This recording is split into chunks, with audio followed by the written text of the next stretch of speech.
Do we have any preliminary matters before the jury comes out? Okay. All right, sure. Yes, sir.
All right, we ready for the jury then?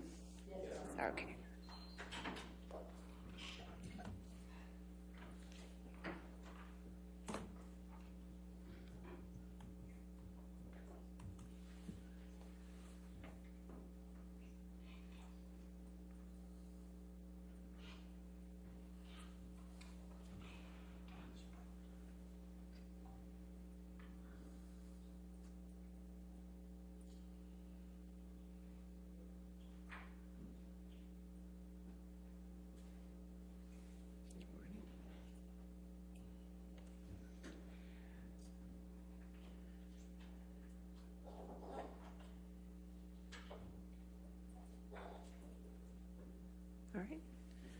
Good morning, ladies and gentlemen. All right. As you will remember, we were in the middle of a witness last evening, so we'll continue with her testimony, okay? All right, thank you. Did you see Ms. Heard shortly after she returned from Australia? Yes. How soon after she arrived back from Australia did you see her? I believe it was immediately upon her return. And she visited you in your apartment at the Eastern Columbia building, is that right? Yes. You testified that you observed injuries on Ms. Heard on this occasion, is that right? Yes. What injuries did you observe? She had these deep cuts on the backs of her forearms. And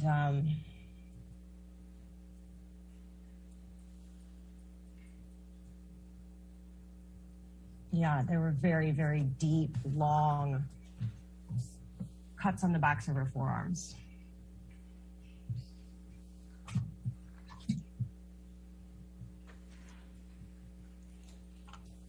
Did you see her feet?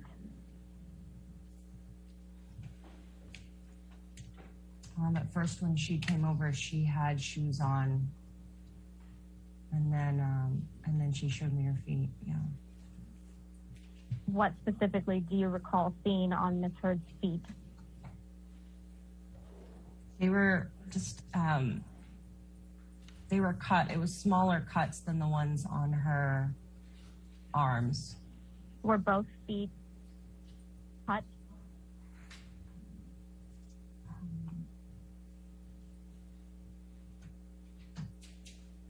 I don't remember if it was both or one. You testified that Ms. Heard told you that she got these injuries from glass from broken bottles. Is that correct? Yes. You were not in Australia with Ms. Heard when she allegedly sustained these injuries. Is that correct, Ms. Pennington? I was not in Australia. So your only understanding as to how Ms. Heard sustained these injuries is what she told you, right? That is my understanding. You've testified that you attended a Thanksgiving dinner with Mr. Depp and Ms. Heard in November of 2015. Is that correct? Yes. And this dinner was held in Penthouse 5 at the Eastern Columbia building, right?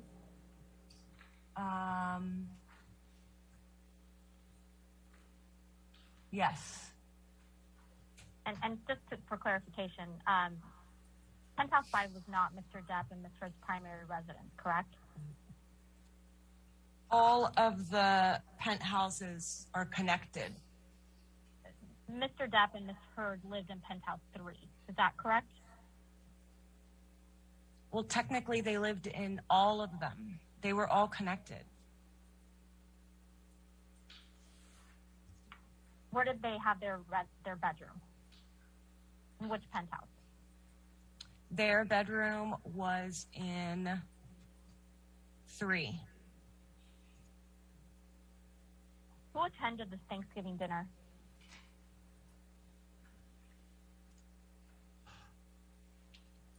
I think that,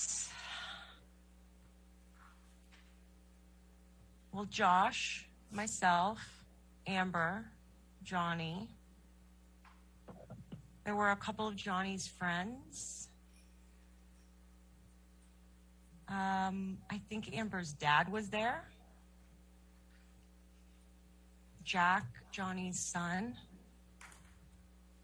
I don't remember anyone else specifically. Do you recall what time you all sat down to eat dinner? No. Okay, but you testified at some point late in the meal, Amber went upstairs to look for Johnny and stayed up there for a long time, correct? Yes. And did Mr. Depp sit down to dinner with all of you?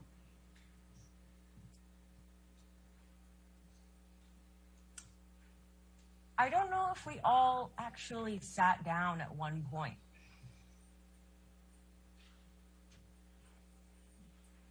Did you see Mr. Depp at some point leave the dinner?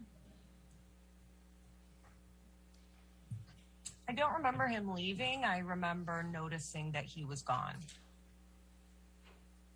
Did you see where Mr. Depp left to, where he went? I either upstairs or out the front door. I didn't see it happen, so I don't know. Did you observe Ms. Heard consume any alcohol before she went to look for Mr. Depp? Yes. What was she drinking? Red wine. Did she seem drunk when she went to look for Mr. Depp? No. Did you observe any injuries to Ms. Heard when she returned? No. Did you observe any injuries to Mr. Depp when he returned? No. Do you remember that when Mr. Depp and Ms. Heard came downstairs, they were wearing different clothes? I don't remember Johnny changing clothes. I do remember that Amber changed clothes. Do you remember anyone that was still there when Mr. Depp and Ms. Heard came back downstairs? Believe Josh and myself.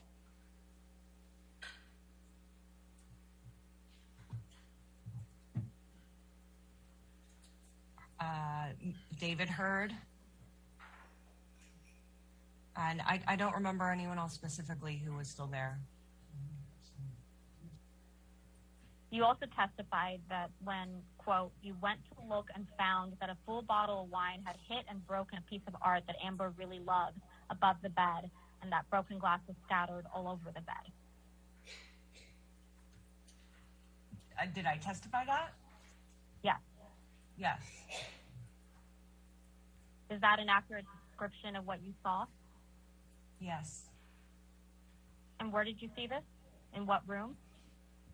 In their bedroom of PH3. How did you get to this penthouse from penthouse 5? I went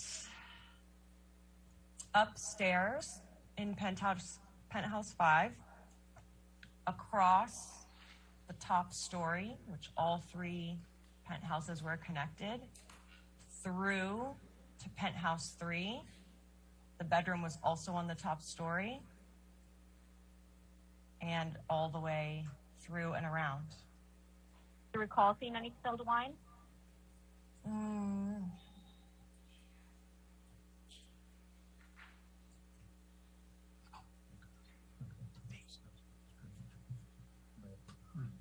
I think there was wine. Yeah, I think there was also spilled wine on the bed and on the ground. Do you remember whether that bottle of wine was broken or not? I don't remember that the bottle was broken, but there's also plenty of glasses around with wine in them that could have been part of that. There was glass everywhere.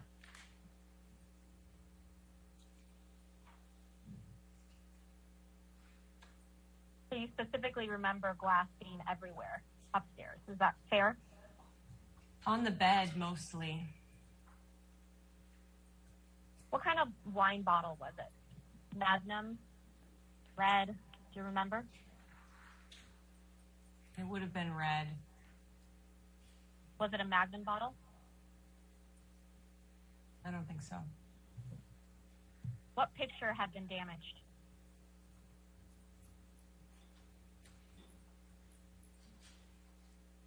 I think it was one of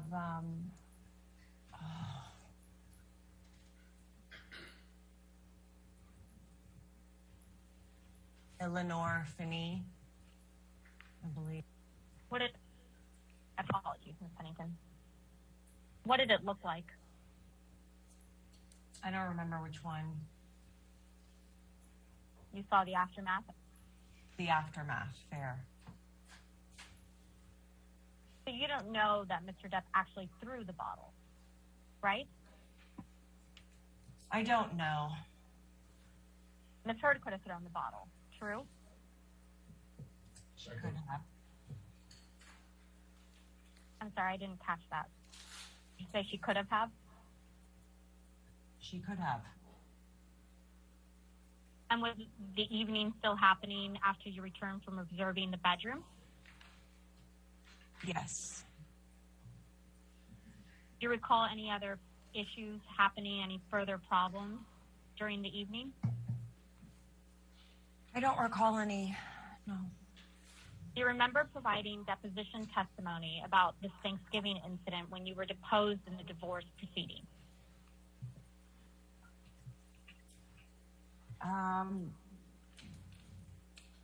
If you have transcript of that original deposition, I could take a look at it and recall. Do you have any independent recollection of testifying during the divorce proceeding about Thanksgiving? Are you talking about the deposition or testifying?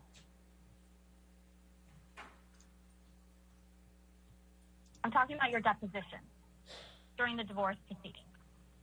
She's asking Do you you direction. remember? I remember the depo, but it was a very long depo, and a lot of topics were covered. So, do you remember during the depo testifying that Mr. Depp and Ms. Heard returned to dinner? Mr. Depp was, quote, acting like nothing had happened. Do you remember that testimony? I don't remember the specifics of the testimony. Okay. So, can videographer, would you mind or pulling up Ms. Pennington's July 14, 2016 deposition transcript? Stand by. July 14, 2016, it's volume 2.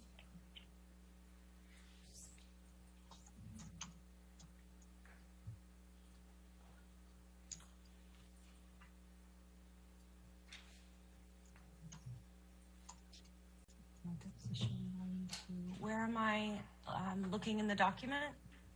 Yes, if you could please scroll down to page 238.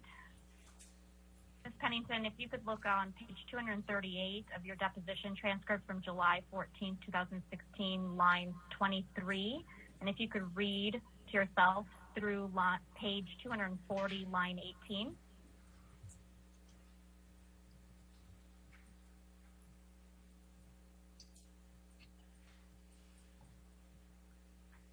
Do you have control?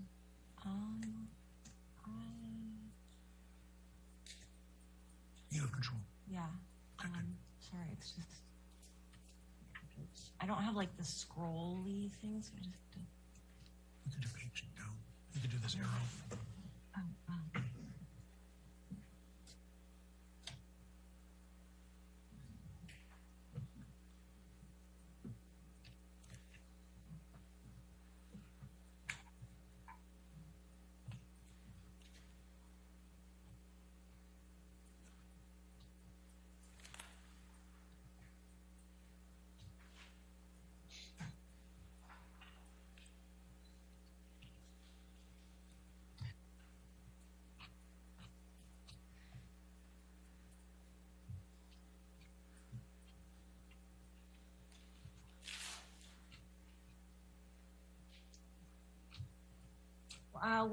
What line am I reading down to? Page 240, line 18.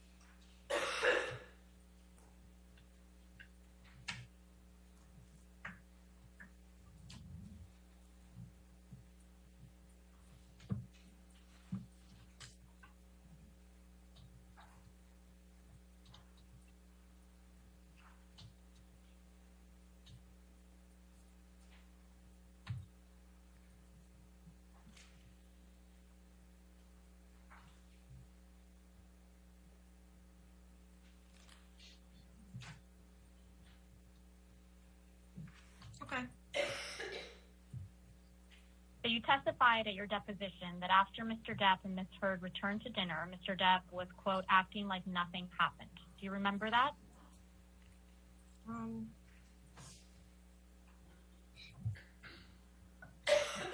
Yeah, the night has faded in my memory, but as I read this, yeah. Is that an accurate description of what you observed Mr. Depp that evening? This description? Yeah. Was it your observation the evening of Thanksgiving that you couldn't tell whether Mr. Depp was drunk or angry, that he just put on a facade? I couldn't tell what he was feeling. I didn't know what was going on. And you couldn't tell if he was drunk, correct? I couldn't tell. And you couldn't tell if he was angry that evening either? Well, I can't say what anybody else's emotions are at any time. You didn't perceive him being angry in front of you that evening? At me, no. At anyone? Not that I recall. So fair to say that Mr. Depp did not seem angry to you when he came downstairs after the Thanksgiving dinner, right? He didn't seem any particular way to me. You testified that in December of 2015, Amber called you over to her apartment so that you could check her out. Is that a correct statement? You testified to that? Yes. Okay, my question was, after you arrived, you observed injuries to Ms. Heard, right? Yes. Do you remember seeing that her head was bloody, where a chunk of hair had been ripped out of the back of her head? Yeah. Yes. Was her head actively bleeding when you saw her?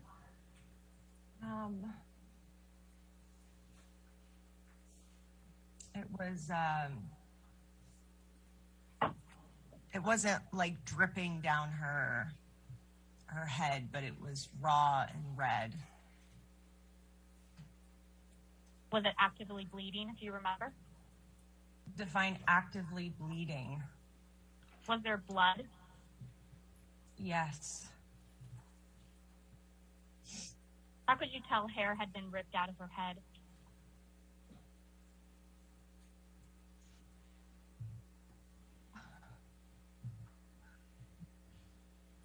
There was a bloody patch with hair missing. Where was her face red? Her whole face. Could the redness have been from crying? It could have been. Where did her nose appear to be swollen?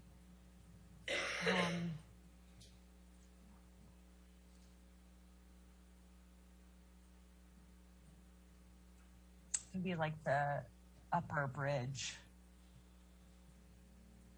Did you observe that Ms. Heard had any black eyes?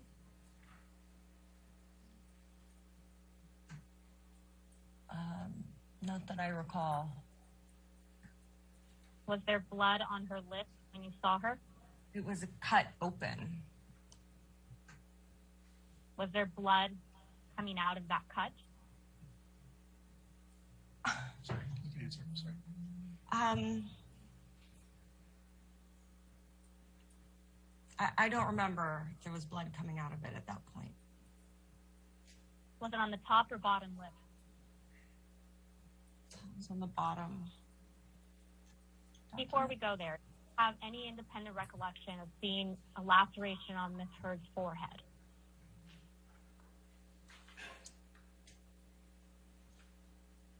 There were many times that I saw injuries on her. If you would like to show me a photo or point me to another place where I can remember which injury was in which instance, then I can answer the question. So you testified that Ms. Heard had a laceration on her forehead when you saw her, correct? Yes. If you remember, where on her forehead was this laceration?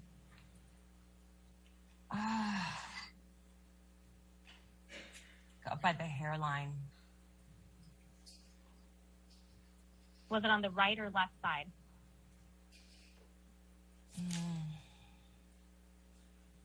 I don't remember.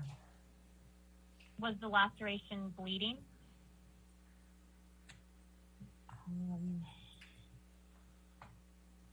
I don't think so. Sitting here today, did you observe any other injuries to Ms. Heard that evening that you remember? No. If we can go back to Ms. Pennington's witness statement in the United Kingdom, that would be great.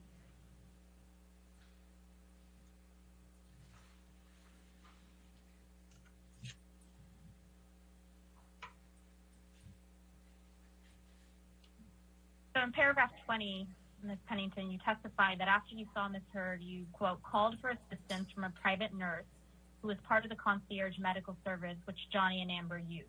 Is that correct? Yes. Is Erin Barem the private nurse you're referring to here? Yes. Do you know approximately at what time you called Ms. Barem?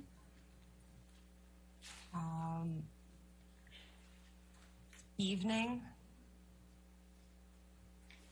Do you recall Ms. Barem coming over to the penthouses that night as well?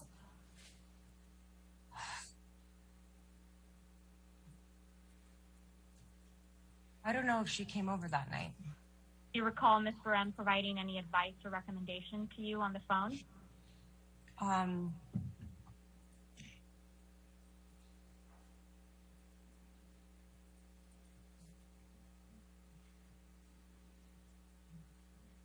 I think she said to maybe not let her go to sleep and to listen to her speech. Keep an eye on her. And you did that? Yes.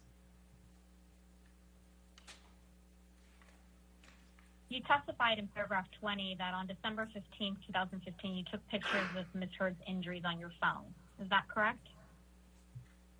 Yes. Did you Well, send these photographs? I don't know if it was on my phone or her phone. You see the third line down, you say with my phone. Oh, then it was my phone. Did you alter the photographs in any way, Ms. Pennington? No.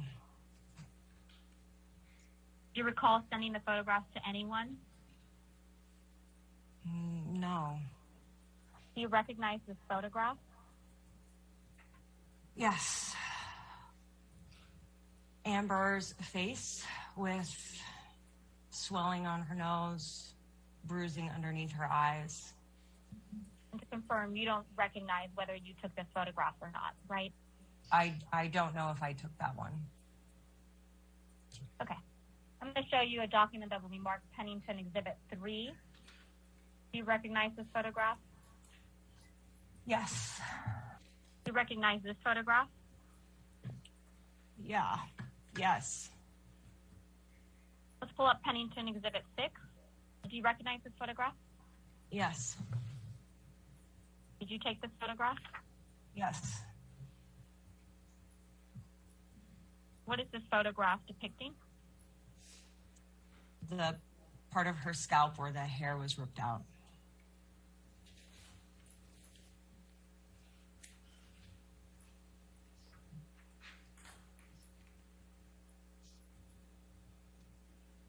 You've testified previously that you photographed a big clump of hair on the floor, which is blonde in color and clearly belonged to Amber. Do you remember testifying to that? Yes, I remember. Where did you see this clump of hair? It was in PH4 in the bedroom. And just to confirm, PH4, is this where Ms. Heard used that penthouse as a closet? No. Which penthouse did Ms. Heard use as a closet? penthouse 5.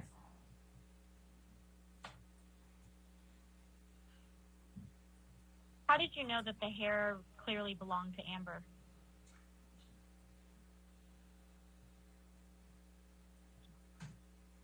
Hair had been ripped out of her scalp, and it was her color on the floor of her apartment. But you didn't see the hair get ripped out of her head, right? Correct. And so your understanding that this was Ms. Heard's hair that was ripped out of her head was based on what Ms. Heard told you, right? My understanding that it was Miss Heard's hair was what I saw on her body and on the floor.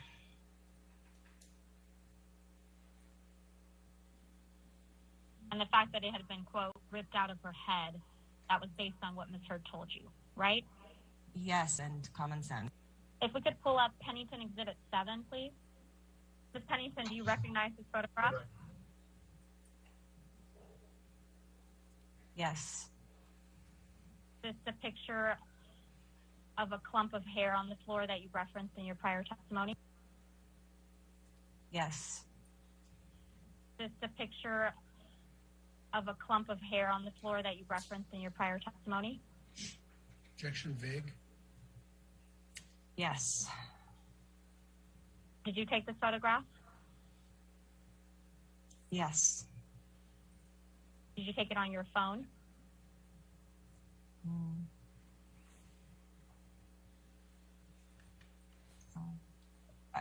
Yes. And before you took this photograph, did you move the hair in any way? No. Okay, so this picture is the clump of hair exactly as you found it, right? Correct. And when did you take this photograph? When I was taking the other photographs. And you didn't alter this photo in any way, correct? I did not alter this photo.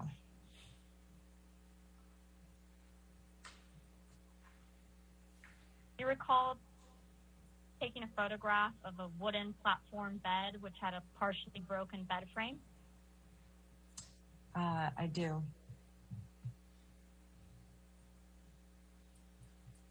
And did you photograph the bed just as you found it? Yes. You didn't move anything off or onto the bed? No. Where was the bed broken, if you remember? It was a platform bed, and the edge of the platform had like a long shard of wood off the corner, or like off the edge.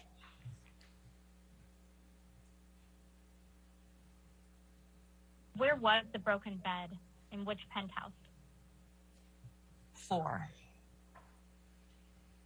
In which room? The bedroom. I'm going to show you a document that will be marked Pennington Exhibit 8. Bears a base number Pennington 5. Do you recognize this photograph, Ms. Pennington? Yes. Did you take this photograph? Yes. You see that on the left side of what I assume is the mattress and the comforter, there appears to be something on the bed. Is it possible to zoom in? Sure.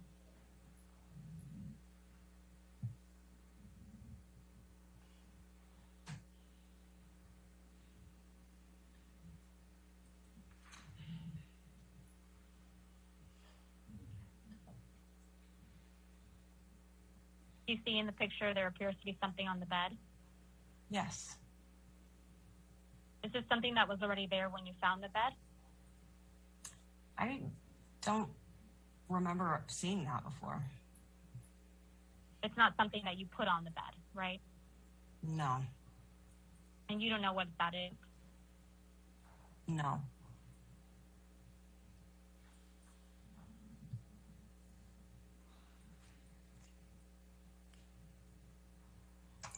So I believe you already testified that the next day Ms. Heard was going on the James Corden show, right?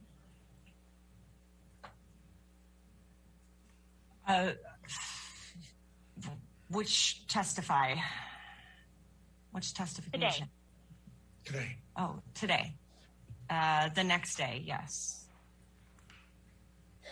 You were with Ms. Heard when she was getting ready for the show at her apartment, true?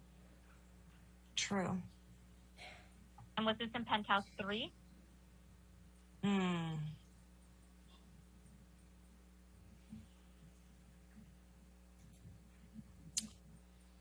5.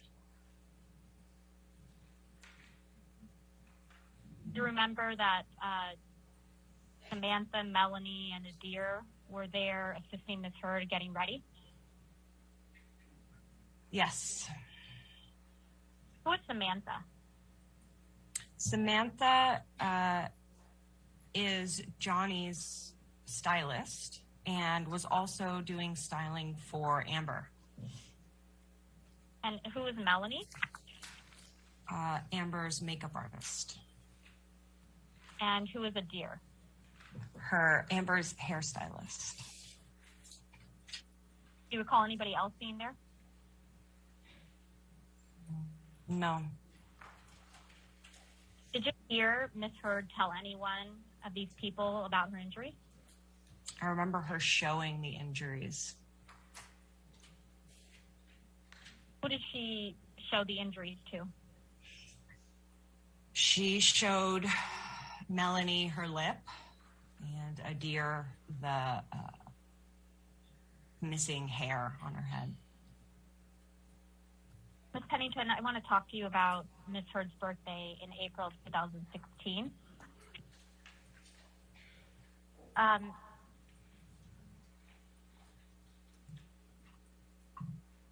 You remember that after Ms. Heard's birthday dinner, you and Ms. Heard and some other friends were scheduled to leave for Coachella the day after? Yes. So after the dinner, I know you attended the dinner, but after the dinner the next day, when you arrived to the penthouse, you noticed shattered glass on Ms. Heard's bedroom floor. Correct.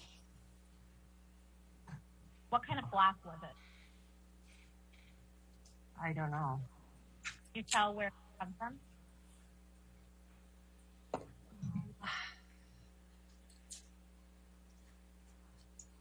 I couldn't tell where it had come from. Did you notice any other damage in the bedroom? I believe there was a broken lamp. Ms. Heard had 2 dogs at the time, correct? At the time of this? Yes. Yes. And do you recall where the dogs were when you were in the bedroom with Ms. Heard on April 22nd, 2016?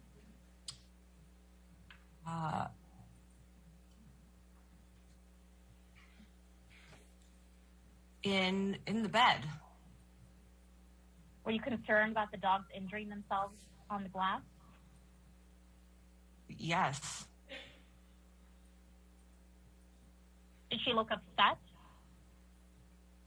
When I arrived, Yes. she was asleep. When she woke up, did she look upset to you? Yes. What made you think that she was upset or looked upset? She started crying. Now let's turn to the events of May 21, 2016. Okay. At some point, did Ms. Heard tell you that Mr. Depp wanted to come to the penthouse to get some stuff on May 21st, 2016? I don't remember what exact day she said that, but she said that.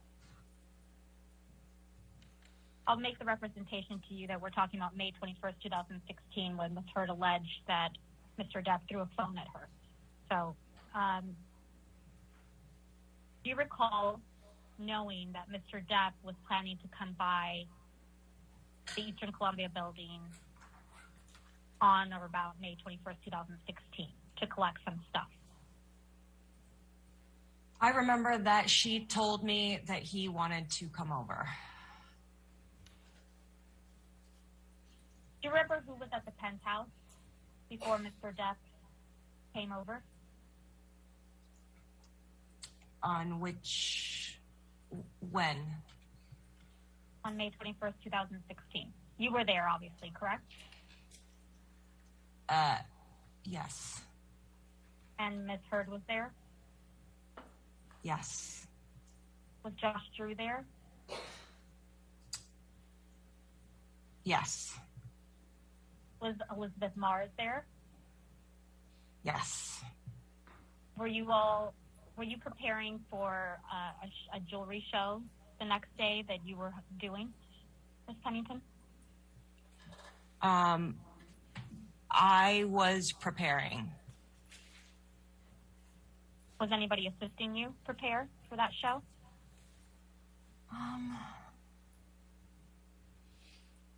Yes. And you were in Penthouse 5 on May 21st, 2016, preparing for that show? We were in and out of Penthouse 5 and Penthouse 1.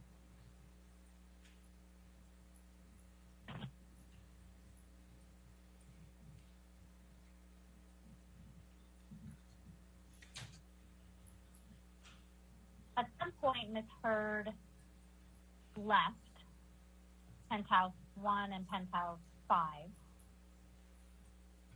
and she went to Penthouse 3, correct? At some point that evening? Yes.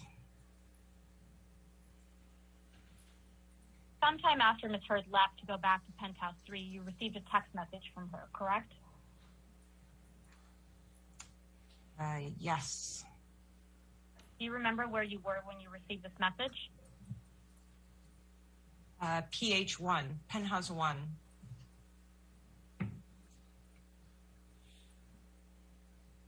Where was Mr. Drew?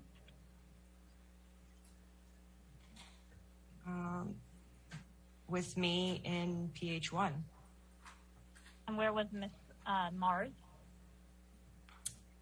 She was either with us in PH1 or in PH5.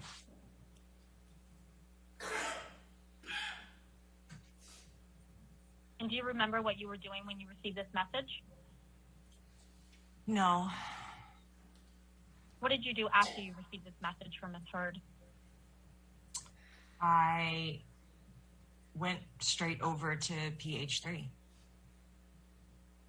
Could you hear when you went straight over to PH3, Mr. Depp and Ms. Heard yelling? Sorry, will you repeat just the beginning of the question? You broke up a bit. When you went to Penthouse 3, could you hear Mr. Depp and Ms. Heard yelling? Yes. Do you recall what they were saying to each other? No.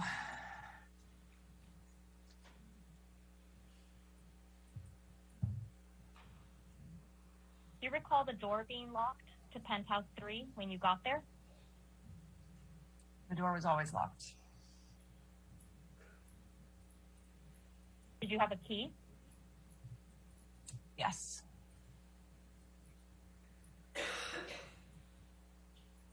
Did you use the key to open the door? Yes. I believe you previously testified that the penthouses 3, 4, and 5 were all connected. Is that correct? Correct. And so you can get from Penthouse 5 to Penthouse 3 without going out the main hallway. Is that right? Correct.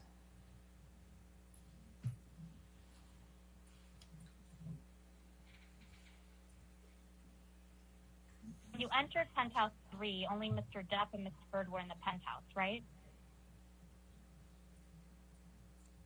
Yes. Do you know where Mr. Depp was standing? Yes. Where was he? In the living room. What part of the living room? The sort of like the entry, like the in-between from the kitchen to the living room. And where was Miss Heard? On the other side of the living room. Was she by the couch? Yes. And were they approximately how far apart?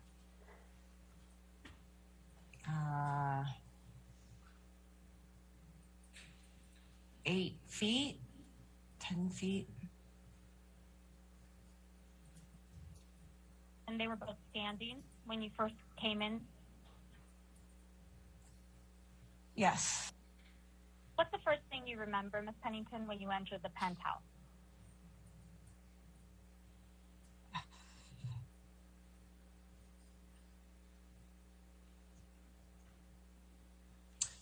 The first thing I remember was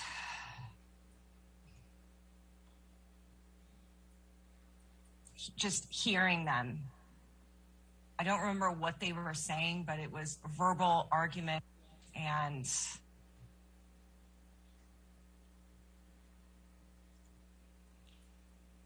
then he continued to yell, and I went over to her and then stepped between him. Where was Mr. Depp when you stepped between them? The sofa is an L in the corner of the living room. The coffee table fit into the L shape. Amber was on the far side. Johnny was on the other side of the L, with the coffee table between them.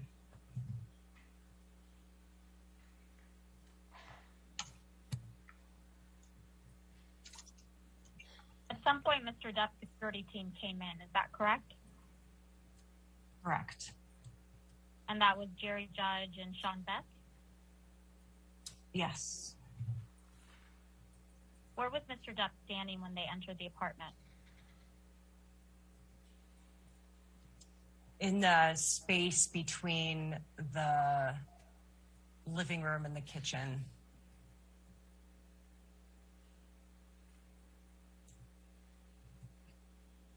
And you were with Ms. Heard on the sofa? Yes.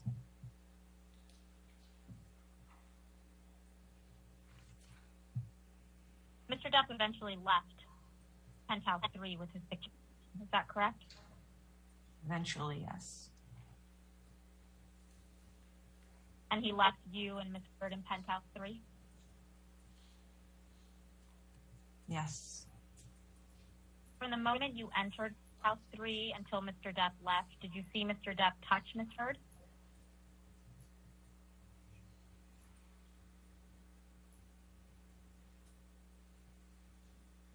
I didn't see him touch her.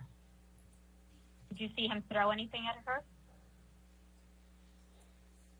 I didn't see him throw anything at her. What did you do after Mr. Depp left Penthouse 3?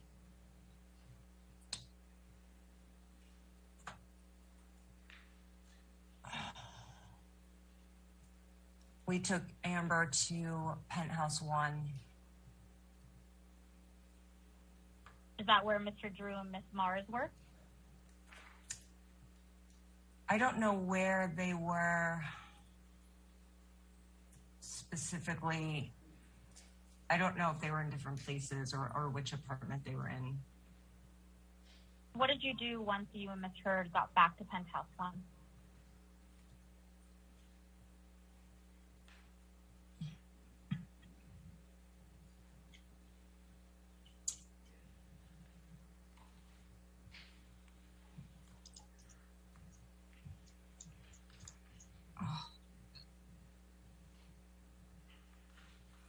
She wanted her purse, so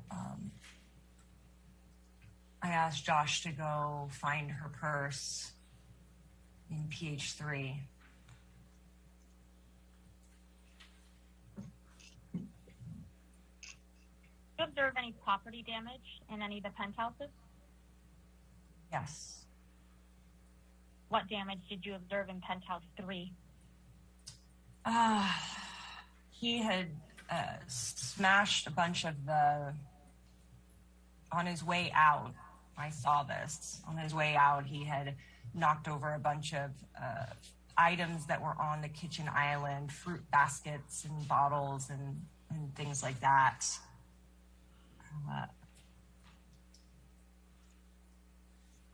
That was the main damage in PH3.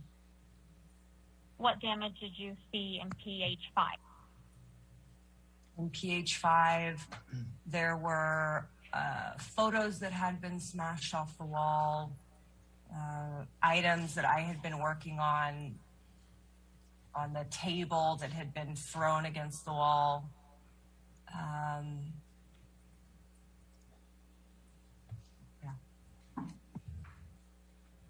You also observed injuries to Ms. Heard's face, correct?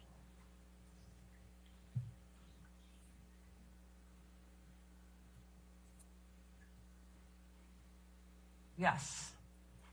What did you see? Her cheek was red and swelling. Do you recall when you noticed her cheek? No. But you didn't see how this occurred, right? I didn't see. At some point, 2 police officers arrived. Is that correct? At 2 points, 2 police officers arrived. Before the first set of police officers showed up, had you cleaned up any of the damage in penthouse 3 or 5? I don't remember. Where were you when the police officers arrived? The first set?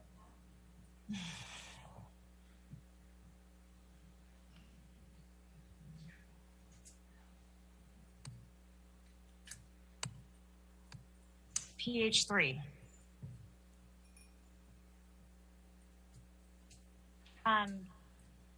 Did you see Ms. Heard speak to the officer? The first set.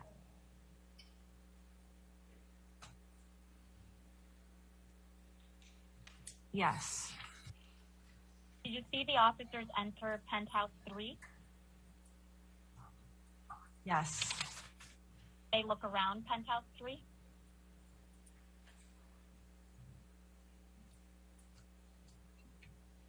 Yes. Did they enter penthouse 5, the first set of police officers? I'm not sure. Is it your testimony, Ms. Pennington, that the first set of police officers saw the damage you allege Mr. Depp caused in penthouse? I don't know what they saw, but there was damage there. And another set of 2 officers came later in that night. Is that correct? Correct. Between the first set of officers leaving and the second set of officers arriving, how much time had passed?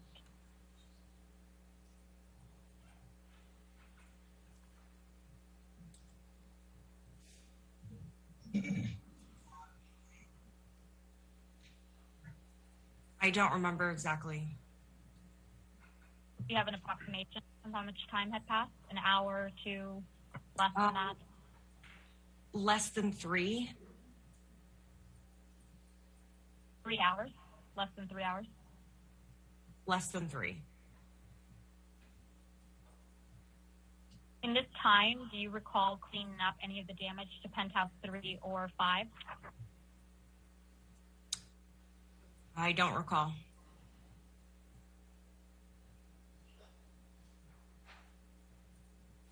Do you recall Ms. Heard speaking with either of the second set of officers?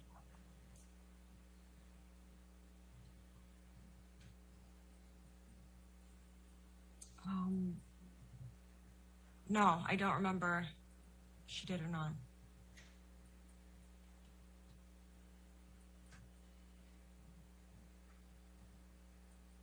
Did these officers, the second set, look around penthouse 3?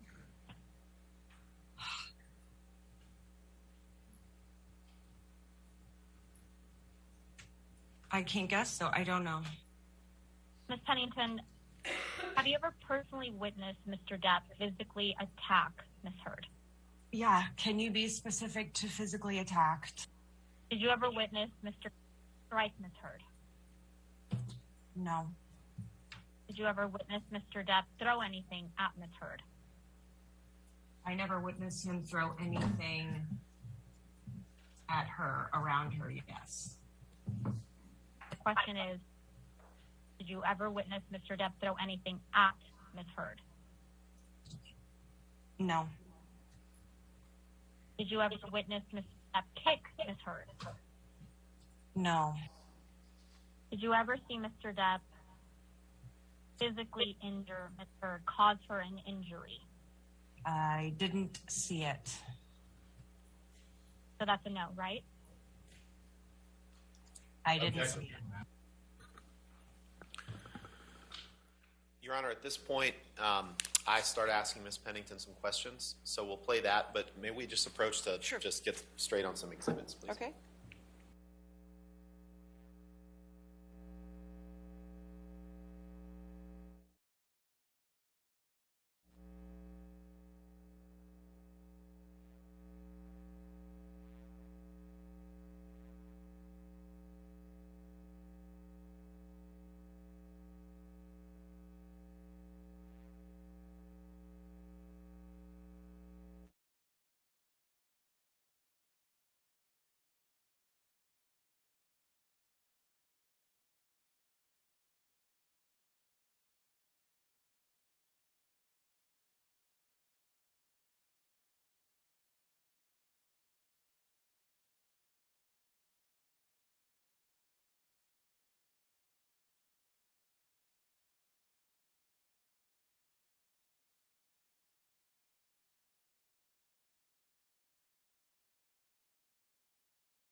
Thank you, Your Honor.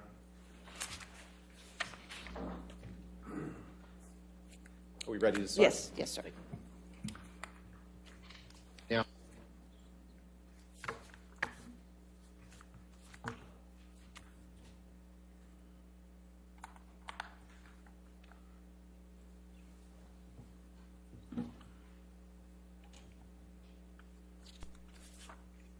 Now, I understand that you've testified a number of times about some of the events that we touched on yesterday, right? Yes. Has there ever been anything in any of those prior sworn statements or testimony that you've given that has prevented you from telling the truth? No. And is all of your prior sworn testimony, including the testimony you gave yesterday, true and accurate to the best of your knowledge? Yes. Are you here today on behalf of one side or the other? And by that, I mean on behalf of Amber or on behalf of Johnny? No. Would you consider yourself adverse or hostile to either party? No. Any other time that you can remember?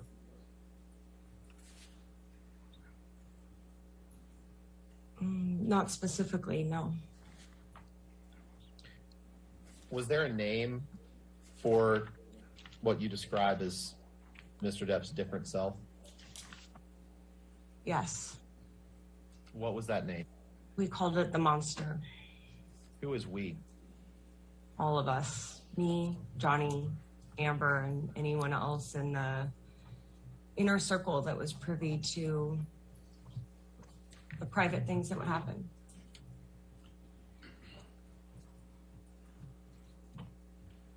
How do you know that Johnny called it the monster? He named it that. You heard him refer to this other version of himself as the monster directly? Either heard or saw it written in a text. Did you receive texts from Mr. Depp referring to this other version of himself as the monster? I can't remember specifically any of them. But you do recall hearing or reading Mr. Depp directly referring to himself as the monster? Yes. And why did you do that?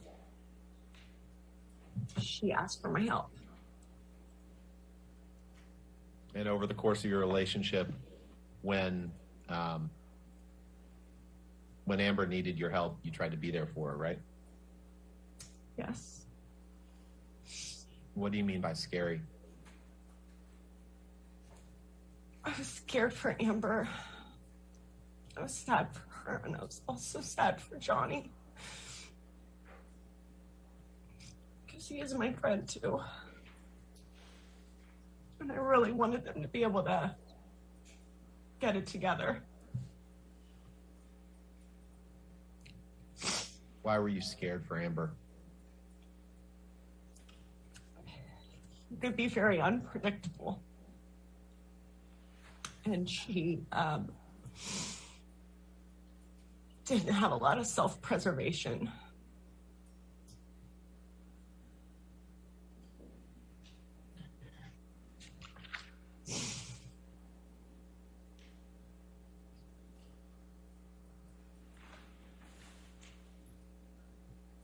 What specifically, what type of harm were you worried about for Amber?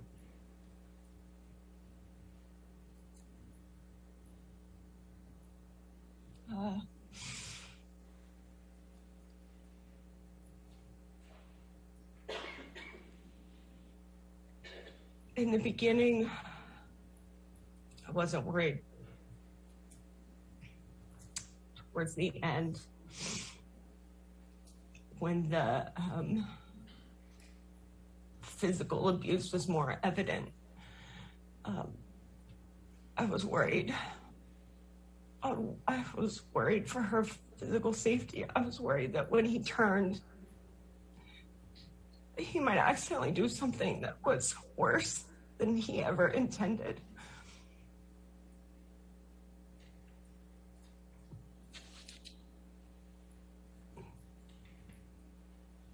When you talk about abuse, is this signs of abuse that you personally observed? Can you explain what you mean specifically by that? Did you observe physical effects on Amber of that abuse? Yes. You testified a little bit yesterday about an incident between Johnny and Amber that took place in Hicksville. You remember that? Yes. Tell me as best you can everything that you remember about that. We were sitting around the campfire. I don't remember who the larger group was. And Amber and Kelly Sue were sitting on a chair together, hugging. And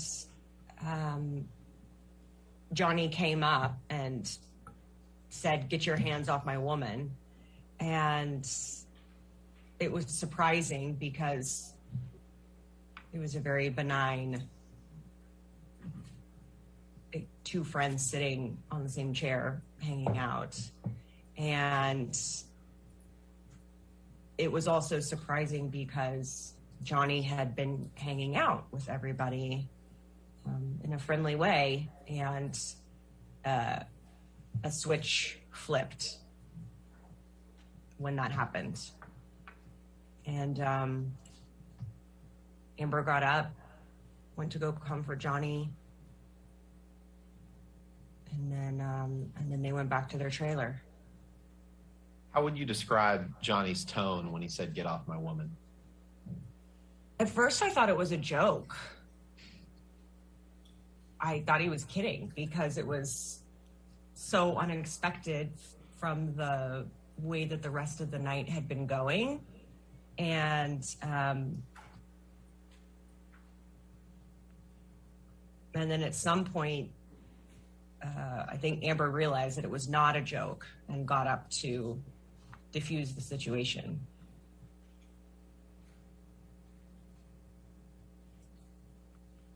Did you perceive Kelly Sue to be acting inappropriately in any way toward Miss Heard?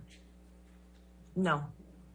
Had you seen when you said a switch flipped in Mr. Depp? That was your testimony, right? Just now? Yeah, just now. Yeah. Was it surprising to you to see? No. And why not?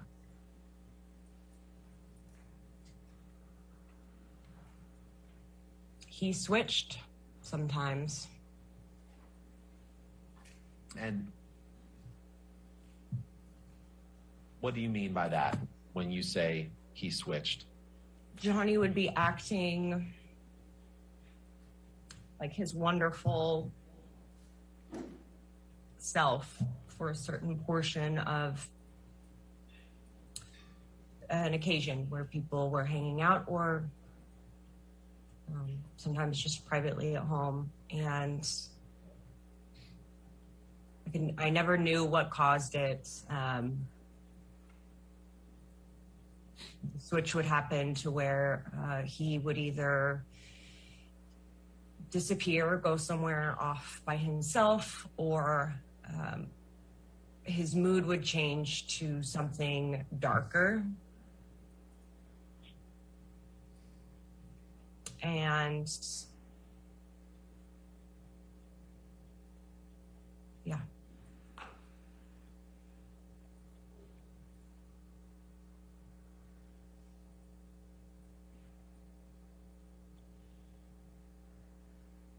What do you recall?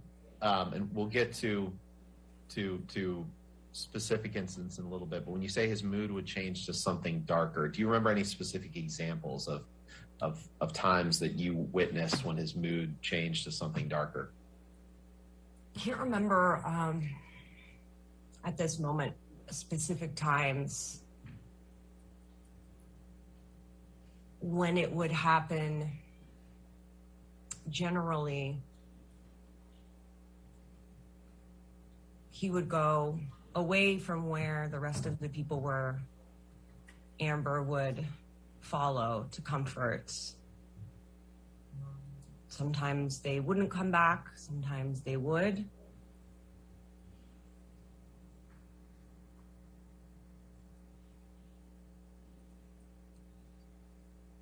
Okay. Tell us about the next morning at Hicksville, what you saw and observed. I went to the trailer to go knock on the door.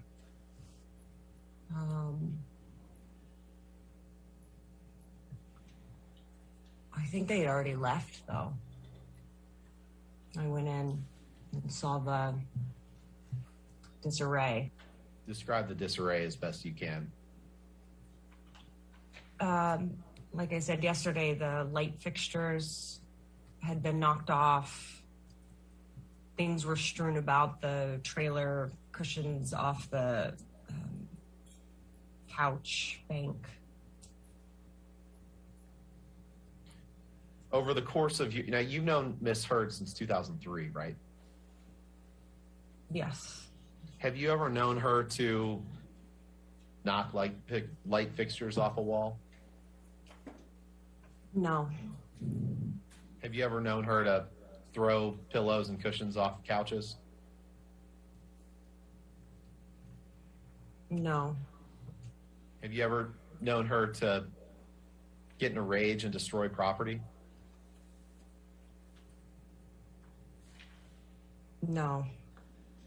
Have you ever known her to threaten someone's life? No. What did Amber tell you? Did you ever have a conversation with Miss Heard about what happened in that trailer in Hicksville? Yes.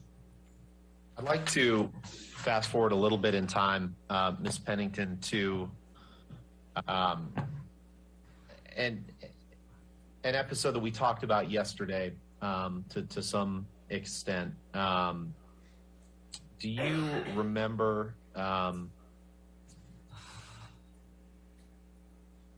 being with Amber after something that happened the day before she went on the James Corden show in December 2015? Yes. What do you remember? And I know this is painful and emotional, but give me your best recollection of what you recall from that time period. From the night before? Were you with Amber the night before the James Corden appearance? Yes. And were you with her the day of the James Corden appearance? Yes. And did you observe Miss Heard and Miss Heard's residence the day before the James Corden appearance and the day of the James Corden appearance? Yes. So with that, tell me everything that you can remember, starting with the day before. And I may interrupt you and ask you to clarify certain things, but that's everything you remember. So she asked me to come over to her residence, PH3 or PH5. I don't remember which one I entered. And she was very upset. Her face was red, swollen. The hair had been ripped out of her head. I went through all of the penthouses. She didn't cancel. I don't think I even slept that night watching her just to make sure she didn't.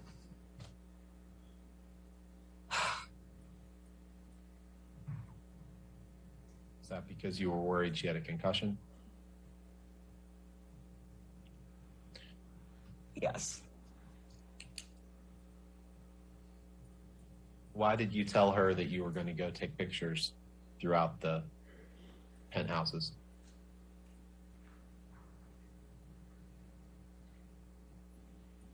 Why wouldn't I?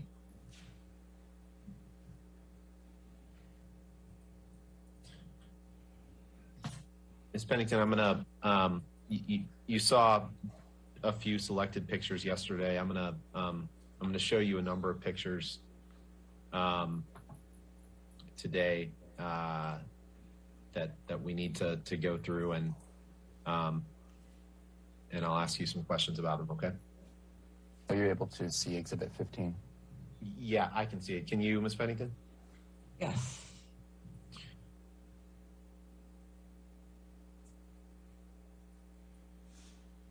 Ms. Pennington, does this picture truly and accurately depict Miss Heard's appearance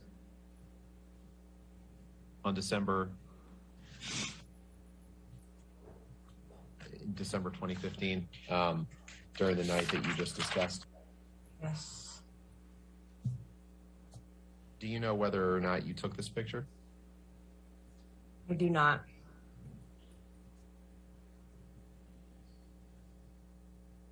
That you were with Miss Heard that evening after the incident? I was. What room was this taken in? This is the bathroom of Johnny and Amber's bedroom in PH3. What injuries, if any, do you observe on Miss Heard in this picture? Her right eye has a mark and a bruise. Her nose is swollen. There's bruising on her left eye as well. And Exhibit 16 is up.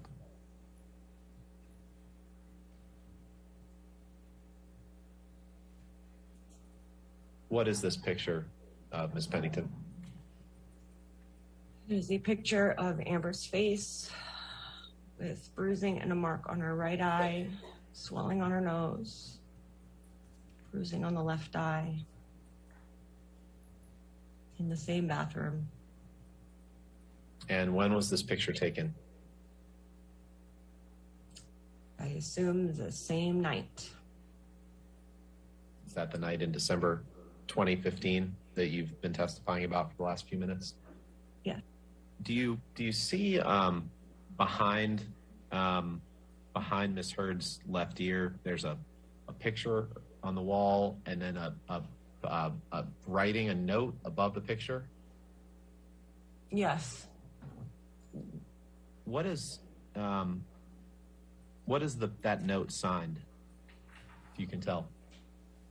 Steve. To your understanding, who was Steve? Johnny.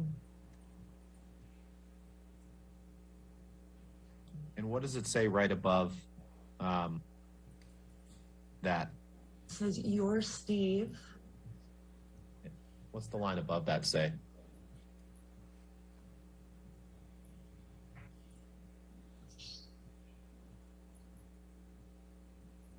Eternally? Something, always, up, 3 exclamation points. Love you eternally, your Steve. And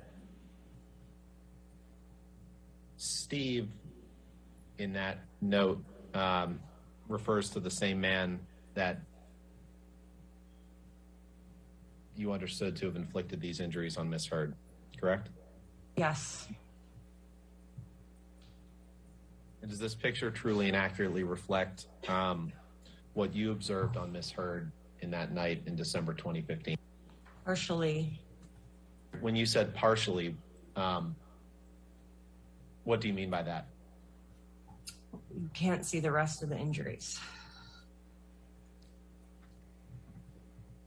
What other injuries are you referring to? The hair being pulled out. Exhibit 17 is up.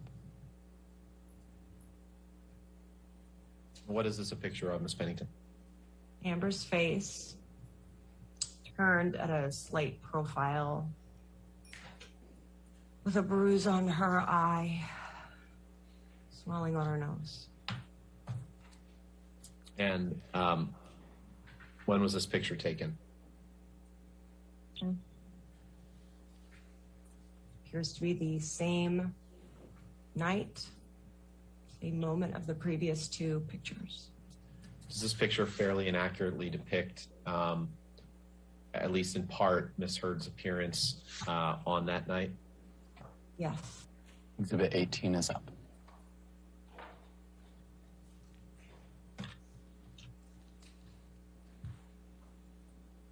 What is this document, Miss Pennington? It's a That's photo in the of Amber's face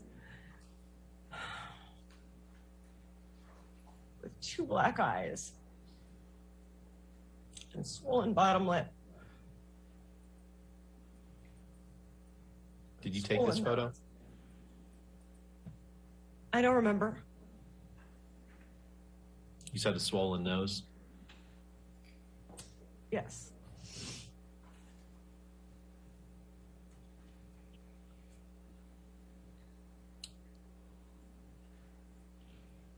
Does this picture fairly and accurately depict, at least in part, Miss Heard's appearance on that night in December 2015?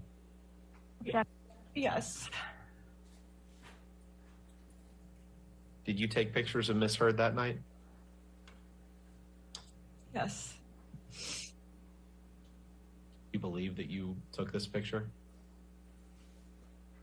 I don't know.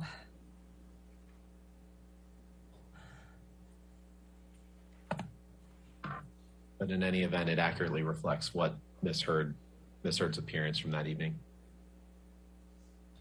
Yes. Exhibit 19 is up.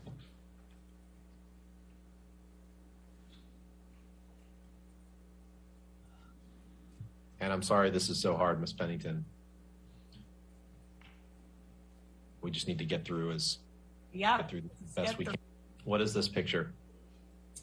This is Amber's face turned a profile, showing more of her bottom bloody lip and her right bruised eye.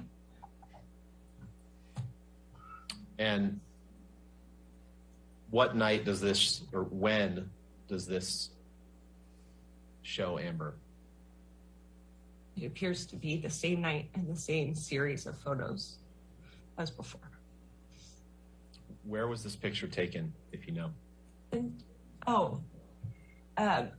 It's in the bedroom, she's sitting on the bed and it's facing the windows. Was anyone with you and Amber that night after you came over?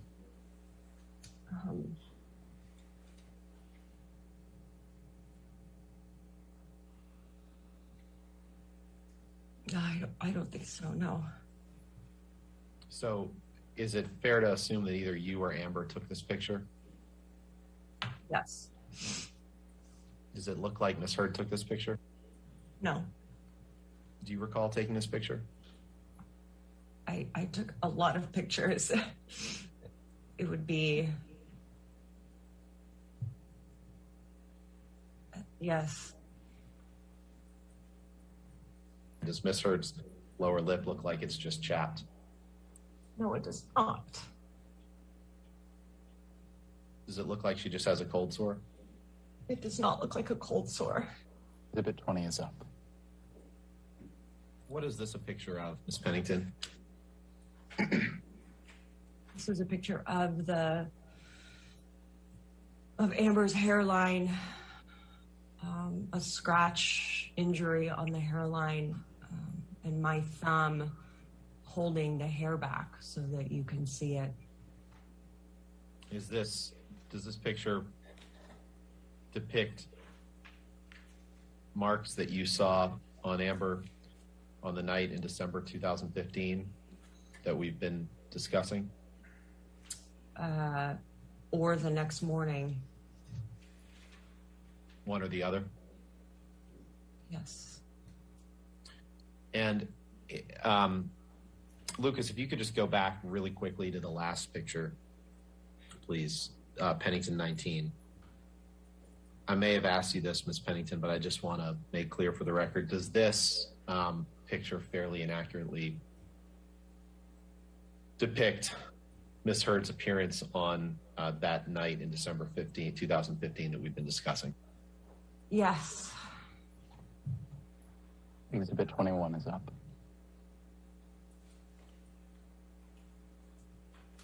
What is this a picture of, Ms. Pennington? This is a close-up picture of the side of Amber's nose and mouth.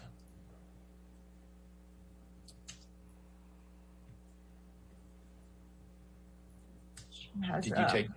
Go ahead. She has a swelling and an injury on her bottom lip.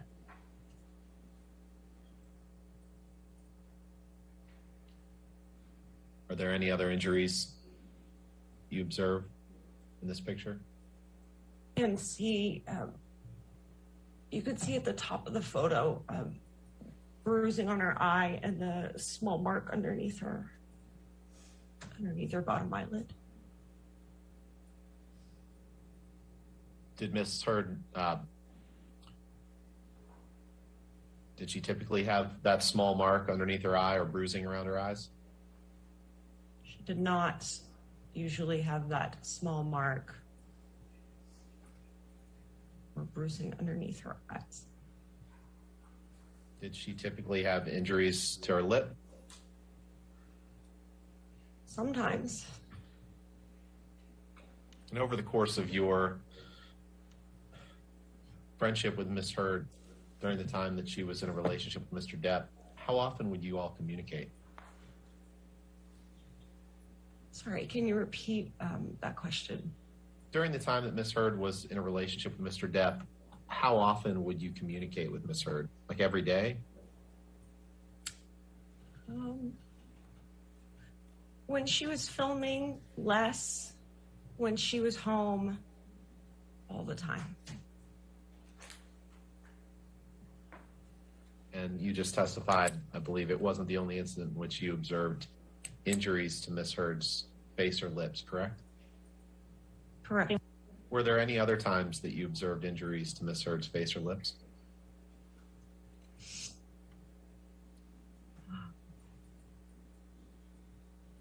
Yes.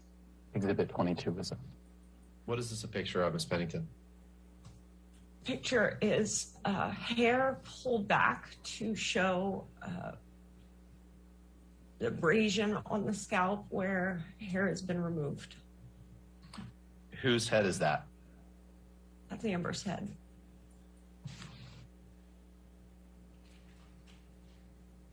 Was this, do you know when this picture was taken? Either the night of the event or the next day. And by event, you're referring to the event in December of 2015 that we've been talking about? Yes.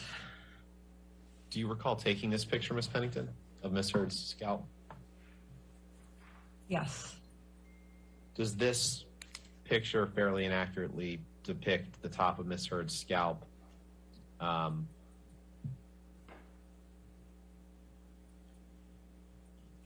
during the day of or at the day after the December 2015 incident that you've been giving testimony about? Yes. Exhibit 23 is up. What is this a picture of, Miss Pennington? This is a picture of a clump of Amber's hair on the black carpet of the bedroom, PH4, with my finger there to show the scale of the hair. Did you take this picture? Yes. When did you take this picture?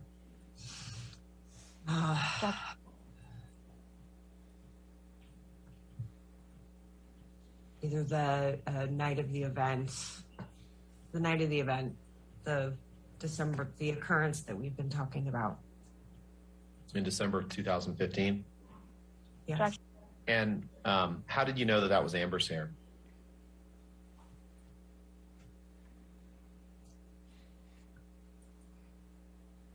Hair had been ripped out of her head. This is the color of her hair. It's her home.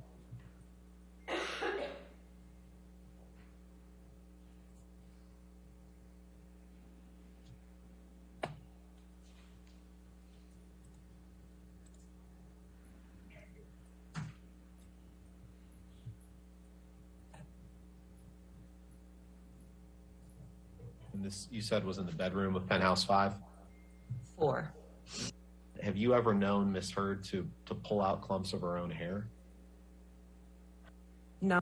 Miss Heard ever paint on bruises or use makeup to make it appear as if she had a bruise when in fact she didn't, to your knowledge? No, the opposite. What do you mean when you say the opposite? She often had to cover bruises and injuries on her face with makeup.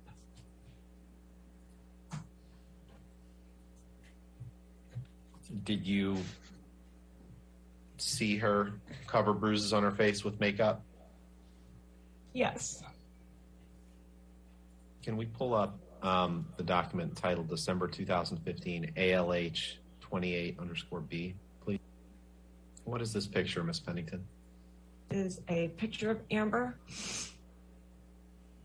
She has a small mark underneath her right eye. She has her coat and her shirt on. They're in the kitchen. She's in the kitchen of PH3.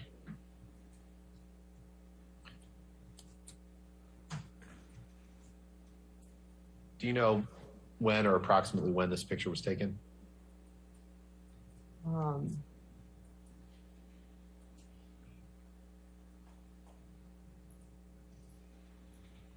The day following the December event or the day after, maybe.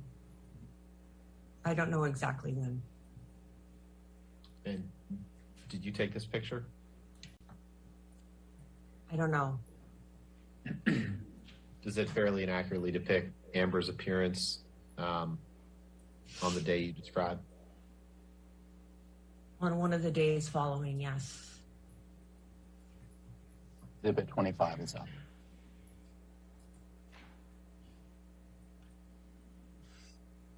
Do you know what this is a picture of, Ms. Pennington? This is a picture of the nightstand on the right side of the bed in Johnny and Amber's bedroom in PH3. It has a lamp that's fallen down,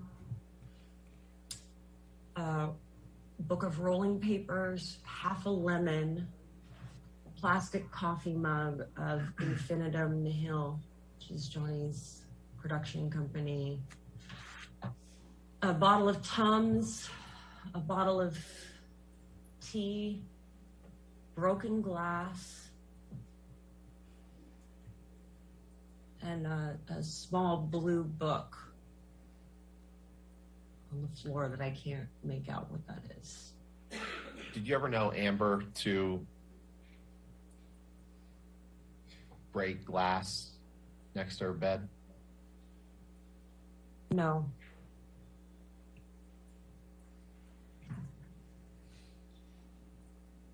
What's your knowledge about Mr. Depp's tendency to break things made of glass?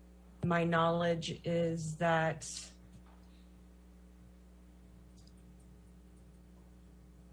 I saw him do it once, and that I saw the aftermath of him breaking glass many times.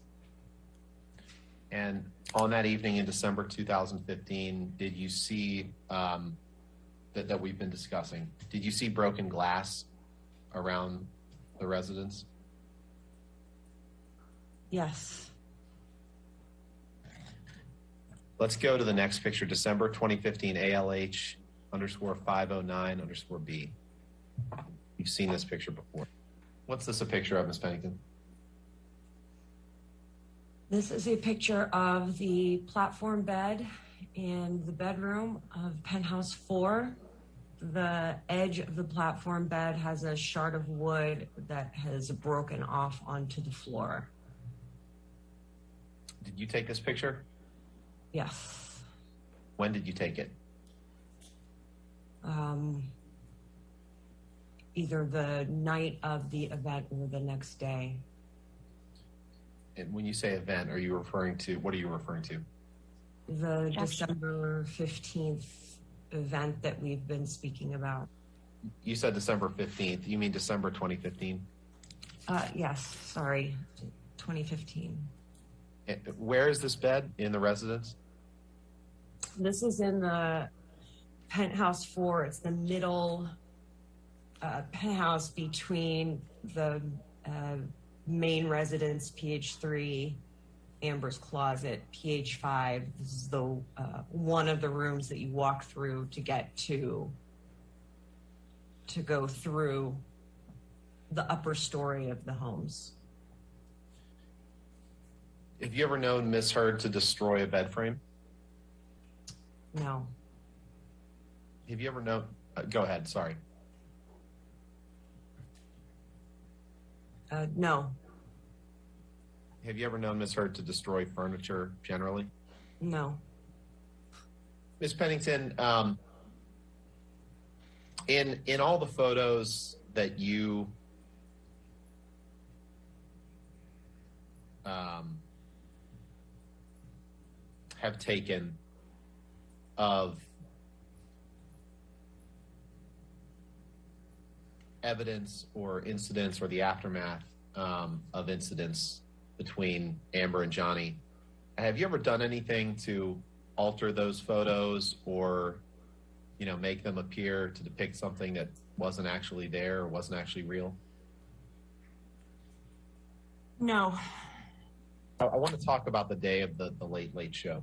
When I say that, do you understand I'm referring to Amber's appearance on the James Corden show? Yes.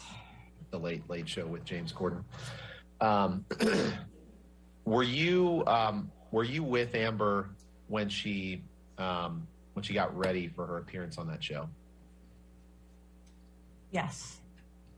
Who else was present? Adir, who's her hairstylist, Melanie, her makeup artist, and Samantha, her stylist. Were you there when her hair and makeup was being styled or put on before her appearance on James Corden? Yes. Did you see anyone paint on a wound on her lip or put makeup on her face to make it appear that there was a wound on her lip? No. Did you observe anyone ripping clumps of her hair out of her head? No. Ms. Pennington, did you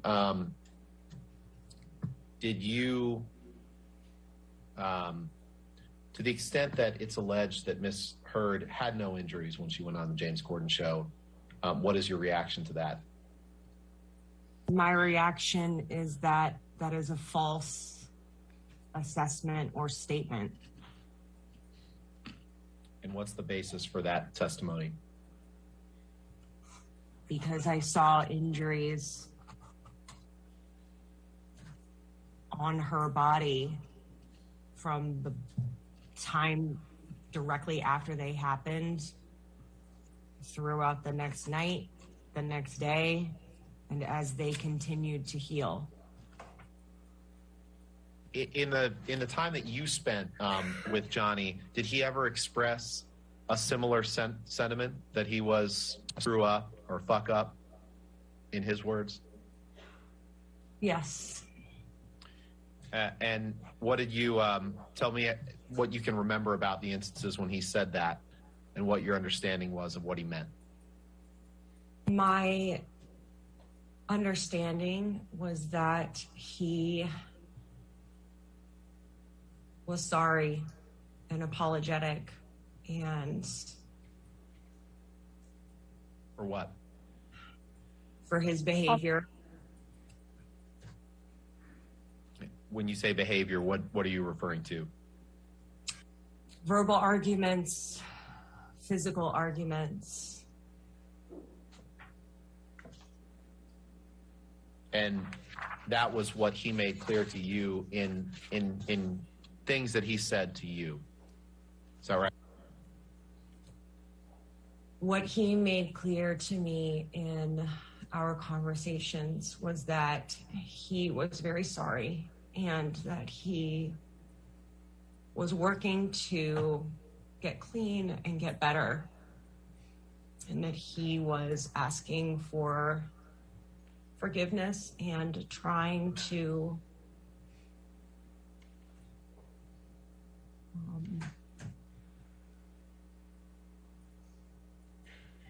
think that he was going to get better. Did you ever see him get better? Yeah.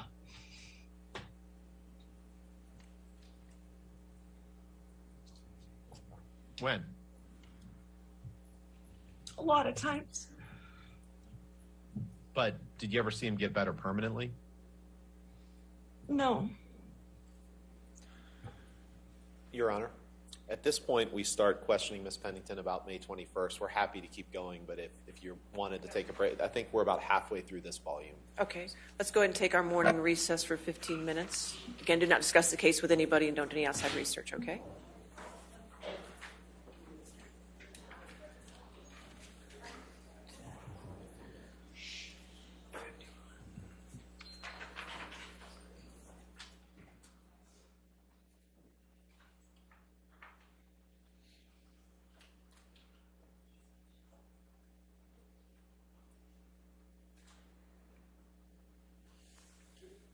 All right, let's just come back at 11 o'clock then, okay? Thank you, All right, Your Honor. thank you.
jury? Yes, Your Honor. Okay.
All right, you can be seated. You want to continue with your witness? Yes, we'll resume with the testimony of Raquel Pennington, Your All Honor. right, thank you.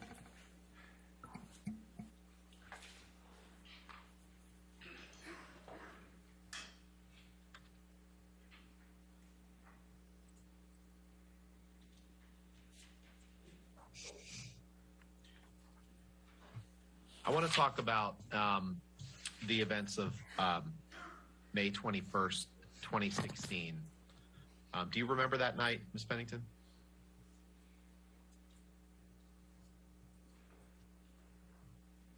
Yes.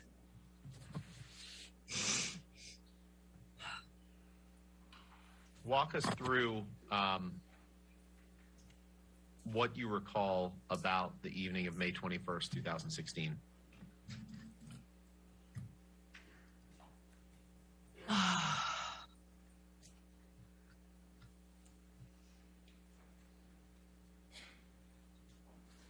So in PH5, I was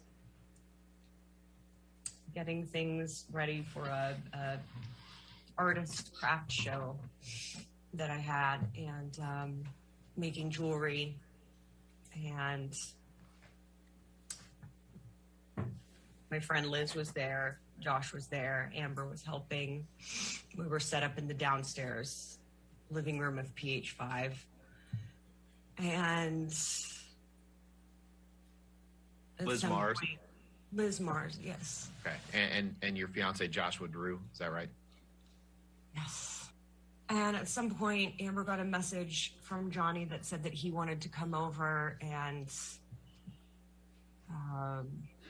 talk or pick something up. I don't remember what the exact message was. And I thought it was a really bad idea, but can't stop somebody from coming over to their own home. And so Amber went upstairs to get ready for him to come over. And eventually he showed up. I didn't see him show up. I didn't hear him show up. He went to PH3 and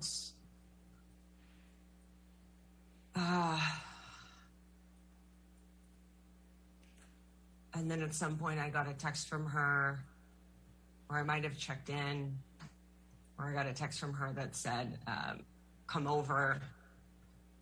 So I tried to come over there and the door was locked. Their front door was locked. So I went to go get my key. I had a master key to all of the apartments. And I came back, unlocked the door, and he was yelling, and I don't remember exactly what he was saying. And she was calling for help, and that had never happened before, saying, help me. I went and I cut through the space between the coffee table and the sofa. And I went up to him, and he was yelling and yelling, and I put my hands up on his chest, and I was like, stop, just trying to calm him down. and he hit my hands away, and so I just went straight over to Amber. She sat down on the couch. She was crying, and I just put my body over her, and he came a little bit closer to us, and he was yelling at her to, like, get up, or I don't know, quit crying or get up or something. And it was really loud, and he was getting closer and closer. And I remember there was this like big orange ceramic ashtray on the coffee table.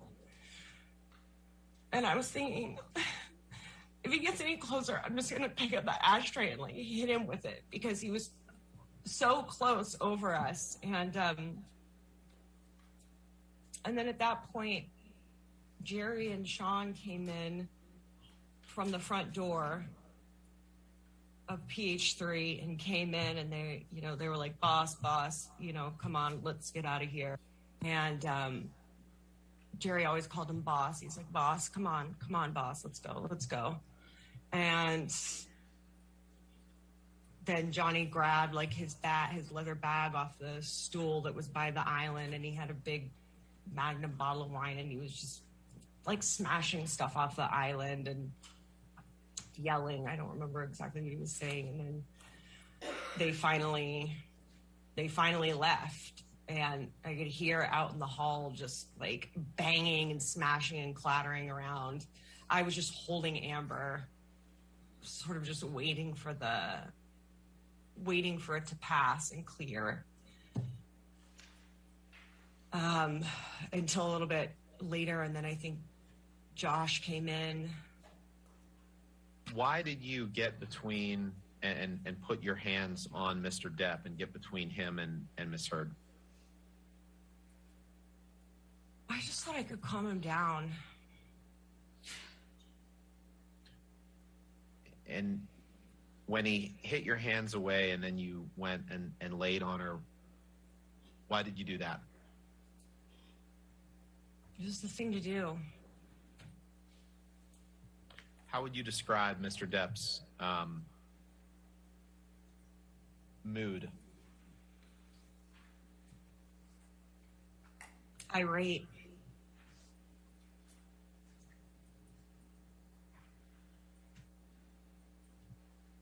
Were you afraid that Mr. Depp was going to hurt Miss Heard?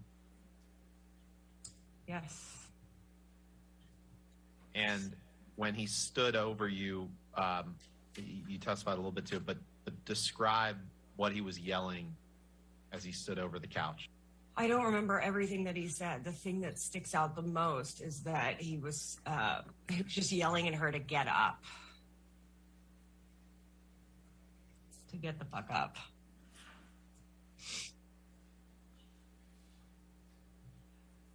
Did you let her?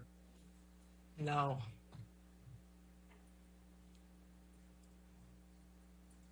And where were you, just to be clear, where were you when you received the message from Amber asking you to come over to Penthouse 3? In either PH5 or PH1. You weren't already in Penthouse 3 when you got that text? No. To the extent that there are allegations that you were lying in wait in Penthouse 3 before Johnny walked into that penthouse, how do you respond to those? That is not true. I will also represent to you, Ms. Pennington, that Mr. Depp's lawyer has been quoted as saying, quote, Amber Heard and her friend Rocky Pennington staged the May 21 crime scene to prove the abuse allegation against Johnny Depp. Is that statement true? No. Did you stage anything about May 21st, 2016? No. Did Amber stage anything, to your knowledge, about May 21st, 2016? No. describe for us the damage that you observed Mr. Depp cause to the penthouses, to penthouse 3.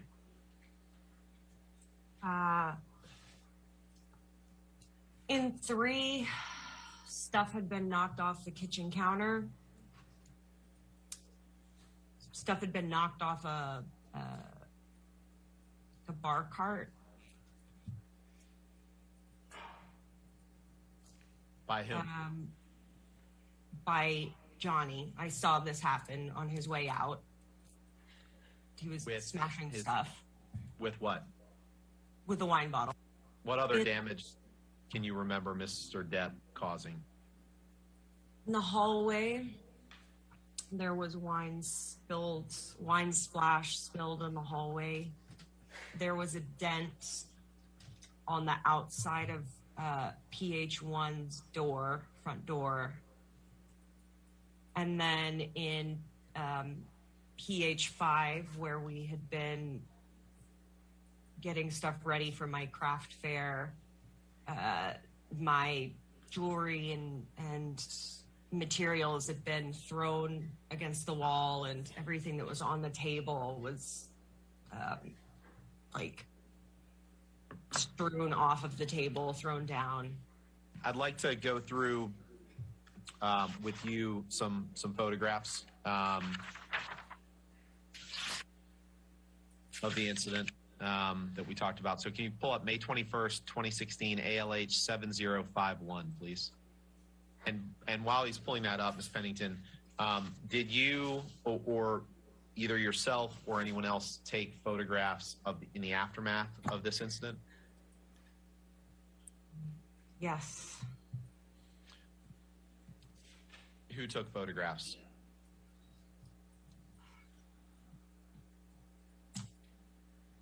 Josh Drew.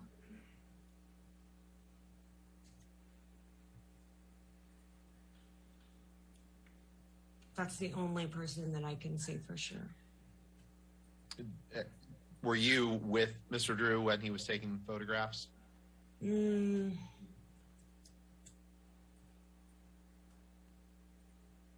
I can't remember. Did you go through the penthouses to see where the damage has been done?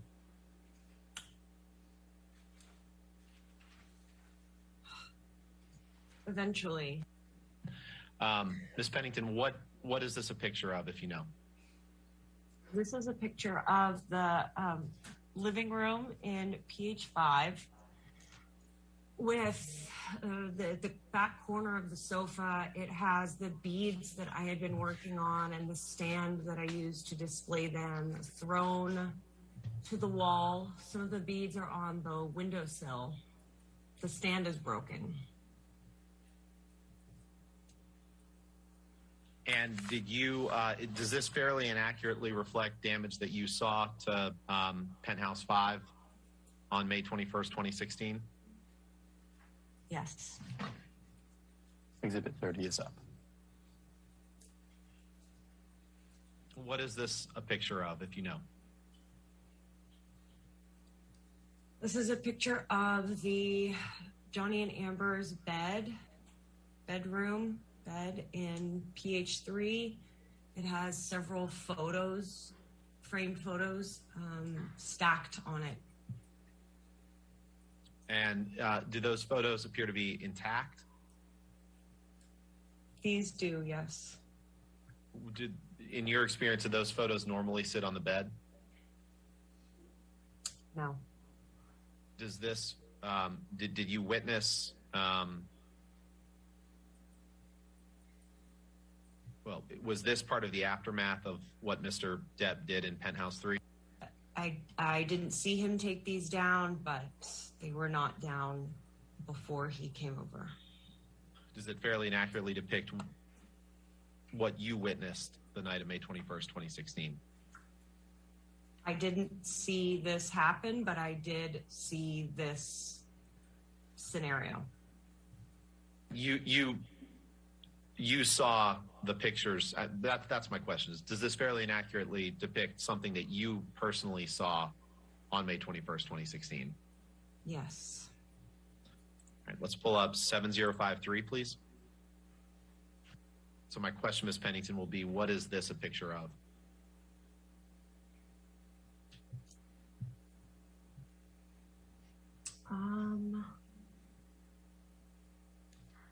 Can the info thing move off to the side? You know, no, I don't. Not in this version of the pictures. So I apologize for that. If you need it zoomed in or out.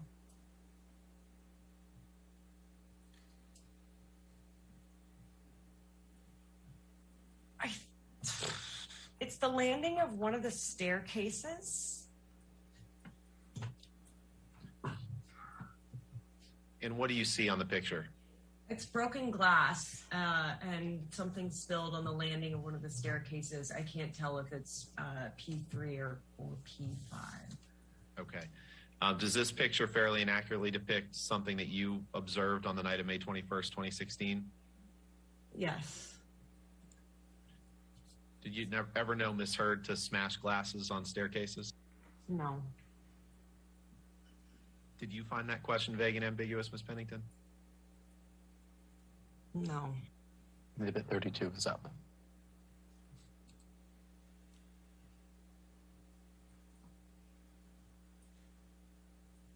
What is this a picture of, Ms. Pennington? These are stairs appearing of the same staircase with broken glass on them. Does this picture fairly and accurately depict something that you personally observed the night of May 21st, 2016? Yes. 33 is up. What is this a picture of, Ms. Pennington? This is a picture of the floor mat in front of the doors that would lead out to the balcony of PH3, and it has a broken, looks like top of a martini glass on it. Okay. Did you see this glass or material around this being broken on the evening of May 21st, 2016? Yes. And who broke this glass? Johnny did. And does this photo fairly and accurately depict something that you observed after Mr. Depp left Penthouse 3 on May 21st, 2016? Yes. Exhibit 34 is up. What is this a picture of, Ms. Pennington? This is the space between the cabinets in the refrigerator and the kitchen islands. It has a rug on it, and it has a fruit basket and fruit on the ground. And do you know who knocked that fruit on the ground? Yes. Who?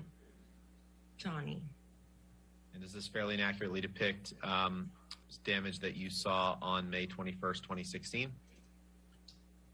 Yes. Exhibit 35 is up. Thank you. What is this a picture of, Ms. Pennington? This is the landing of PH5 that Amber's office was set up on. And this is her desk and her files. And boxes have been outturned, and there's papers all over the floor. And is this how Ms. Heard normally kept her office area? No. Does this fairly and accurately depict damage that you observed on May 21st, 2016? Yes. 36 is up. Is this that same office area? Yes. And is this an accurate depiction of what you observed on May 21st, 2016? Yes. 37 is up.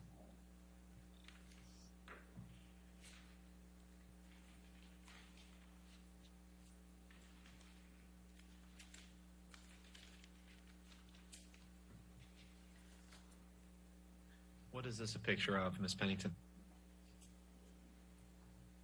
This is a picture of two photos on the column, the staircase leading up to Amber's office. The top photo is a group photo of Savannah, Whitney, Io, myself, Amber, Aaron, Brittany, Morgan.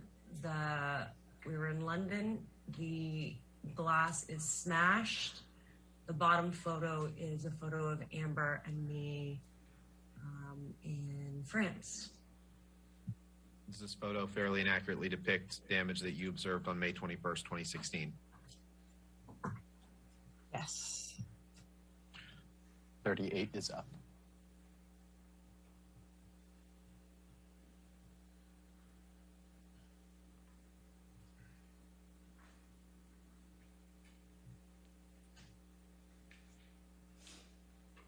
What is this a picture of?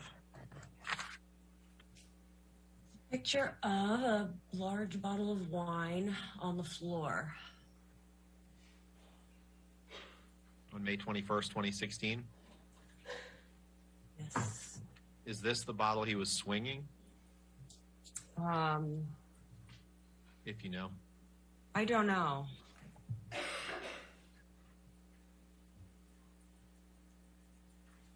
But it accurately depicts something you observed on May 21st, 2016.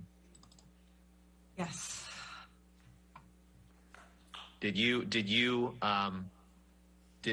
notice you or misheard or anyone that you were with spilling wine in penthouses that night in order to stage damage? No. And by what is this a picture of? I meant the whole scene. Oh. Sorry. Oh. It's a picture on the floor. Do you know what penthouse that is in? Can you zoom out again, please?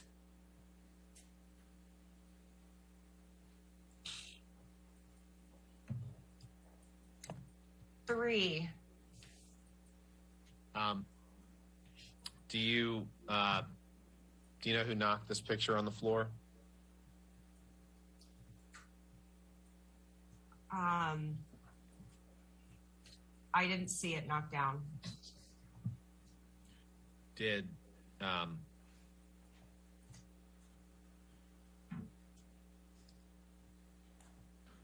other than Mr. Depp, did you see anyone causing any damage or knocking anything down in any of the penthouses on May 21st, 2016? No. And did you see Mr. Depp knocking things down? Yes. Does this picture fairly and accurately describe something that you observed on May 21st, 2016? Yes. Okay. Can you describe, did you see any injuries on Amber on May 21st, 2016?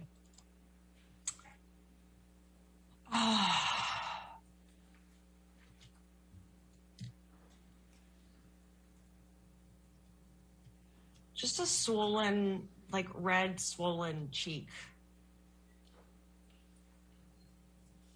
Let's pull up the May 21st, 2016 ALH 7077, please.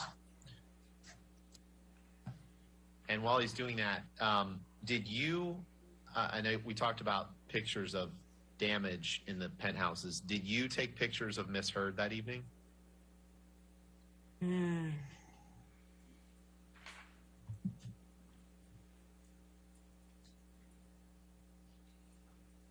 I don't remember if it was me or Josh. Were you present when pictures were taken of Miss Heard on May 21st, 2016? Yes. Does this picture fairly and accurately reflect observations you made of Miss Heard on May 21st, 2016? Yes. 42 is up. What is this picture, Ms. Pennington? This is Amber's face. It's red. the right cheek and eye is more red and swollen. Her right, mine left. Does this fairly and accurately depict Ms. Heard's condition that you observed that evening? Yes. Can you pull up 7083, please? What is this picture of? This is Amber's face turned at a slight profile. Her eye is red and bruised. The side, the side brow, temple, and cheekbone. Does this fairly and accurately depict Ms. Heard's condition that you witnessed on May 21st, 2016? Yes. And were you present when police arrived? Yes. Were there two sets of police officers? Yes. And what penthouse did they come in? Penthouse 3 both times. How close were you to the police officer? In the same room. Okay. Could you see damage that he had caused while you were standing there when the police officers were present? Yes. Did you ever hear Ms. Heard say, express any financial motivations for wanting to remain in this relationship with Mr. Depp? No. Did Ms. Heard ever express that if she went public against with what happened on May 21st, 2016, that she stood to gain financially from doing so? No.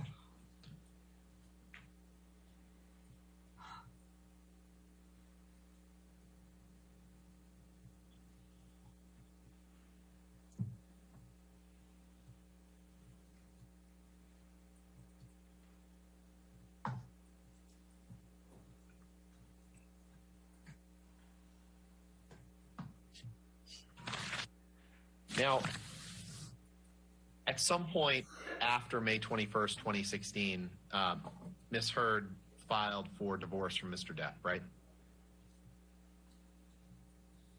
Correct. And at some point she filed for a domestic violence restraining order against him. Is that right? Yes. And I'm gonna come back to that line of questioning in a second, but before I forget, you mentioned Jerry and Sean Bett on the night of May 21st, right? Was there a space in the floor of the ECB where they would wait for Mr. Depp when he was in one of the penthouses? Yes. And what was that space? We called it the guard shack, and it was a vestibule separate from the penthouses, except that a door from the vestibule also connected to the door of the patio of PH5. Was the okay? Was it if someone were in the vestibule or the guard shack, as you called it, would they have seen you go into penthouse 3 when Amber requested that you do so?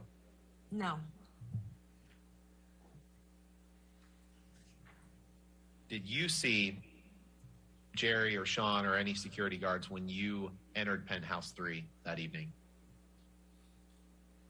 No. Okay.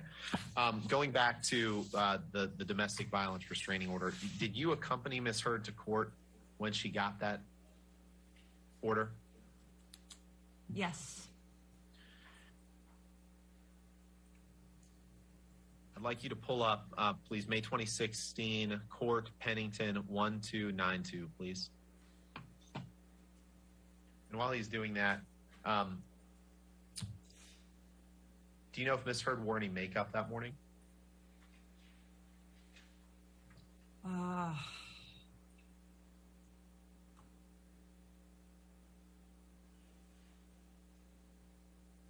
I don't remember seeing her put on any makeup.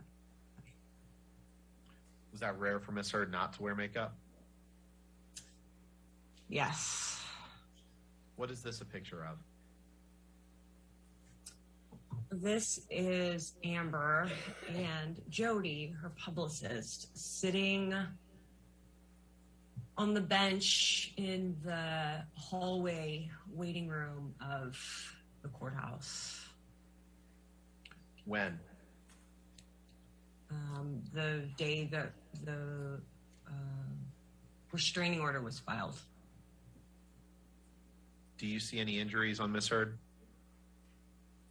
I do. Describe what you see.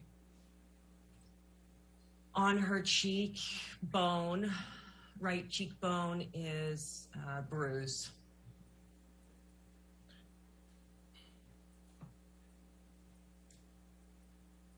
And how long after May 21st was this, approximately? I don't know. I don't remember. A matter of days, weeks? Less than a week.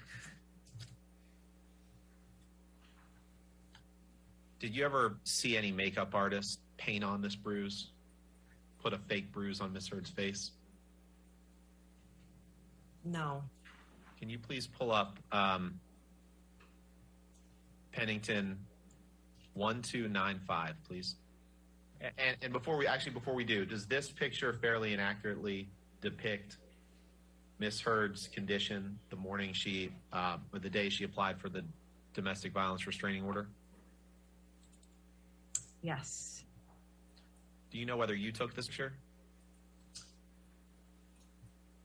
To the best of my recollection, I took that. Okay. And I'm going to ask you the same thing about this next picture, 1295.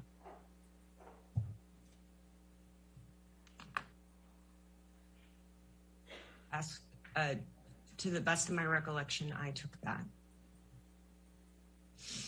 And does that fairly and accurately depict Miss Heard's condition on that morning? Yes. 46 is up.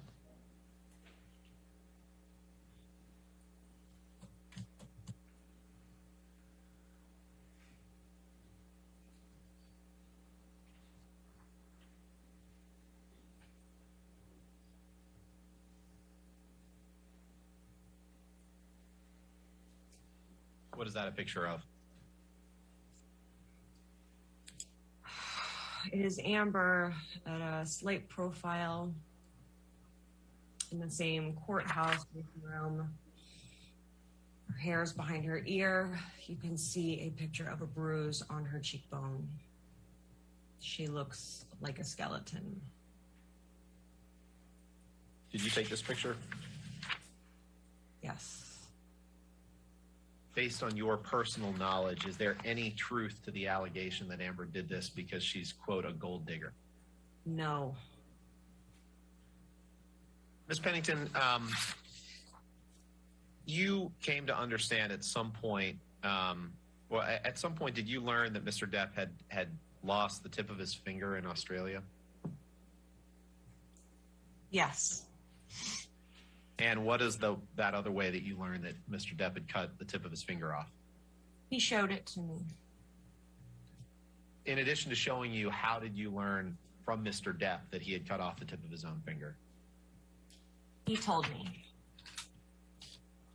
What did he tell you? He said, I don't remember how he said he cut the tip of his finger off, but while the nurse was dressing it, I wanted to see it. I also had a very small injury on the tip of my finger. And I continued to see it throughout its healing process, but I don't remember how he told me how he cut it off. But you remember that he told you that he cut it off? Yes. Ms. Pennington, I'll finish where we started, which is you've given a number of you've testified a number of times about the events that we talked about today, and I really appreciate you you being here today and talking about these. I know it was tough and it was emotional at times. Is there anything that you would change about any of the testimony that you've given today or previously about any of these events? No.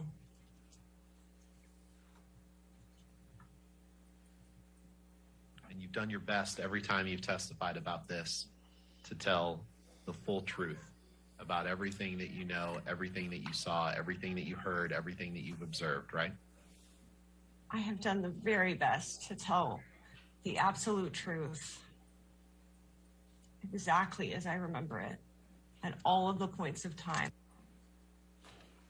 All right.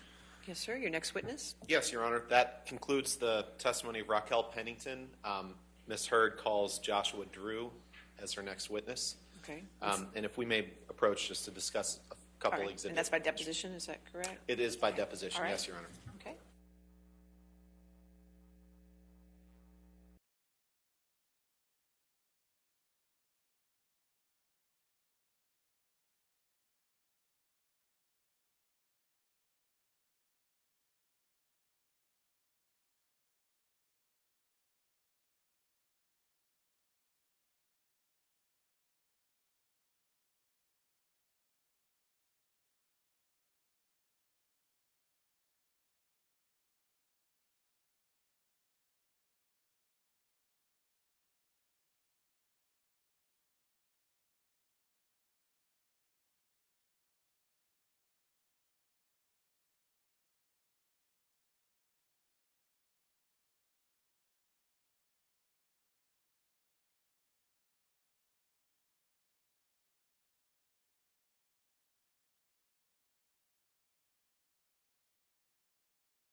Are we ready? Not quite? Okay. Yes, Your Honor. Okay. This is Ms. Heard calls Joshua Drew. as I Thank you. mentioned. Thank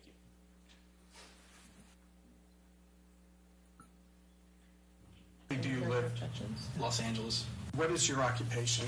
I run my own hospitality development consulting firm. Are you also a chef? Not anymore.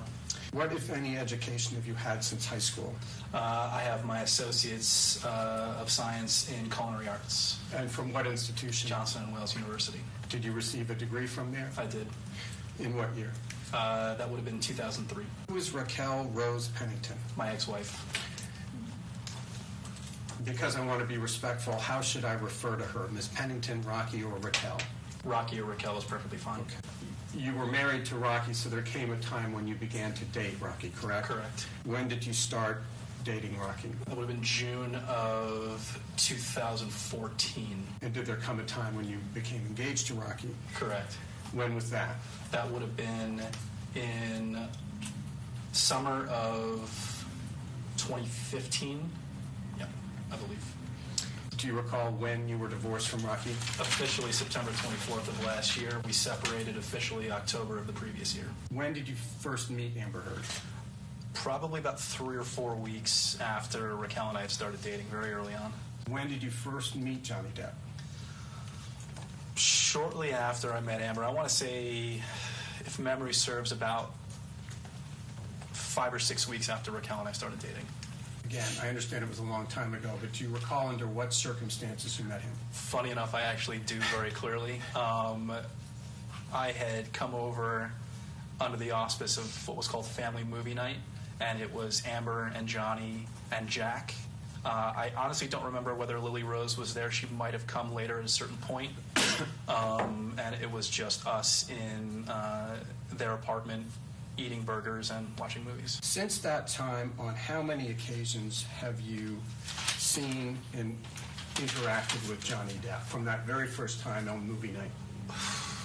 I couldn't even speculate the number of. It's not that it was infrequent so much as it was sporadic and, honestly, for a large portion of it, fairly casual. Not the kind of thing where you would just count the number of times. It was regular interactions over various periods of time. Well, your counsel is not going to let you speculate. But I'm going to ask you to get a range. Is it more than 10 times? Yes. More than 50 times? Yes.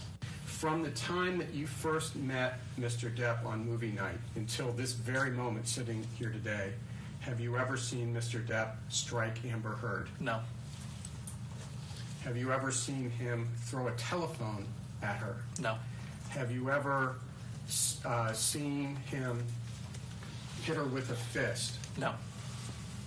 Have you ever lived at a building located at 849 South Broadway in Los Angeles known as the Eastern Columbia Building? Correct. Did you live in the condo known as Penthouse 1? Correct. With whom did you live in Penthouse 1? Raquel Pennington. From when to when did you live in Penthouse 1 with Rocky Pennington? Again, my memory is a little bit foggy of exact dates. Man, you'll have to bear with me a minute here. So while I was a frequent guest, I didn't actually live there until, I want to say, about October or November of 2015. Was Rocky already living in Penthouse 1 when you started visiting and ultimately moved in there? Yes. Did Ms. Pennington move into Penthouse 1 in or about June of 2014? I couldn't tell you with any specificity, but I believe it's around that time frame. Who owned Penthouse 1 at the time? Johnny Depp. While you and Rocky lived together in Penthouse 1, did you or she have a key that allowed you access to all of the penthouses on that floor? Everything except PH2, yes. At the time, did Mr. Depp and Ms. Heard live together in PH3? Sporadically, yes. The key to which you and Rocky had access allowed either of you to enter PH3, correct? Correct. Who was in PH5 at the time? Nobody lived in PH5 for the entirety of our time there. Did you or Rocky ever pay Mr. Depp any rent to live in PH1? Offered and refused. Did you consider the refusal of your offer to be a generous gesture by Mr. Depp? Exceedingly. In your experience, is Mr. Depp generally generous to his friends? Yes. Is he generous to people generally? Yes. Did Mr. Depp own Penthouse 5? Yes. Would your key have opened Penthouse 5? Yes. When you and Rocky were living here in Penthouse 1, did you ever notice that there were security personnel standing outside the door of Penthouse 3 when Mr. Depp was in Penthouse 3? Not normally, no. Did you ever see the security personnel standing outside of his door? On very rare occasion. Normally they were in a storage room off to the side of PH5. Moving aside from Mr. Bett and Mr. Judge, while you stayed at the East Columbia building, did you come to know any of the employees of the building? Casually. Who is Trinity Esparza? She was one of the front desk people. Did you have communications with her? In the course of living there, yes. Did you find her to be pleasant? No. How was she unpleasant? She was not particularly polite or accommodating to me or Raquel or any of Amber's friends. I wasn't there specifically, but I heard similar things from Amber and her interactions with her as well throughout the course of our time there. While you lived in Penthouse 1, did you have the opportunity to interact often with Amber Heard? Yes. Did you and Rocky see Ms. Heard frequently? Yes. Did you ever see her drinking alcohol? Yes. Did you ever see her drink to excess? Yes. Did you observe Amber Heard during her wedding to Mr. Depp at the Bahamas? Yes. Was she intoxicated at any time during the wedding weekend? Yes. As were we all. Did you ever hear at any time Amber Heard yell at Mr. Depp? Yes. On how many occasions? I couldn't tell you the number of occasions. Did you ever see her strike Mr. Depp? No. Did you and Rocky ever discuss the relationship between Amber Heard and Johnny Depp? Yes. On how many occasions? Honestly, probably hundreds, if not thousands. Mr. Drew, moving to April 21, 2016, do you recall that there was to have been a birthday celebration that night? Yes. Was that Amber Heard's birthday? Yes. Do you recall which birthday it was for her, how old she was? It was her 30th. I catered it. What do you recall about that evening? I recall it was held in PH5. Johnny was hours late, and Amber spent the better part of the evening making excuses for him. And he came very obviously intoxicated and put on a show for everybody. And when the party was over, or we left, cleaned up, and the next morning we heard about what had transpired after the fact. So Johnny was supposed to have attended the dinner, correct? Correct. And at what time did the dinner begin? I don't recall. You and Rocky were guests at the dinner? Correct. Who else was invited to the dinner? Again, you'll have to forgive me. It was quite some time ago. I remember Amber's friend Brandon being there, Amber's friend Iggy, a rabbi. I want to say that Whitney was there as well. To be very honest, I can't say with specificity whom else was there. When you say Whitney, are you referring to Whitney Heard? Correct. Is Whitney Heard Amber's younger sister? Correct. Putting aside the state or condition in which Johnny arrived, do you recall sitting here today approximately when Johnny arrived for dinner? I really couldn't tell you with any specificity, but I can say it was quite a few hours after the party had started. Did he provide any excuse or explanation to the group as to why he was late? No. Putting aside Mr. Depp's intake of alcohol that evening, had Miss Heard been drinking before Mr. Depp arrived? Yes. Do you know how much? Couldn't tell you. Did she seem intoxicated at any time during the evening?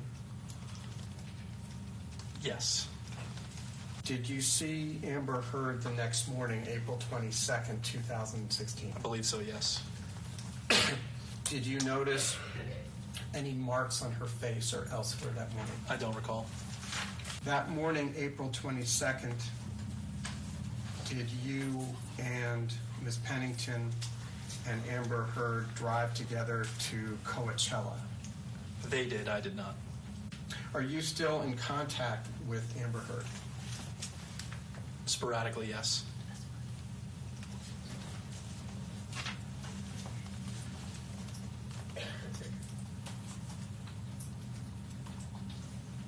And just to be clear, and I'm sorry to jump around, when you say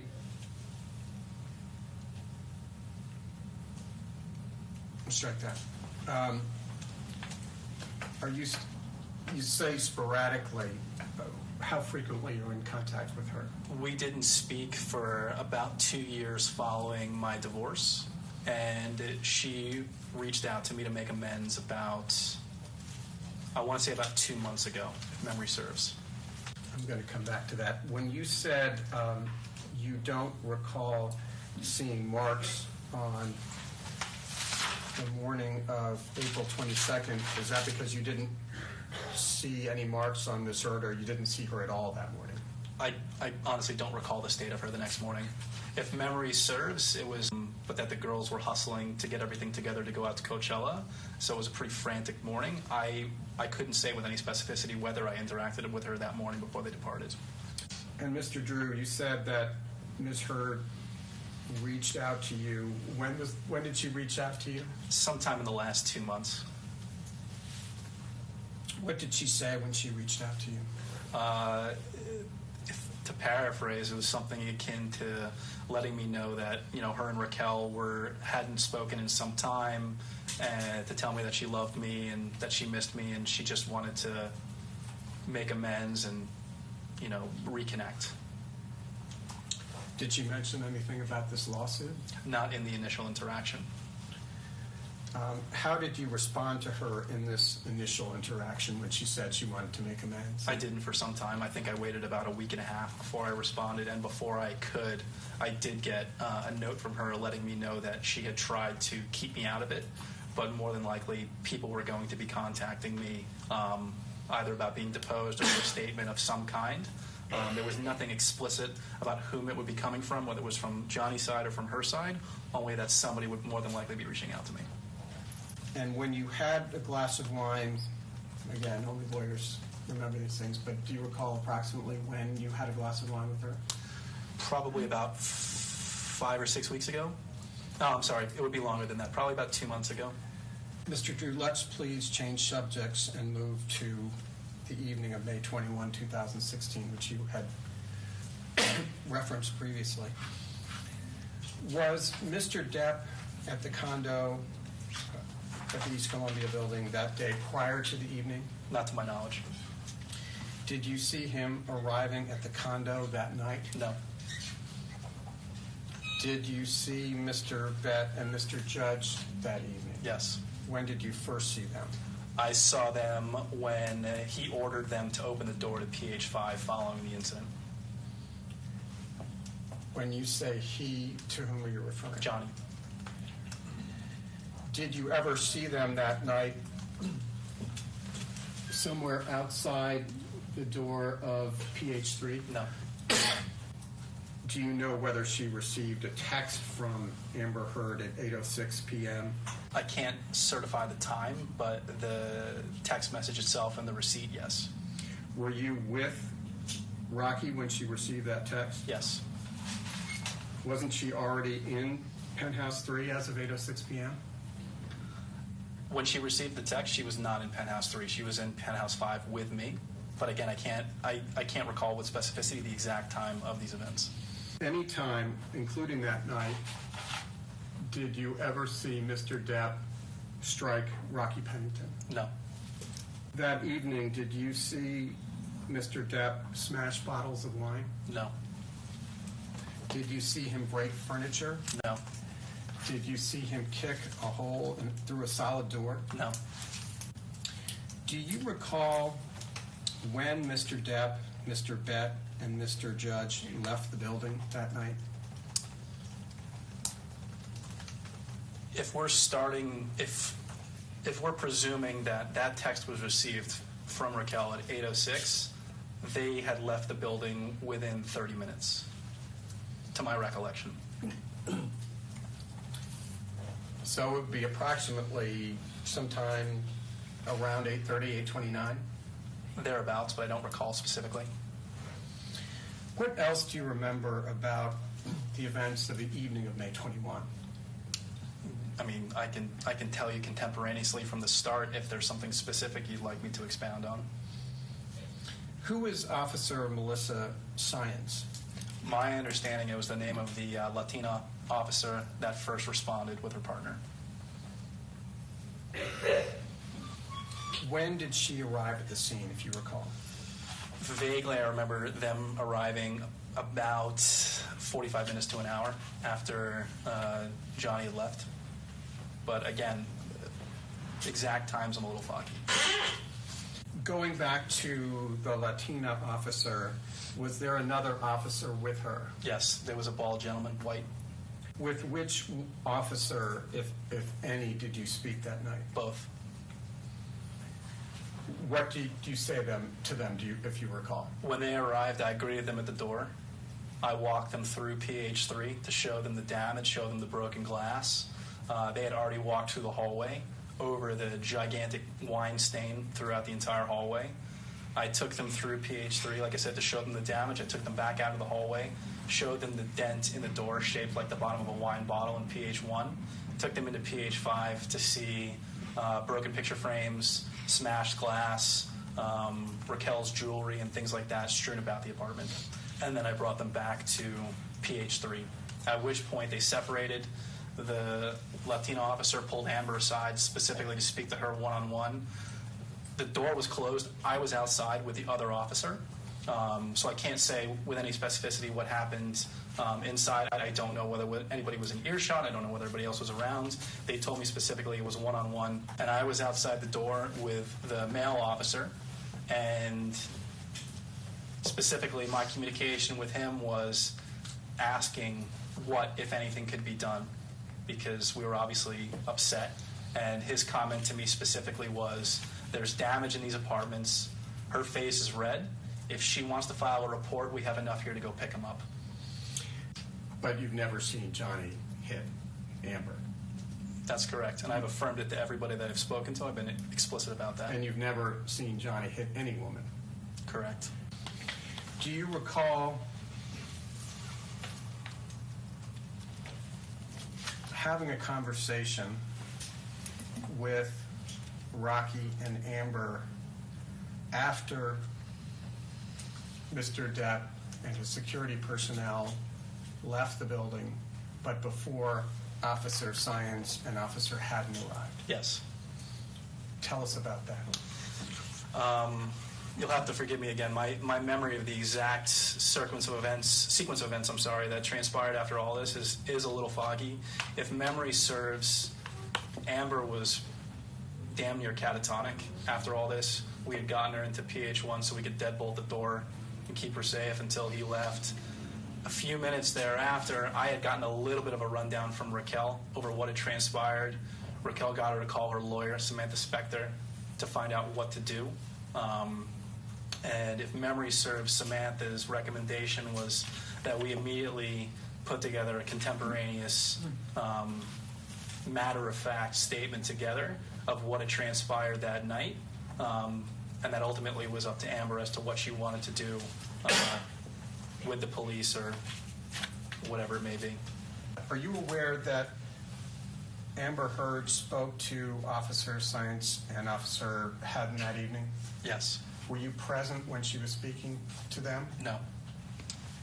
Did Amber file the complaint that night? No. Did the police arrest Mr. Depp? No. Did they issue a warrant for his arrest? Not that I'm aware of. Mr. Drew, let's turn for the moment to May 22nd, 2016. Did you see Ms. Heard at all that day? Yes. When did you see her? At various points throughout the day. If memory serves, Raquel had committed to a jewelry show somewhere, I want to say it was downtown, I might be mistaken, it might have been out in Venice, somewhere in Los Angeles. So she was out most of the day. So I cleared my schedule to be able to be there should Amber need anything.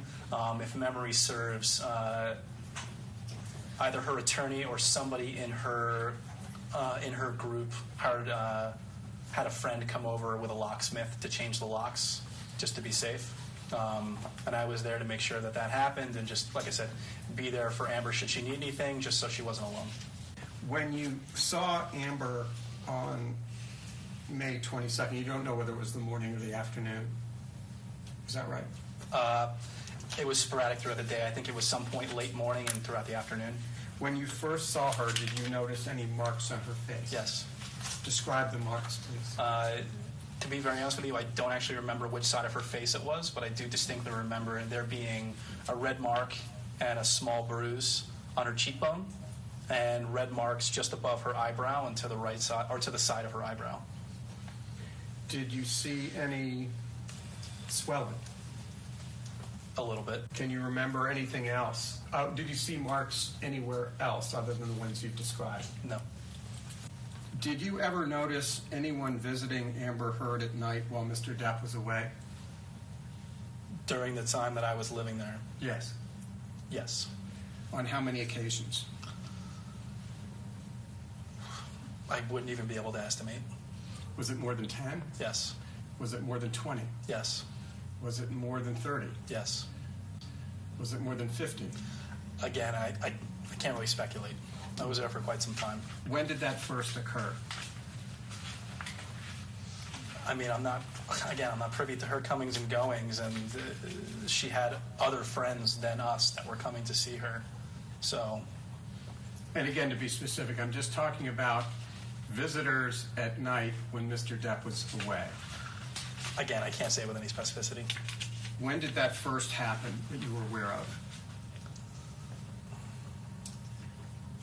I mean, I would say pretty early on, but again, there's no context to it. The other consideration that I would say is that the hallway between all of these penthouses was public right-of-way going to the pool. So my understanding of people coming and going, it might have been the public, it might have been residents, or I'm sorry, not public, it might have been residents in the building. I can't really say with any specificity. Who was Elon Musk? Elon Musk was a gentleman that Amber dated intermittently following the restraining order. When did can you recognize Elon Musk? Yes.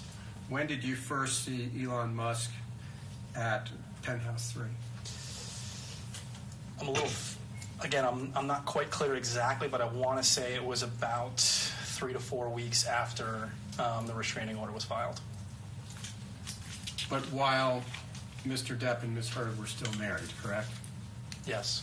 After May 22nd, 2016, did you ever see any marks on Ms. Heard? Not to my knowledge, no. Would you please describe, as far as you can remember, what cleanup efforts were undertaken and by whom? Well, myself. In Penthouse 3, there was a number of pieces of broken glass and items strewn about the counters and the floor in the kitchen. Only in the kitchen, sort of around the kitchen island. In the hallway outside of the penthouses was quite a bit of spilled wine. I don't believe we dealt with that at all. And then in PH5, all of Raquel's things had been strewn about pretty dramatically, so we did our best to sort of put that back together and pack everything back up. And there were, things like piles of books and picture frames were broken, or piles of books were strewn about, and picture frames were broken and things like that. We just picked the glass up off the floor so the dogs didn't get hurt, and I think we left everything else for the time being. Did you actually see who? Strewn about? That's not the right verb. But did you actually see the person who threw her clothes around? I didn't witness firsthand any destruction of any kind. Are you aware that Ms. Heard alleged that Mr. Depp hit her on or about December 15? Yes. What, if anything, do you know about that incident? So my recollection of that is Raquel and I had come back to the penthouses from where I don't recall specifically, sometime, I want to say late afternoon, early evening. And Raquel was supposed to meet with Amber as soon as they came back. Amber had not been responding to her text messages for some time, so we let ourselves into PH3 together to go check on her and make sure everything was okay. When we came in, the kitchen was completely, I wouldn't say it's trashed, but it was out of order enough for something to be off. And then when we turned the corner on the section of counter next to the kitchen sink, there was something written on the counter, and I don't know, I can't remember what material it was, and to be honest, I can't actually recall exactly what was written. It was something very, very weird, like all is such a fraud or something akin to that. You never saw Mr. Depp strike Amber Heard on or about December 15, 2015, No. correct? Correct. Did you see Ms. Heard that night? Yes. Did you notice any bruising or other signs of injury? Yes, pretty significant. What did you observe? I noticed specifically she had pretty significant bruising on the inside of both eye sockets, kind of extending down the bridge of her nose, and her forehead was red. But you have no first-hand knowledge of how that injury occurred. That's correct. Are you aware that she Amber Heard made a television appearance the next day? Yes. Do you ever see Mr. Depp take drugs, either prescription drugs or drugs that were not by prescription? Yes. How many times? I can't speculate on the number of times, to be honest. There was some questioning before where people were asking you about emphasizing how many times. Is it fair to say more than 10 times? Yes. Fair to say more than 20 times? Yes.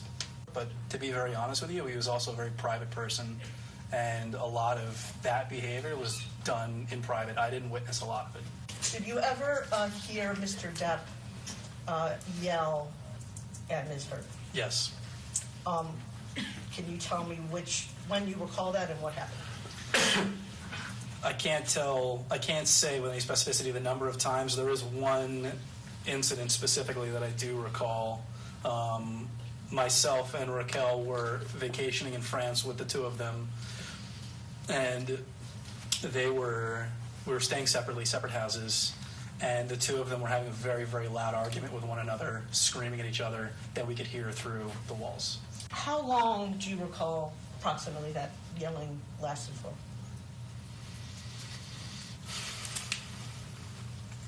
I want to say that I witnessed personally, maybe 30 minutes. Did Mr. Depp often wear heavy rings that you noticed on his fingers? Yes. More than one? Yes. And were they large? Is that fair to say? If memory serves, yes. December 15, 2015, Los Angeles, California, which is the next page. And you'll see in paragraph 23, in case it refreshes your recollection, there's a specific reference to Rocky. What knowledge do you have about this incident? Specifically,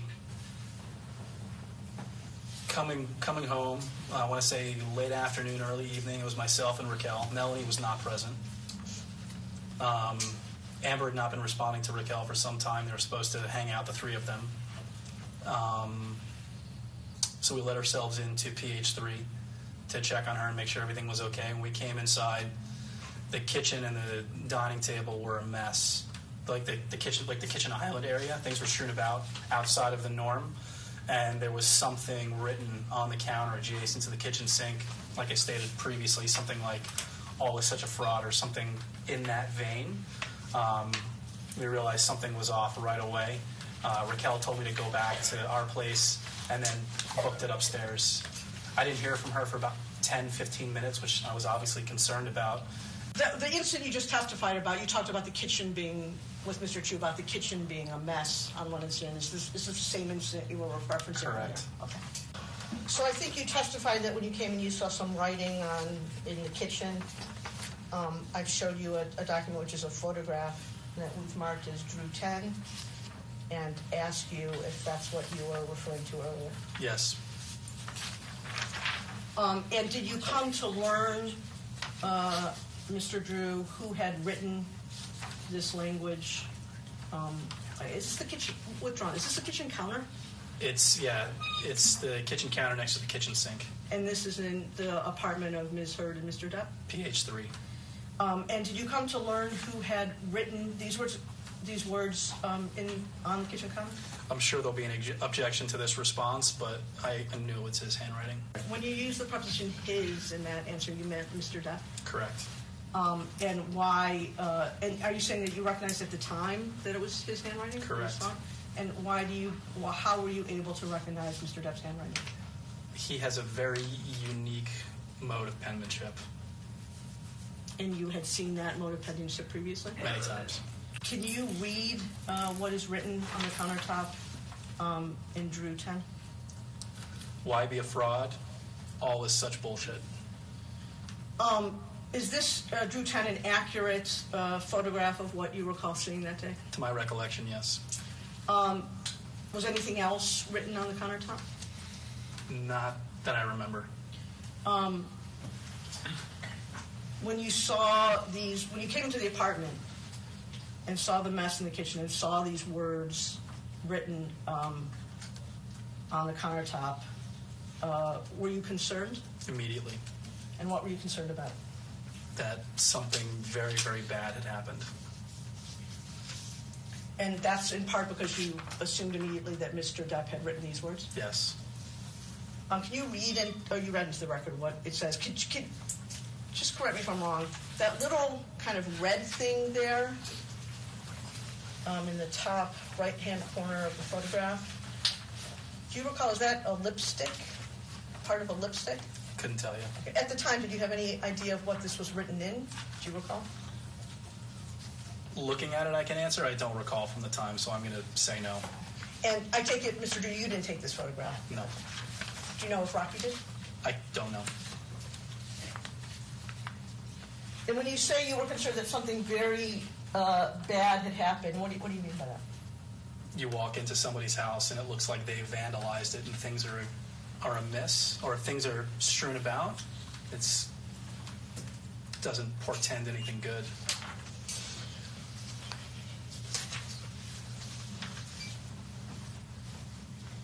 Did you go anywhere else in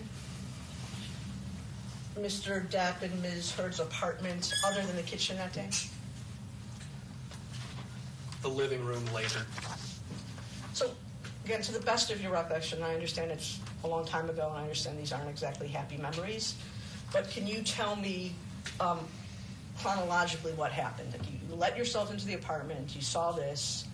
Just tell me the story again, to the best of your recollection of what happened when. How I remember it is that like I said, we came home late afternoon, early evening, hadn't heard from Amber in some time, which was out of character for her. Let ourselves in to go check, saw that written on the counter, saw the kitchen amiss. Raquel looked at me and said specifically, go back to our place.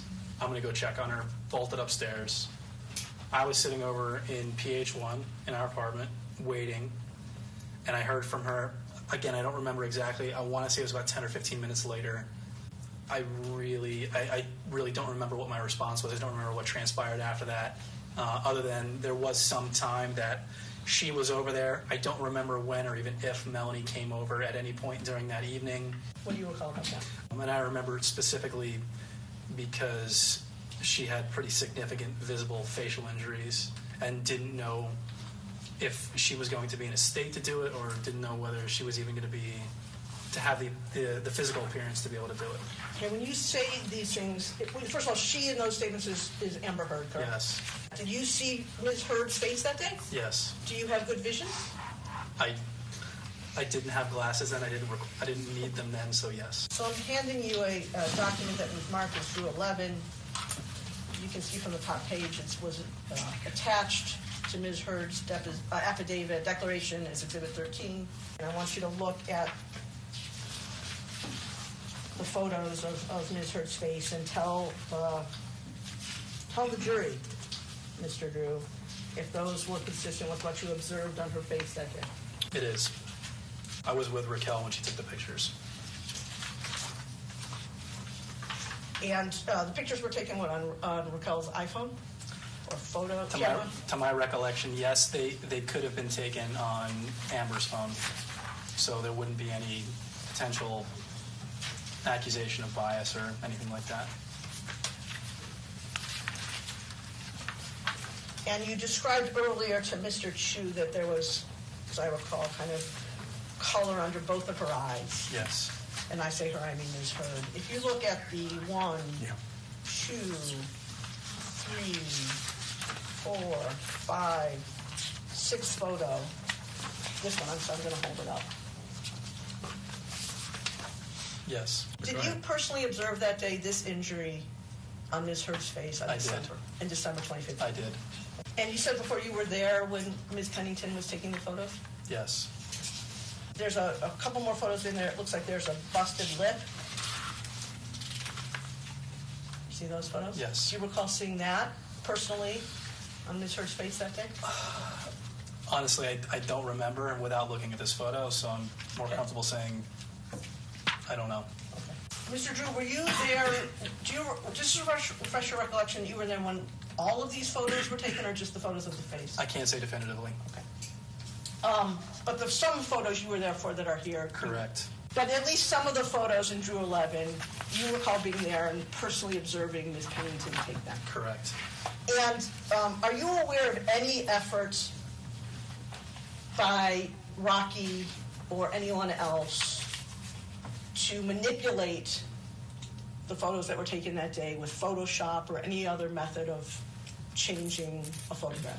If I had any knowledge of that or even suspected it, this would be a very different interview. It's a deposition, but yes. Or a very different deposition, whatever. I'm going to turn now to the incident on April 21, 2016,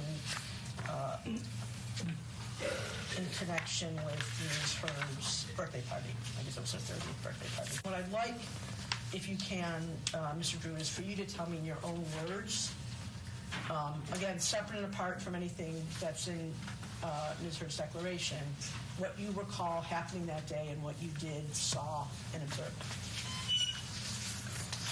So if memory serves, it was Amber's 30th birthday. She wanted to have a dinner party at the apartments, just close friends, and I offered to cook dinner for everybody.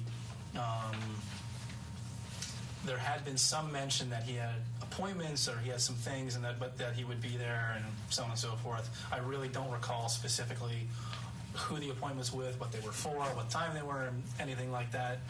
Quite frankly, any talk of schedule with either Amber or Johnny was pretty much moot, to be very honest. Everybody arrived. We were sort of, I think we waited for a little bit of time, expecting him to show up. And at a certain point, I don't know who made the decision. They're just like, let's sit down and have dinner. He'll get here whenever he gets here. And we had the party in PH5. We sat outside. I want to say he showed up not towards the end of the evening, but pretty close to. Again, this is just my observation, but it appeared that he was inebriated in some way. I won't say whether he'd been drinking on pills or whatever it was, but it did have the appearance that he was inebriated in some way. She did not react to it. She being Amber, yeah, played nice. He sat down, and honestly, the rest of the evening was quite pleasant. He does what he always does when he comes and sits down at dinner, is put on a show and connect with everybody and, be entertaining and be pleasant and polite. And her the same thing. You would have never known that there was an issue. And then I didn't hear anything until the next morning. And I knew that there was a scramble. The girls were leaving the next day for Coachella, which I did not attend with. But all I knew was that they had gotten in a pretty big argument. But because of the rush to get out that day, I didn't really get too many stories about it. You cooked the dinner that night? Correct. What'd you cook? Oh, I don't remember that. Actually, I do remember. What'd you cook? I made tacos, actually. Don't ask me why I remember what I made, but I did it. Amber wanted Mexican food, so I did a big Mexican spread. When you say that when Mr. Depp walked in, he appeared inebriated, do you recall, was he swaying? Was his voice, his words slurred? What do you recall?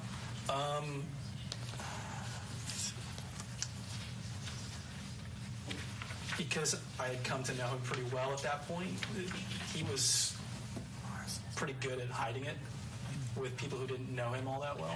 But you could sort of see that if you spend enough time around with him, you could see the little ticks, slurring his words a little bit extra, swaying, being a little bit more discombobulated, and being a little bit more, what's the word? Like, just gregarious and loose. It's not his normal mode. Okay, I hate to go back into what I'm going to refer to as the poop incident. But I think you testified earlier that you observed on a number of occasions dog poop or dog pee in Mr. Depp and Ms. Heard's apartment. Is that correct? In perpetuity. When you say in perpetuity, what do you mean? It's pretty much constant. I've cleaned up my fair share in that apartment. And I think you testified that the dogs weren't trained to only poop on the sidewalk. They weren't trained at all. They had their run, and they'd be left at home for large portions of the day sometimes, and if there was nobody there to take care of them, and at some point, there was pee and poop on everything. Couches, sofas, chairs, the bed, you name it.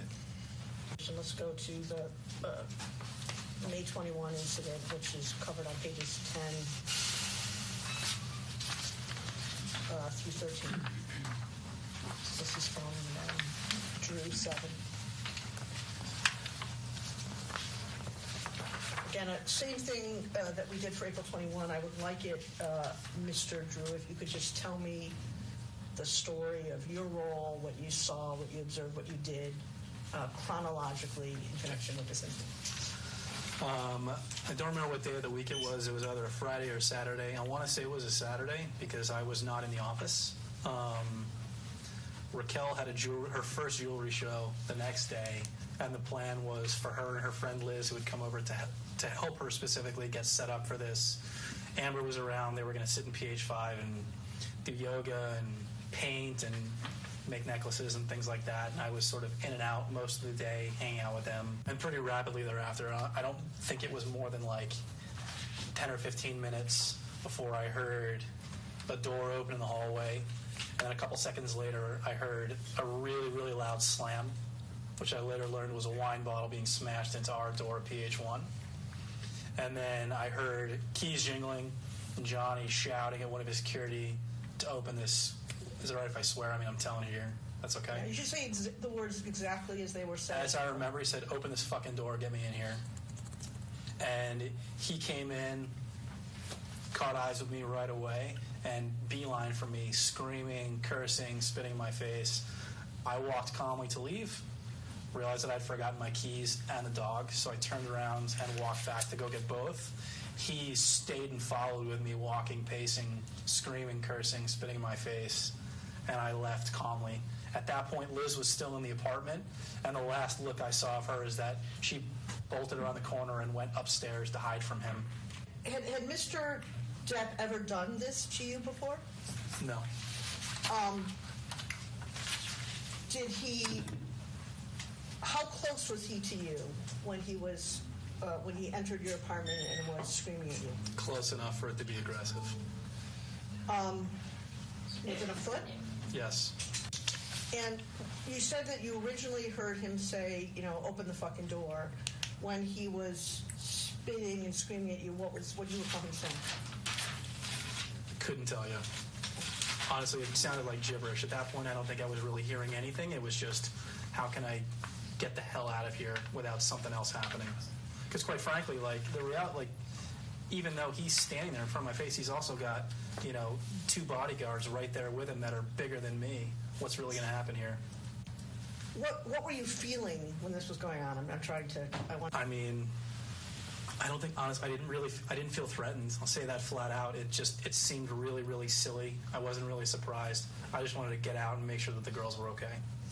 And sometimes you can say someone's spitting at you because they're like performing on a stage and there's. It wasn't like actively spitting in my face. It was just the nature of how close he was and the way in which he was acting.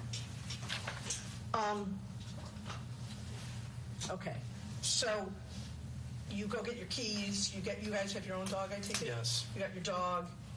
You go out. What happens next? I walked out into the hallway, and to be very, very candid, I don't remember in this instance whether I went to PH3 to go check on them or whether I went into PH1.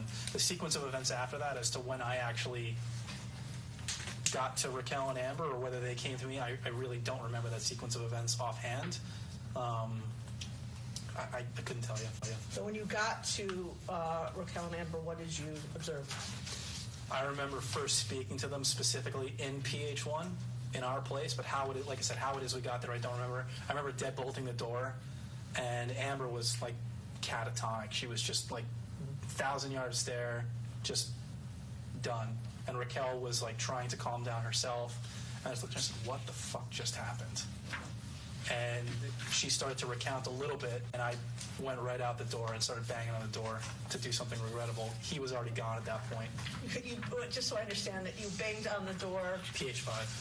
I'm going to go to Drew 1, if you don't mind. Your incredible architectural drawing, Mr. Drew. So tell me where you are, where he was, where you went. I was in here when Johnny came in. Doors right here. The witness should reflect, the record should reflect the witness putting to PH5. Door was right there. This is in PH5. The living room's a little bit larger. I came out of the door to PH1, right smack in the middle, and I went back, started banging on the door at PH5, assuming he was still in there, but they were already gone. So what sparked you to go back to try to go after Mr. Depp was hearing from Rocky that Mr. Depp had pushed her. Correct. As opposed to Ms. Heard. Correct. By the time you got over there, he had already left. Yes.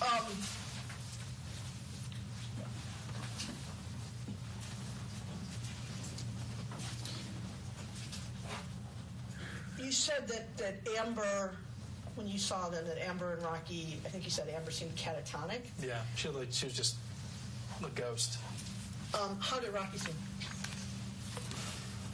From what I remember, sort of like when somebody's coming down from an adrenaline rush, she was just sort of like, she didn't really know what to do. Couldn't sit still, just sort of standing there and shaking. So after you had gone to try to find Johnny, he'd already left. What happened next? I went right back to the girls to make sure that they were okay after my own little selfish outburst. And they were, at that point, still in your apartment? They were still in my apartment. I came in. Amber had started to come out of it a little bit. Raquel had started to calm down a little bit. I started to get a little bit of information as to what happened. The thing I remember most distinctly was that Amber had Johnny's cell phone in her hand, so I took it from her. And when did you first learn about the police? We were in PH1. I believe at that point when I came back upstairs, Amber was already on the phone with her attorney. We went back to go take pictures of all the damage, took pictures of the wine stain in the home. Is that the first time you saw the damage in her place, or had you already seen it in kind of the back and forth? Again, I'm a little foggy on that. I can't say definitively whether I'd seen it before or whether that was when I saw it for the first time. So we took her back to PH3. We took photos of the damage inside. And I want to say the first responders came pretty shortly thereafter. Maybe, again, I'm really guessing here. I want to say 20 or 30 minutes at the most. The first set of police officers who were there, how long do you recall them staying? Maybe 15 minutes. I was asked to greet the officers specifically because Amber didn't want to file a report, and I said that I would speak to them to see if I could, get them to leave, say that everything's okay, even though we all knew that there was no way they could do that. I told her that I would go and greet them first. Okay, so 2 questions. Why did you know that there was no way they could do that? Let me ask you that question first. Survivor of domestic violence myself. What was your understanding of why she didn't want to have him She arrested? was still protecting him. What else, if anything, Mr. Drew, do you remember either the female Hispanic police officer or the Caucasian gentleman saying that even? I remember I was the one who walked them through PH3 where the original incident had occurred. I showed them the broken glass. They had already walked over the wine stain in the hallway, or the big spill of wine, and I showed them the bolt in the door. You could see looked like the bottom of a wine bottle. I took them into PH5 and showed them through. Their communication to me throughout was me just pointing things out to them. The Caucasian police officer pulled me outside solo. I can't say what happened internally, so I don't know whether anybody was in earshot, whether it was just Amber and the officer having a one-on-one, or whether there was anybody else around them. I don't know what was said either, specifically outside of what I might have heard secondhand, which has already been talked about ad nauseum. You have in front of you, Mr. Drew, a series of photographs that we've marked as Drew 13. And I think I'm just going to take you through them one by one, if that's okay with you. And I'm going to ask you if you remember, if you can tell me what these photos are. These are photos taken of her the night of the incident. Who took the photos? Some were taken by me, some were taken by Raquel. And when you say the night of the incident, May 21. And are you sitting here today, can you distinguish which were taken by you and which were taken by? No. Were you present when they were all taken? I can't say that definitively. Okay. Were you present when photos were taken of Ms. Heard's face, like you see on the first page of this? Yes. And is this image of Ms. Heard's face on May 21 consistent with your recollection of what her face looked like? Yes. And am I correct that unlike, it's a little hard to see because there's shadow on the right, but unlike the prior incident that we looked at where there were photos, here the injury looks like it's mostly on one side? Correct. Let's look at the next photo. Tell me if you can remember, if you can identify what that is. These are pictures pulled off the wall and placed onto their bed in their bedroom. Let's go to the next photo where it's clearer. Do you recall seeing this on the night of May 21? Yes, this is on the column in PH5 going up the stairs. And there, the glass on the pictures was shattered? Yes. Starting with the first photo of Ms. Heard's face, is that what Ms. Heard's face looked like when the police arrived? Yes. With the next photo of the pictures on the bed and the broken picture frame on the wall, did you show these to you personally show these to the first group of police officers that night? Honestly, this one, I really can't say whether I did show them to the officers. I don't recall this. And just so the record is clear, you're pointing to the photos on the bed. Correct. What about the photos on the wall? The third photo, yes, I showed them personally. For the photos on the wall, you had been in the apartment prior to this? Yes. Was the glass broken when you had last been in the No. apartment? Okay. Go to the next one. What's that? This is broken glass. I believe this is from the landing directly beneath the photo shown in the third photo. And it's a landing on a staircase? Yes. Did you show, was that photo taken by either you or Rocky? Yes. Did you show that glass to the police officers who came, the first group of police officers who came that night? Yes, I did. Next photo.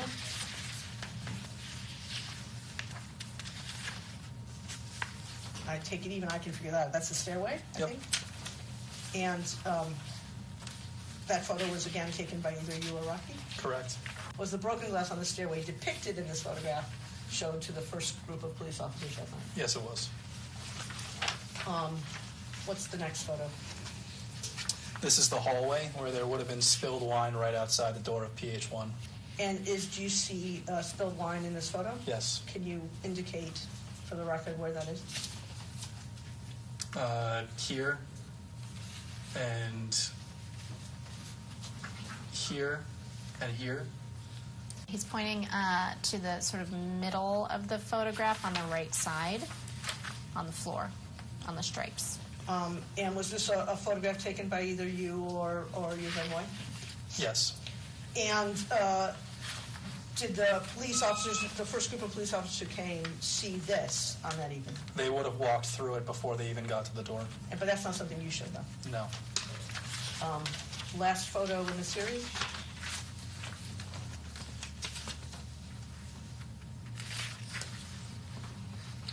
Can you tell me what that is, sir? That is a wine bottle and spilled wine on the floor. Is this a photo that was taken by either you or Rocky? Yes. Is this something that you showed the first group of police officers that evening? Yes. Which apartment is this in? I believe this is in PH5.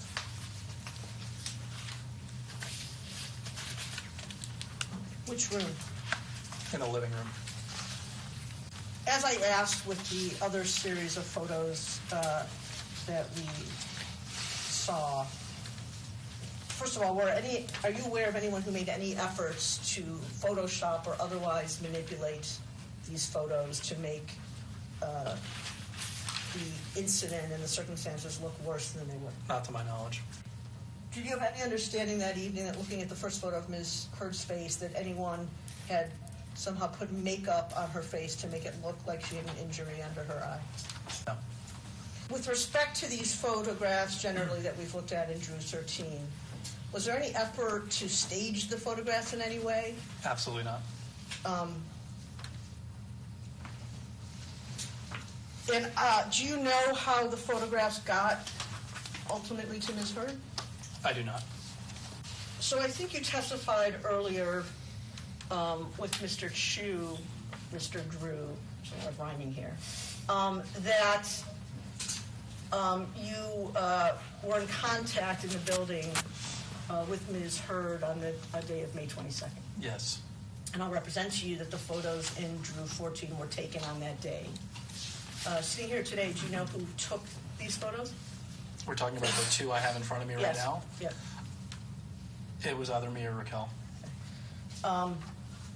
Is this consistent with your recollection of how Ms. Heard looked the next day on May 22nd? Objection, Yes. lack of. Did you see Ms. Heard's face on May 22nd? Yes. Did you or your ex-wife take photos of Ms. Heard's face on that day? Yes, to my recollection. And similar to questions I've asked in the past, was any effort made to stage those photos in any way? Not to my knowledge, no. Was any effort made to put makeup on Ms. Heard's face to make the injuries look redder or more serious? Not to my knowledge, no. Was any manipulation of the photos done, either using Photoshop or any other similar method? Not to my knowledge, no. I'm showing you a document that's been marked as Drew 18. I'm directing your attention to the photos there and asking if you can identify where these photos were taken. The photo on the first page,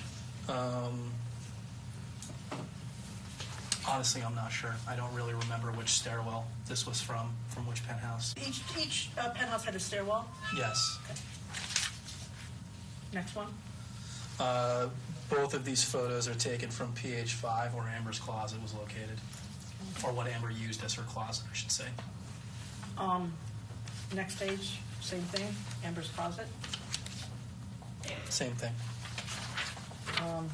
Next page, at least the top one. The top one, same. Bottom photo on that page. Bottom photo is taken from, it looks like it's taken from the landing on the stairwell of PH5 towards the kitchen, towards the Broadway side. And the next page just seems like similar copies. Were you ever made aware, Mr. Drew, of anyone destroying Amber Heard's closet this way? Not to my knowledge. Are you aware of any efforts between and among Rocky Pennington, Io Tillett, Melanie Iglesias, Elizabeth Mars, or Amanda DeCadenet to, quote, get their story straight? Not to my knowledge. Have you had any outreach from any of those people that I just mentioned to you to coordinate your story or your recollection or your testimony about the things you've testified here today? No. I did receive a phone call from IO, I want to say maybe 3 months ago. That was to catch up. And did you discuss during that phone conversation your recollection of the events that we've been discussing? No. You testified that the dogs were too small to climb the stairs. Is that Correct. correct? And if the dogs, in fact, were too small to climb the stairs, how would they be able to jump on the bed? One of them was not. So it's your testimony that one of the dogs had the ability to climb the stairs and jump on the bed, and the other had neither. Correct. All right. Ladies and gentlemen, that completes the testimony of that witness. So we'll go ahead and have our lunch break. Again, during your hour lunch break, do not discuss the case with anybody and don't do any outside research, okay? Thank you. We'll see you in an hour.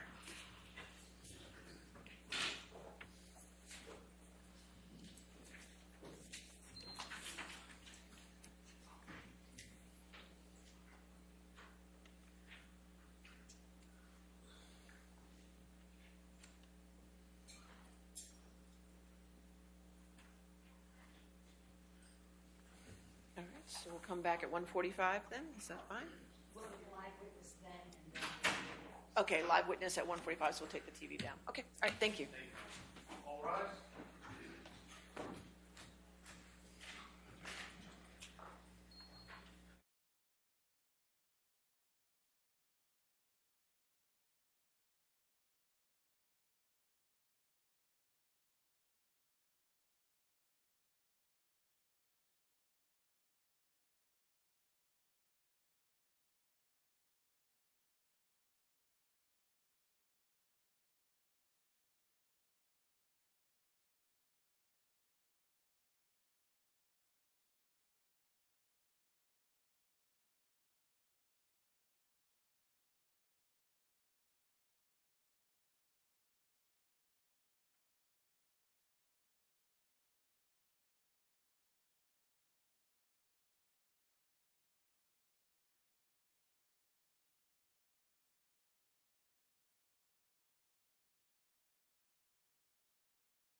until the philosophy which owns one race superior and another.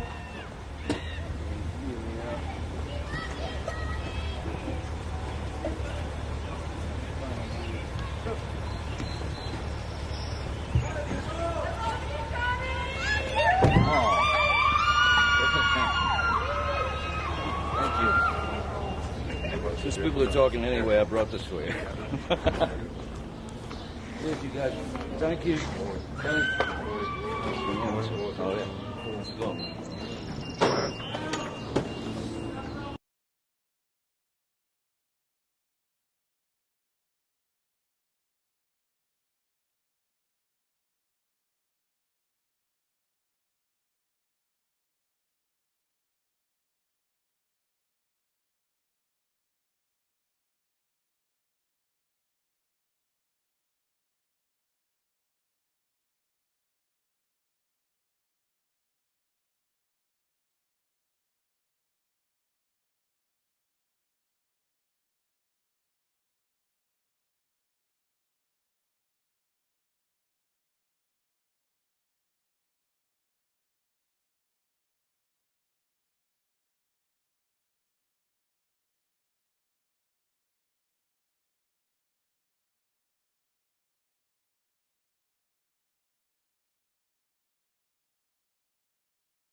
please be seated. All right, your next witness. Your Honor, we'd like to call Whitney Enriquez to the stand. All right. Come forward, ma'am.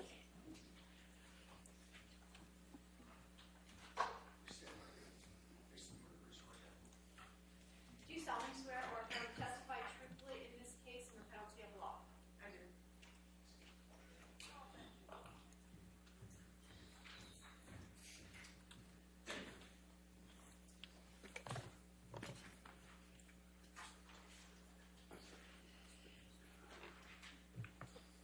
Thank you. All right, yes, ma'am. Thank you, Your Honor. Will you please state your name for the record? Whitney Enriquez. And where do you live? In Glendale, California. And you're Amber's sister? I am. How old are you? 34. So you're her younger sister? Yes. Okay. Are you married and do you have any children? I am. I'm married with 2 small children. Okay. How old are your children? A 3-year-old and a newborn. He's just over 2 months old. Okay. And what is your profession? Before the pandemic, I worked in hotels doing various food and beverage management jobs, primarily events as well. Okay. Now I'm going to take you to Mr. Depp and Amber, the early stages. When did you first meet Mr. Depp? I met him sometime in 2011 for the Rum Diary press tour, but I did not meet him until 2012 as Amber's boyfriend. And were you living with Amber at the time? Yes, we had an apartment together on Orange Avenue. I split my time between there as well as an apartment I shared with my boyfriend at the time. Okay. Now, describe your relationship with Mr. Depp in the early stages. We got along really well at first. He was sober at the time, and Johnny, when he's sober, is very bright and beautiful and lovely and kind and generous, and he was very easy to get to know, and frankly, we all fell in love with him at first. Now, describe your observations of Amber and Mr. Depp's relationship in the early stages. Again, at first, that was wonderful. They were incredibly in love. I actually, to this day, have never seen my sister fall so madly for somebody. And things were wonderful. They seemed to really understand each other and get along well. But very quickly, this pattern emerged as their relationship went on, that if Johnny was using, there almost always was a fight. There was always a Objection, Your Honor. Cause for speculation, lack of foundation. All right. As a foundation, if you want to lay a foundation. What, if any, changes in their relationship did you observe? That when Johnny was using, there would be a fight. I saw it firsthand. Objection, Your Honor. Same objection. Overruled. That's fine. Thank you. Please continue. If he was using or if he was drinking, there was almost always a fight. There was always an argument. There was always a period where they weren't getting along. And it seemed to oscillate pretty quickly.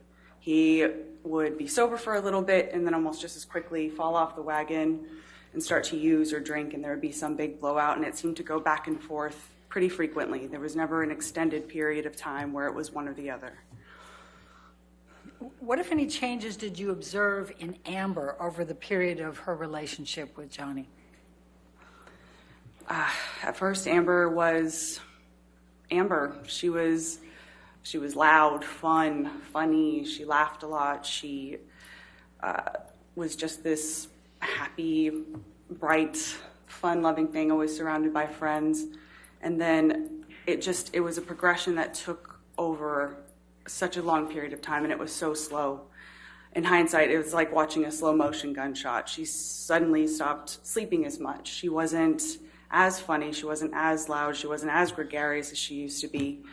Cut to the end of their relationship, she was so physically unwell. She maybe weighed 100 pounds soaking wet. She was emaciated. She wasn't sleeping.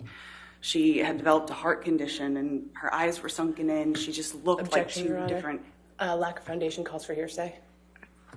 She's giving her observations. Well, heart condition. I'll sustain as to heart condition. Okay. Other than the heart condition, please continue. She just, if you were to do a photograph side by side, you would see 2 very different people. And people that knew her throughout the entirety of their relationship saw the same thing. What, if any, observations did you make about Mr. Depp exhibiting controlling behavior over the course of their relationship relating to Amber's clothing? Objection, Your Honor. Leading. What, if any, observations did she make about... I'll sustain the objection. What, if any, observations did you make about Mr. Depp's treatment of Amber relating to clothing? At first, it would be like light jokes, or, she left the house wearing something like, oh, you're going to wear that, or just some joke. It was very subtle, And then over time, again, just like the progression of their relationship, it just intensified. Then suddenly it's, they have the same stylist. He and I forgot her name, but suddenly they have the same stylist, and he had been essentially controlling what she wore to events and things like that. So she went from being able to wear whatever the hell she wanted, and then suddenly she's wearing anything that his stylist wanted her to wear, or wanted him to wear. And her style over time just got more and more conservative. What, if any, observations did you make about Mr. Depp with respect to Amber's work? That, too, was one thing at first. He was saying he was protective over the kinds of jobs she was taking. Oh, that's not going to be good for her career. That's not going to be good for this, not going to be good for that. And then suddenly he has a problem with her taking any sort of job or any sort of audition. And then it became every time that she even thought about taking a meeting, it was another fight.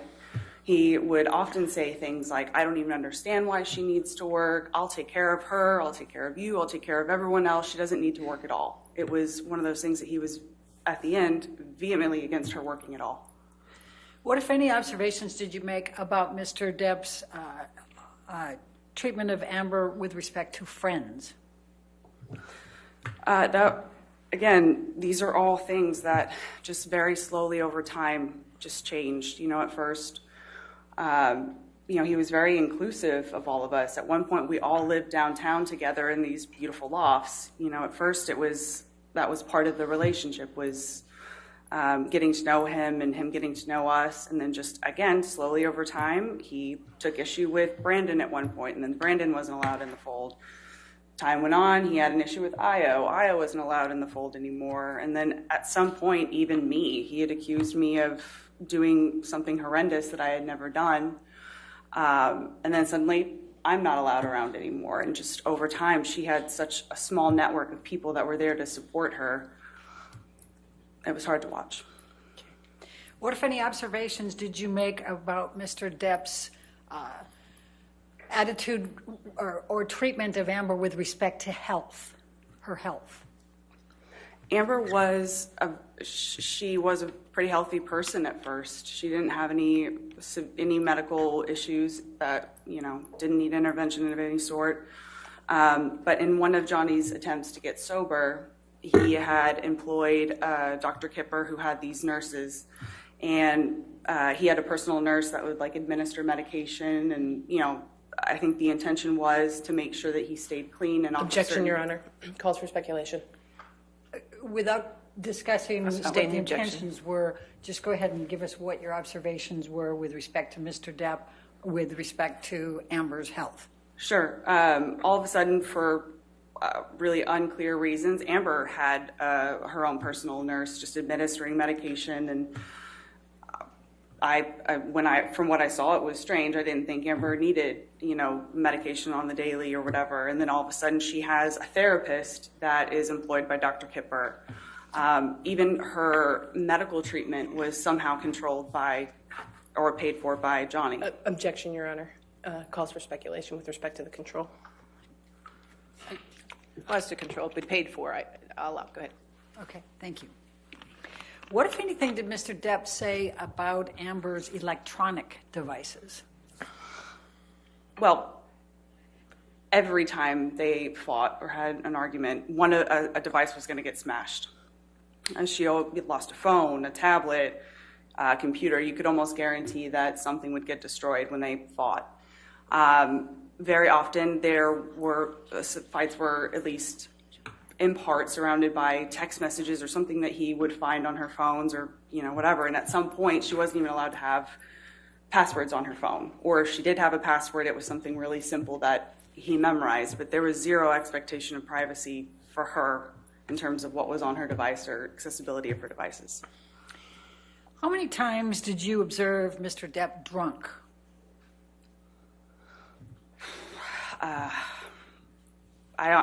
Countless. Too many times for me to quantify. How many times did you observe Mr. Depp high on drugs? Again, it would be really hard to put a number to that. It was a lot. Okay. And what types of drugs did Mr. Depp use to your knowledge and your observation? Well, I've done cocaine and drank with him on a number of occasions, so that. He almost always had weed of some sort, marijuana, joints or whatever. I have seen him take MDMA on an occasion, shrooms as well. I once saw him consume a Ziploc bag that had a bunch of just unknown pills, some prescription, some not. He just took them all at once to see what would happen, and he laughed about it. Those are what I can recall. Okay. Now, you said that you also did cocaine with Mr. Depp, is that correct? Yes. What, if any, observations did you make as to what Mr. Depp carried in his pockets? Well, he always had cigarettes or rolling papers. When I say cigarettes, I mean the tobacco and rolling papers. He always had a joint on him. If he was in a phase of using coke, he would carry around a little pill box that had his cocaine in it. He always had a pocket knife, a lighter, and it's about what I can recall. Okay. What, if any, behavior changes did you observe when Mr. Depp had been drinking alcohol or using drugs? Like I said, it was, a completely different version. He was almost unrecognizable when he was drinking and using to an excess. If it was alcohol and coke, he would slur. He would go on these paranoid, delusional rants about things that didn't make any sense. His speech would be slurred. I almost never knew him to use cocaine without drinking. Those were generally combined. When he would smoke weed, he was much more relaxed. He was kind of what you would expect, happy on a couch, laughing. But when he was drinking, he would just get very angry. And he would just say really nasty, unkind things. And it almost didn't, usually about Amber, sometimes about me, but it almost didn't matter if she was in the room or not. He would just say really horrible, horrible, horrible things about her or to her. Can you give the jury a few examples that you can recall? Pardon my language, fucking cunt. He called her a fucking used up trash bag, slimy whore, saggy whore. Fucking cunt was thrown out a bunch. Just horrible things like that. I'm going to take you to March 21st, 2013. We've called it the painting or Keith Richards incident. When did you arrive at the Orange apartment on March 21st, 2013? It was sometime in the afternoon.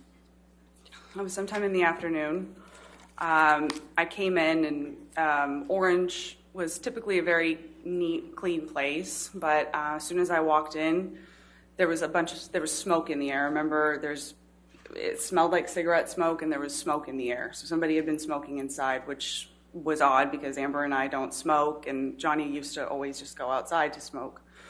But walking a little bit further in, there was furniture askew. Going into the kitchen, there was, Johnny was sat at our little breakfast nook table that we had there, and he was wearing glasses. He had, there was cocaine in front of him. There was booze in front of him. journal, like no newspaper, things like that, just kind of scattered around at the table. And I sat down to talk to him to see what was going on. And it was really hard to understand what he was getting at. It was really clear that he had been drinking for some time. His speech was slurred, and again, it was really hard to follow what he was trying to tell me. At first, he seemed to be upset that my sister had been photographed with our friend Marie in France. He then started saying that it must have meant that she was having an affair with her, and everyone would be laughing at her. And this woman, her father was a French politician, so he then starts rambling on about, he knows what her father's up to, and her this, that, and the other. And again, it was just this strange paranoid tailspin is the only way I can describe it. It wasn't true. My sister wasn't having an affair with this person. Objection, Your Honor. I think it's pretty non-responsive at this point. All right. Next question. Sustain the objection. Please describe what your conversations were and your observations were with Mr. Depp. So as I'm sitting there talking to him, Amber is in the kitchen, and she's not sat at the table or anything. She's kind of hanging back, and Johnny's still talking to me about what the problem was. And then all of a sudden the focus shifts to this painting that has been on the wall ever since Amber and I moved in. And the painting was done by one of my sister's exes. So he was convinced that it was on the wall to taunt him, to tease him, and how disrespectful that he had to wake up next to this painting. And it surely meant that Amber and Tasha were back together again, which of course was not true. But he was then upset about that. He was upset about this painting that was on the wall. I was trying to talk to him, not only to just try to figure out what was going on, but I was trying to get him out of the house because he was already very late for filming this documentary that was being shot at one of his houses. Was that with Keith Richards? Correct. Okay. That was my understanding of it. Please continue. So for hours we sat there. I was trying to, talk to him, make him feel like everything was okay, just try to get him out of the house. His assistant kept coming in and out at one point. And all the while, Amber is just in the kitchen. She's like giving us space, but she's in earshot, and he's saying these things about her. And at one point, she tries to come over to like check on him, and she kind of embraces him from behind, and he's just like, fuck off, and continues to say these things about her. And again, we sat there forever, and eventually we did get him to leave the house. So, but he insisted that Amber come too, and that if they were going to work it out, she'd have to be there, and they would talk about it at some other point, I guess. Let me just stop you for a minute. What, if any, injuries did you observe on Amber at that time? At the time, it was before I had a real understanding of what was going on. It was I didn't know, frankly. And her face was swollen, but I didn't, and it was kind of red. I thought she had just been crying.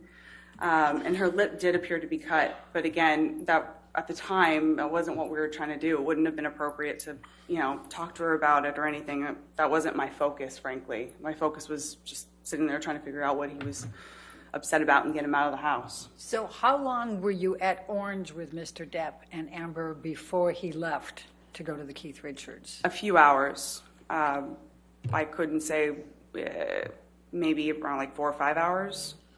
It took a minute. Now, did you accompany Mr. Depp over to the recording, or did you stay? I did. And did Amber go too? Correct. That was part of the condition of him leaving, is that Amber had to go with us. All right. Well, please describe to the jury what happened next then on your ride over there. So Amber and Johnny were sitting in the back. I was in the front with Sterling, the driver. And they weren't saying much back there. There was music playing pretty loudly, so I couldn't really hear what was going on back there. But at some point I heard the back door open, or the back window open, and Johnny is holding our dog out the window.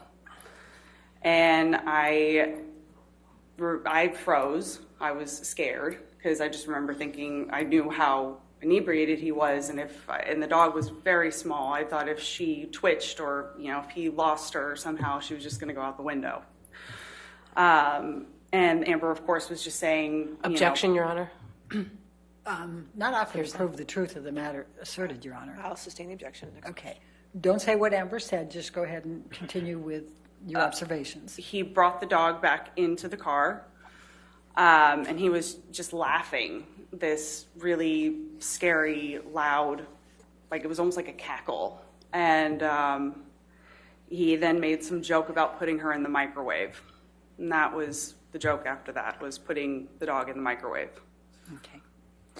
So during the year 2013, what, if any, marks did you observe on Amber? Any injuries or signs of markings, anything like that? Occasionally I'd see bruising, cut lips, split lips, weird marks, burns, or I don't know, on her arm, scratches on her arm, things like that. It was just weird, and it was periodic. It wasn't like a constant thing, but there were injuries to her. And what, if anything, did you do? Did you ask her about them? I did at some point confront her and ask her, and she... Objection, Your Honor. Hearsay. Don't tell Sustain us. the objection. Okay. Next question. Okay. But you did ask her about them? Yes. Objection, Okay. Your Honor. Same objection. Next question. That's fine. That's okay. Overruled. Thank you, Your Honor. All right, I'm going to take you to June 2013, Hicksville. Were you in attendance at that event with Mr. Depp and Amber? Yes. Please describe for the jury what you can recall from that event. So Hicksville is like this. It's this like collection of themed Airstreams. It's like a little. It's in the middle of the desert. It's just like a fun little place to go. So we went with a group of our friends. And yeah, so each one of us had our own little Airstream or whatever. So my partner and I at the time, we got there last. So as we're going around checking out the different Airstreams, because again, each one of them had a different theme, so it was kind of fun to see, who was staying in which theme or whatever. I open Amber and Johnny's, and there's cocaine on the table. And I didn't really think much of it at the time. I was just like, all right, fine. We're all here to have fun. And that night, we sat around the campfire. Everyone was drinking. Some people were taking shrooms, and then I drank too much, and I went to bed early before everyone else. And then the next day, when everyone was cleaning up, I had heard about something that had happened the night before, and an altercation that... Objection, Your Honor. Hearsay. Don't tell us what you heard. Go ahead and just tell the jury what you observed. I observed people cleaning up after what appeared to be just a night of friends hanging out. I then went to my sister's trailer, where she was staying with Johnny, and it looked like a bomb went off in there. There was broken things, things had been skewed. It just looked incredibly messy. It looked like somebody had ransacked it. That's what I observed. Okay. Now I'm going to take you to September 2013. What, if anything, did you do with Mr. Depp relating to going to London? So September 2013, that was around the time of my birthday. Amber was filming in London, and she wasn't able to make it back for my birthday. And it was also a friend of ours, Io, also has a birthday the same time, or around the same time as me. And Johnny thought it would be great to load up and surprise Amber on set. He thought she would really enjoy it, and so that's what we did. We loaded up, we went on a plane that he chartered, and I believe my father was with us as well. And yeah, Johnny and I drank and did a lot of cocaine on that plane, and I ended up passing out. But we get to London, and it was wonderful to see Amber, and we had a dinner that night at the hotel that we were staying at, or it was either that night or the next night, I can't remember exactly, but At one point, Johnny picked up a steak knife and he hurled it at his assistant. It missed him, but obviously Nathan got upset and he left, and he was upset as well. And a fight broke out between Amber and Johnny that night. I didn't witness it. I wasn't there. I knew that they were. Objection, Your Honor, lack of foundation. All right, I'll sustain the objection. Okay, Next question. So you can't tell us about it if you weren't there. So Okay. what happened next that you were aware of? I left sometime after that, and when I touched down in Los Angeles, I learned that they had. Objection, Your Honor. Not after to prove the truth. I'll sustain the objection. Next question. When did they get engaged? They got engaged at some point when I was on the plane. I left London. By the time I landed in London, they were engaged. Okay, thank you. Now I'm going to jump all the way to November 2014, the 2014 Hollywood Film Awards. What, if any, involvement did you have with Mr. Depp relating to the Hollywood Film Awards? I was called over to where he was getting ready, 80.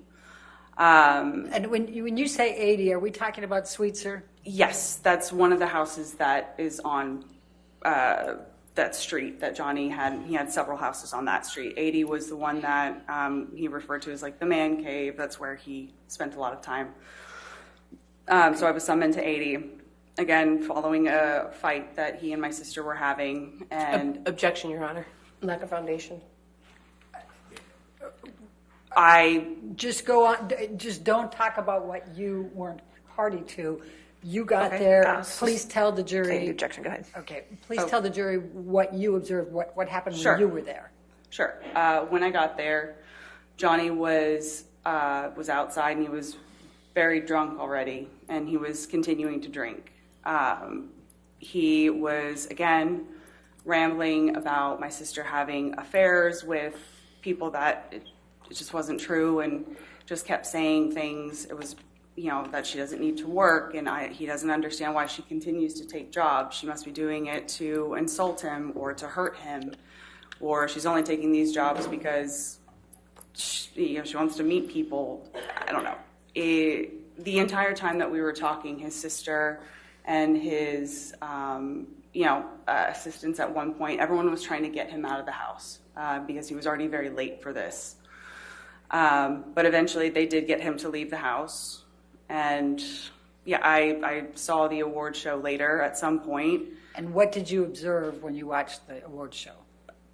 Unfortunately, an extension of what I had seen at the house. He was still very drunk, actually a little bit more drunk than when I saw him at the house. And what was he doing that caused you to believe he was very drunk? Well, he was drinking the entire time that we were talking. And, in general, at this point, I had understood what Johnny looks like when he's drunk. He's stammering. His speech was hard to understand. He was slurring. He was super unsteady on his feet. I recognize what he looks like when he's drunk. Okay. Now I'm going to take you to March 23rd, 2015. And at this time, were you living at the penthouse suites? I was. Okay. Excuse me. Sorry. When approximately did you move into the penthouse suites? I actually don't know for sure when I moved in. I would take me a minute to remember. It was sometime in 2014, I think. Okay. And so as of March 23rd, 2015, you're living there, correct? Yes.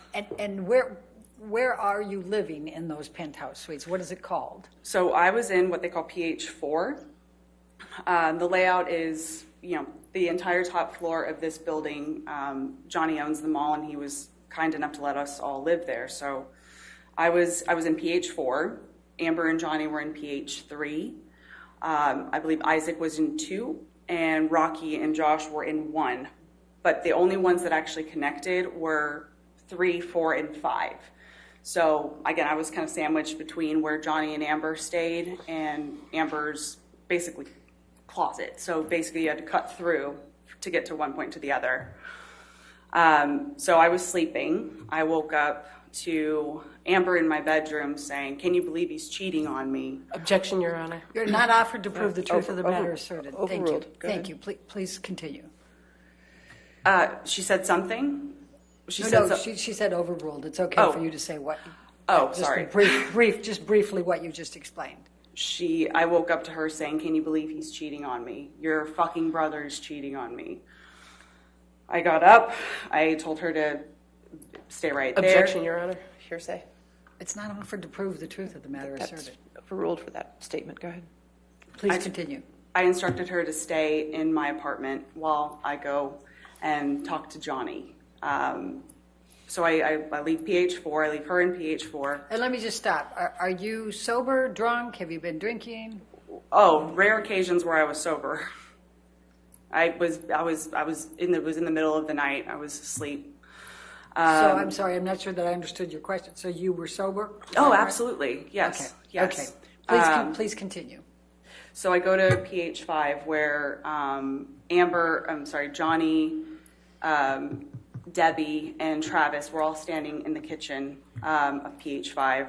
I went down there to talk to him, and again, I can tell he's clearly drunk, and he has a bottle of alcohol of some sort in front of him as well.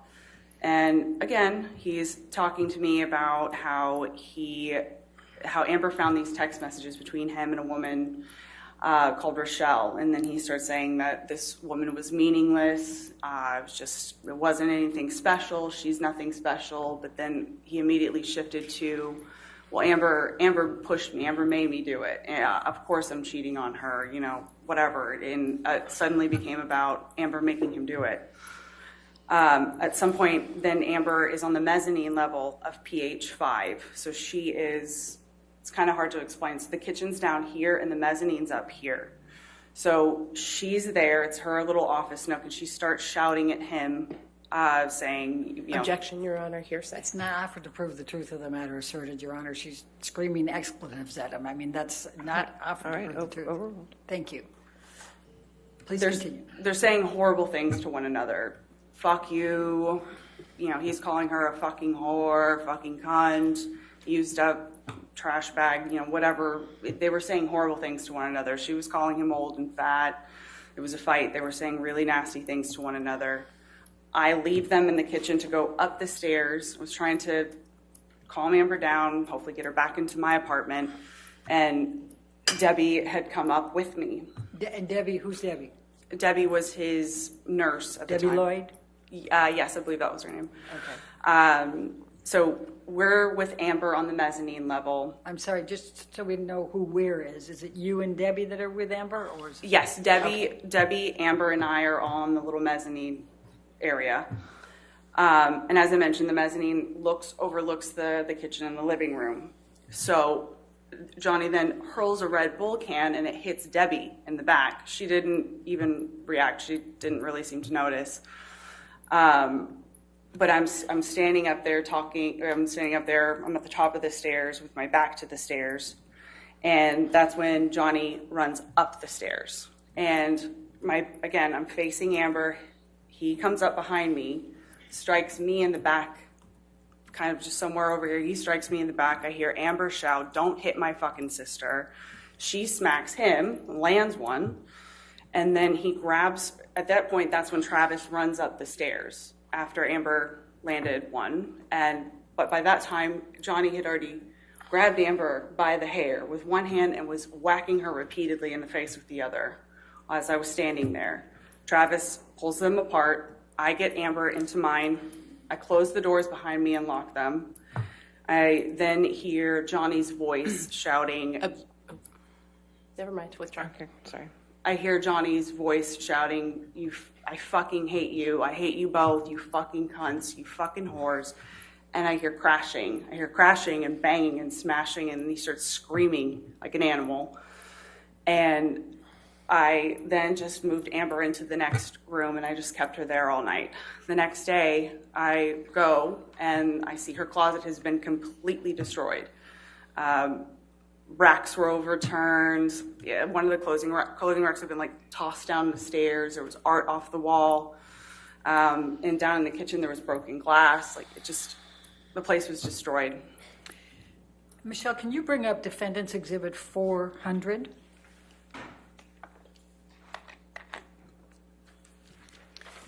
Whitney, do you recognize this text exchange here? I do. Okay, and it's on March 23, 2015 at 6:57, is that correct? Yes. Okay, could you describe, Objection, just Your Honor. identify it, please? Yep, sorry, on hearsay grounds. All right, you want to approach? We'll just take a look.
So this is, can we publish, Your Honor?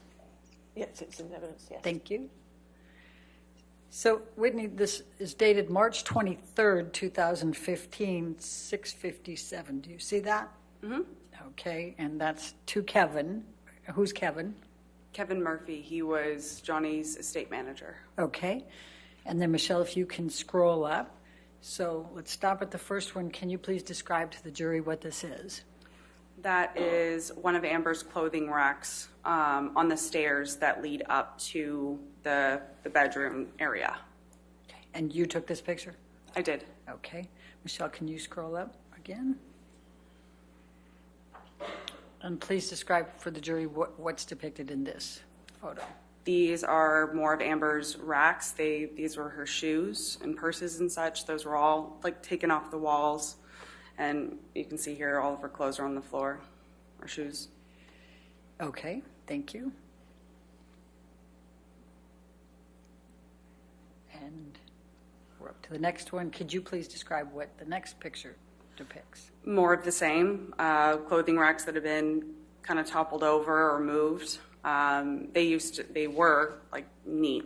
It looked like it was a closet room, but these ones were just toppled over or moved. This is the room that adjoined my room. So, okay. Let's go to the next one. And could you describe for the jury, please, what this is? That's another clothing rack that has been taken down and taken apart, kind of. Okay. And we'll go to the next one. And please describe for the jury what's depicted here. just more clothing racks that have been taken down, moved. Okay. And please describe for the jury what's depicted here. Same thing, just more clothing racks that were toppled over. All right. And if we go to the next one. And this is the kitchen area. This is the taken from the mezzanine level that I was describing earlier, but that looks like broken glass or something, blue ceramic, broken. Okay, and if we go up, and the top one there looks like part of what was earlier. Let's go to the bottom one. I think we have a bigger picture there. Does that help with Yes. what's depicted there? I still can't tell what it was, maybe a plate of some sort, but there's also a rolled cigarette, a couple bottles of water. But yeah, whatever that blue thing is, it was broken. That's what's all over the kitchen there and also next to the stove. Okay. Thank you. After the staircase incident, what, if anything, did Mr. Depp ask you to sign? There was an NDA on my kitchen table. Can you tell the jury what an NDA is? It's a non-disclosure agreement. It's basically, my understanding is it's a contract to keep things private, to keep your mouth shut, essentially. All right. And you were given one or asked to sign one? I was asked to sign one. I don't believe I signed it. I left sometime after. So you moved out after that? It was after this point that Johnny had accused me of selling stories to the media, which were absolutely untrue, but I moved out after that point. Okay. Now, did there come a time that Amber asked you to move back in? Yes, February 2016. She texted me asking me to come back. Okay. And so you were living with her from sometime in February 2016 forward? I think on and off. I think I had my own apartment by then, but I spent a lot more time at the Eastern after that. Okay. I'm going to take you to April 21, 2016, Amber's 30th birthday party. Were you present for that? I was. Can you please describe to the jury what you observed that night? It was her 30th birthday, so we wanted to make it, really special. We had made this beautiful dinner, and it was great. All of her close friends were there, and everyone was having a really good time. Everyone was having fun. Johnny showed up very, very late. And he was drunk when he showed up. Amber was obviously upset about it, but there came a time in the party where we all went around the table and said our favorite thing about Amber, just funny memories or whatever. When it came to Johnny's turn, he told this story about how they first met when they met for the Rum Diary. So, he had this story about how she came in to his office and she sat on the couch and her perfect ass left a perfect imprint on the couch, and he wouldn't let anyone sit there after she left that day.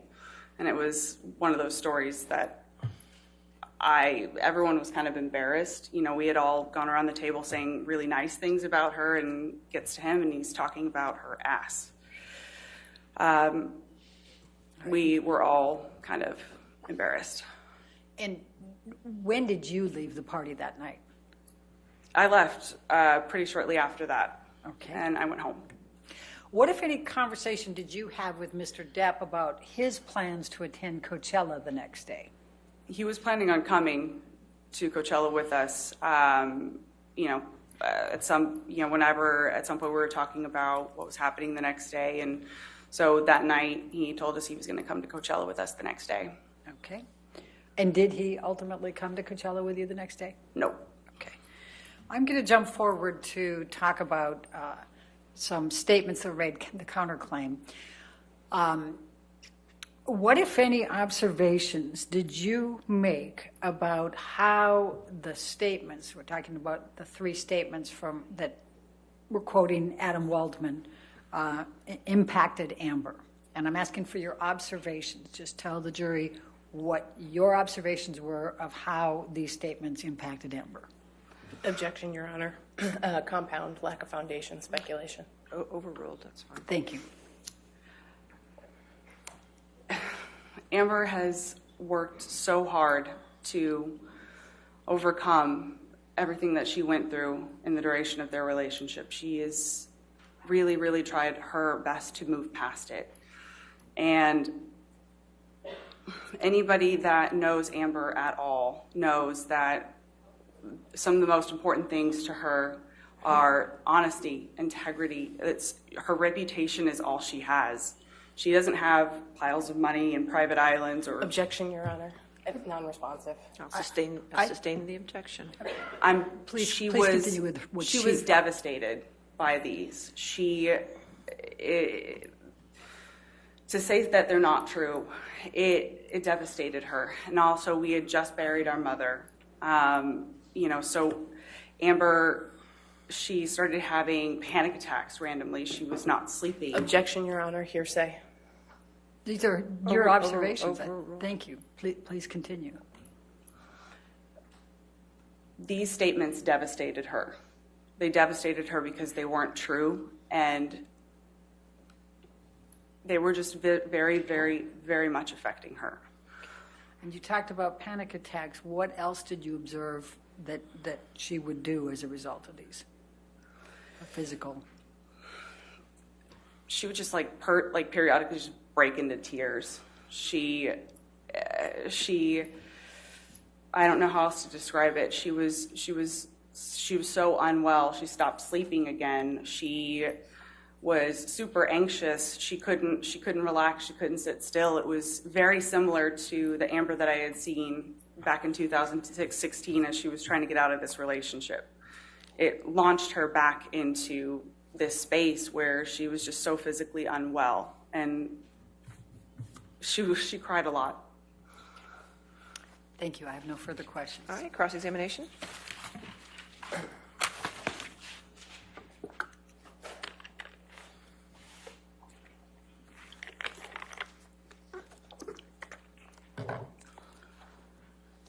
Good afternoon, Ms. Enriquez. We haven't met before. My name's Rebecca Lecaros. I'm one of the lawyers representing Mr. Depp in this case.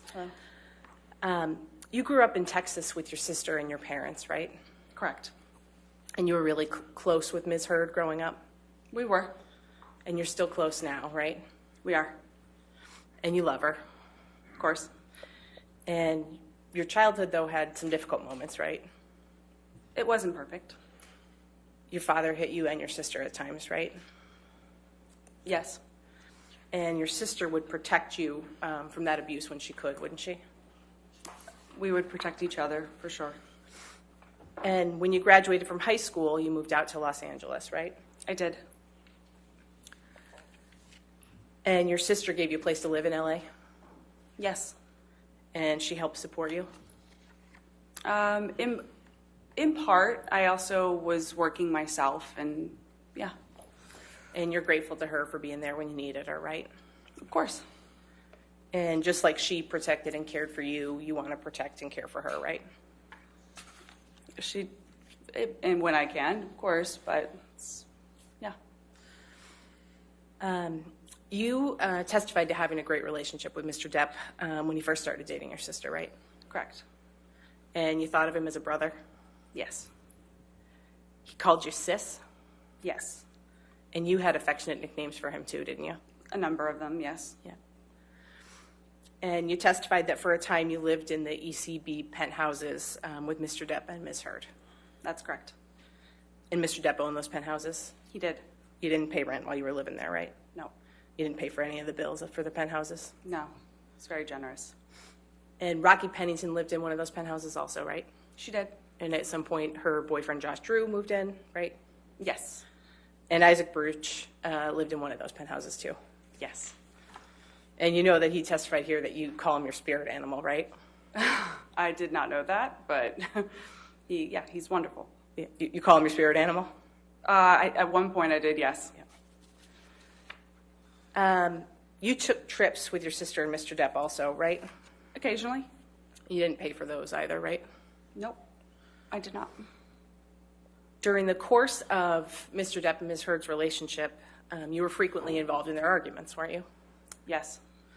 In fact, you had a nickname, right? Marriage counselor. Yes. You often found yourself mediating disputes between Mr. Depp and Ms. Heard, right? Clearly not very well, but yes. And when you were in that role of marriage counselor, you empathized with Mr. Depp, right? Yes, on occasion. Because you had a pretty good understanding of what he was going through? Depended on the situation. Sometimes I could totally see from his perspective. Other times I saw it from her perspective. Well, you'd been there with Ms. Heard before, right? We're sisters. Of course we've argued. And you knew what it was like to want to run away for days and do your own thing and not have Ms. Heard there fighting with you, right? I think that's kind of taken out of context a little bit. I think more metaphorically. But yes, I have been in arguments with my sister. And you have wanted to run away for days, right? Sure. And not have her there fighting with you? Sure.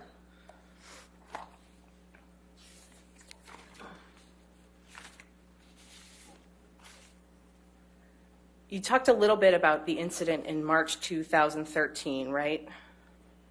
Which one? That was the one before you went to the Keith Richards documentary set? And you were present with Mr. Depp at Orange that day? I was. Didn't you do cocaine with Mr. Depp that afternoon? Yes. And you said Mr. Depp's already intoxicated? He was by the time I got there. And he was fighting with your sister? He wasn't doing much of anything. He was sat at the table. He was telling me about the fight that they had. So he'd been fighting with your sister that day when you arrived? That was my understanding. And you said she had a puffy face? Yes. And despite all of that, you decided it was a good idea to do cocaine with Mr. Depp at that juncture? I hadn't yet connected the dots. I hadn't yet understood what that meant or what that would do. That was a yes? Yes, you took cocaine with Mr. Depp? I did. Yes, I already said that.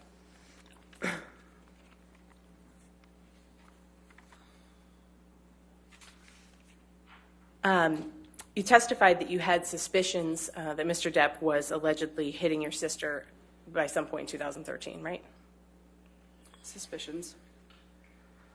And notwithstanding that, in June 2013, you were actually joking with Mr. Depp about hitting your sister, right? Regrettably, over a text message, yes. You were encouraging him to hit her? I was not literally encouraging him to hit her. But you were joking about it? Regrettably, yes. Again, I did not have an understanding fully of what that was. I never would have said that now, knowing what I know. But that was around the time that you allegedly became aware that he was... I don't know. There were injuries on your sister that caused you to have suspicions? I don't know if it was around the same time. Turning to the staircase incident in March 2015, you testified that Mr. Depp allegedly hit you during that incident, right? Yes. But you aren't sure if that contact was even meant for you, right? I honestly don't. I don't know what he was aiming for. My back was to him. And you weren't injured during that incident, right? No, I wasn't. And you didn't seek medical attention? No. And you said Debbie Lloyd was there during all of that, correct? She was. And Mr. Depp's security, Travis McGivern, was there too? Yes, he was. And you saw your sister hit Mr. Depp on the stairs that day, right? After he struck me, yes. You said she landed one, right? And then the next day you found some damage in the adjoining penthouse. Correct. And we saw some pictures of what you saw that day, right? Yes. You thought it was important to document that damage, right? Not to document. It was Kevin's job to kind of clean up the houses, take care of the houses. I took pictures just so he could be aware of what he would need to bring. I didn't know if he had tools here or whatever. I was just preparing him for what he was going to have to fix. But you didn't take any pictures of your sister that day, right? No, I didn't. Now, after March 2015, you continued to have a close relationship with Mr. Depp, right? Yes. And you still loved him? Of course. And you were there for him if he needed you, right? Of course. And in fact, just a couple of weeks after that staircase incident, you were still acting as the marriage counselor, weren't you? At some point, sure. And that fall, after the staircase incident, October 2015, you claim you had seen Mr. Depp hitting your sister. And then in October 2015, you were actually still trying to reconcile him and your sister when they were fighting, right? Yes, I was asked to support. I was just trying to help what I thought they both wanted. I was just trying to support, or trying my best to support them the way that I thought I could. You still loved Mr. Depp at that point, right? I did. And you didn't think that he and your sister were past the point of no return, right? What I thought was irrelevant at that point. Those two were in love and they were working very hard. They wanted to be together, it seemed like, so I just helped as best as I could. I don't know how else to describe it. Your sister still wanted to be with Mr. Depp, right? She loved him. And you didn't think they were past the point of no return? I don't know what you mean by that exactly. Okay. Let's take a look at Plaintiff's Exhibit 1283. It's not yet in evidence, so we'll just show that to the witness.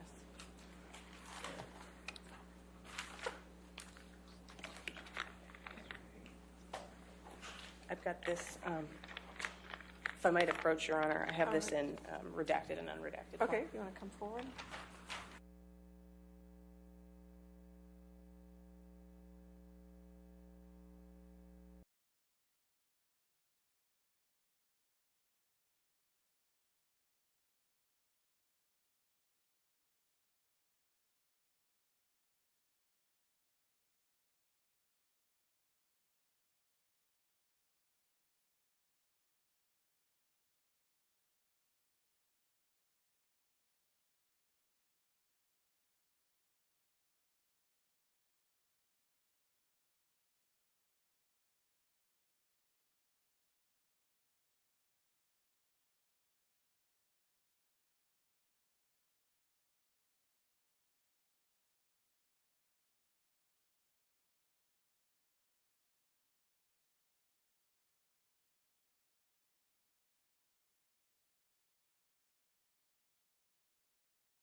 Ms. Enriquez, if I could just direct your attention, if we can go to the third page, please.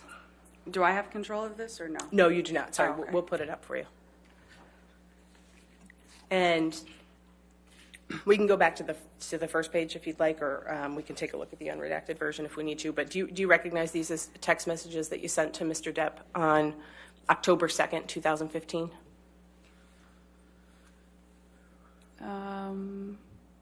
Yeah, vaguely. I mean, they're clearly my text messages, but yeah, I recognize them, I think. Okay. And if we can go to the third page, please, Tom. And you'll see the second blue box from the bottom there.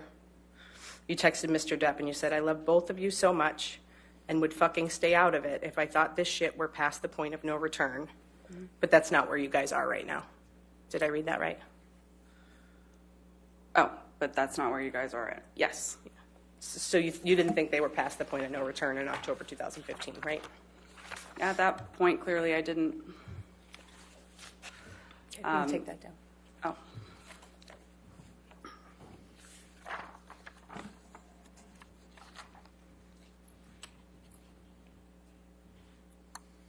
You wanted Ms. Heard to stay with Mr. Depp even after you allegedly saw him hit her, right? That's really oversimplifying something that's far from simple. Again, Amber was very much in love. So was Johnny. She's telling me that she wants something.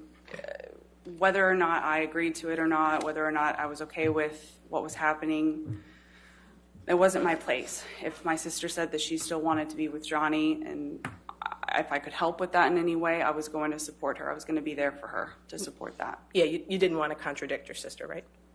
Pardon? You didn't want to contradict your sister.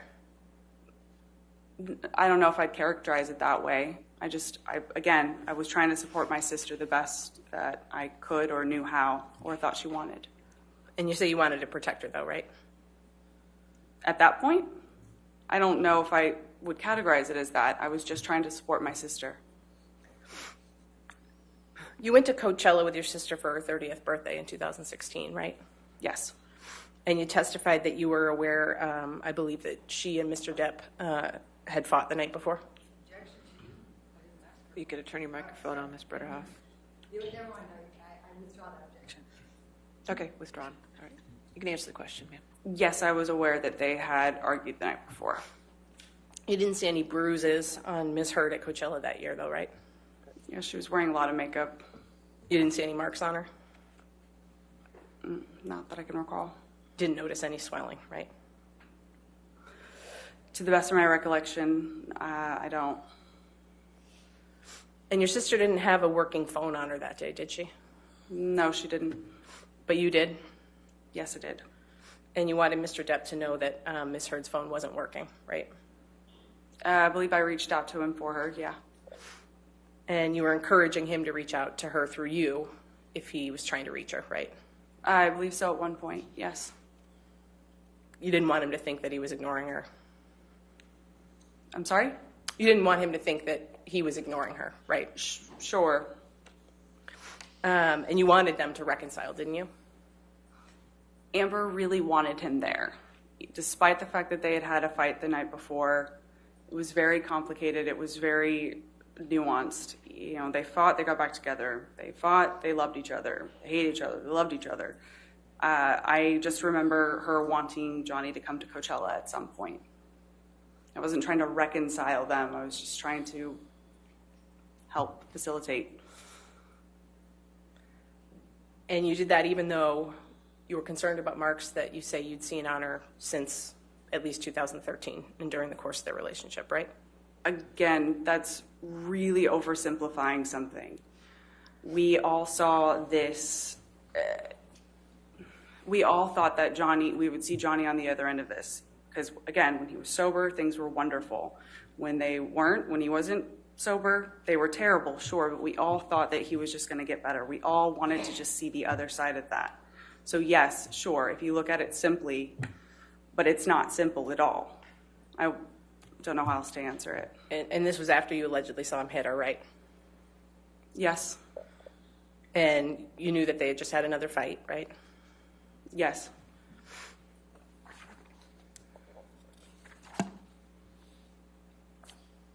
You know who Jennifer Howell is, right, Ms. Enriquez? I do. She's the founder of the Art of Elysium nonprofit. She is. And you worked there for a time, didn't you? I did. Around May 2015, you actually moved in with Ms. Howell, right?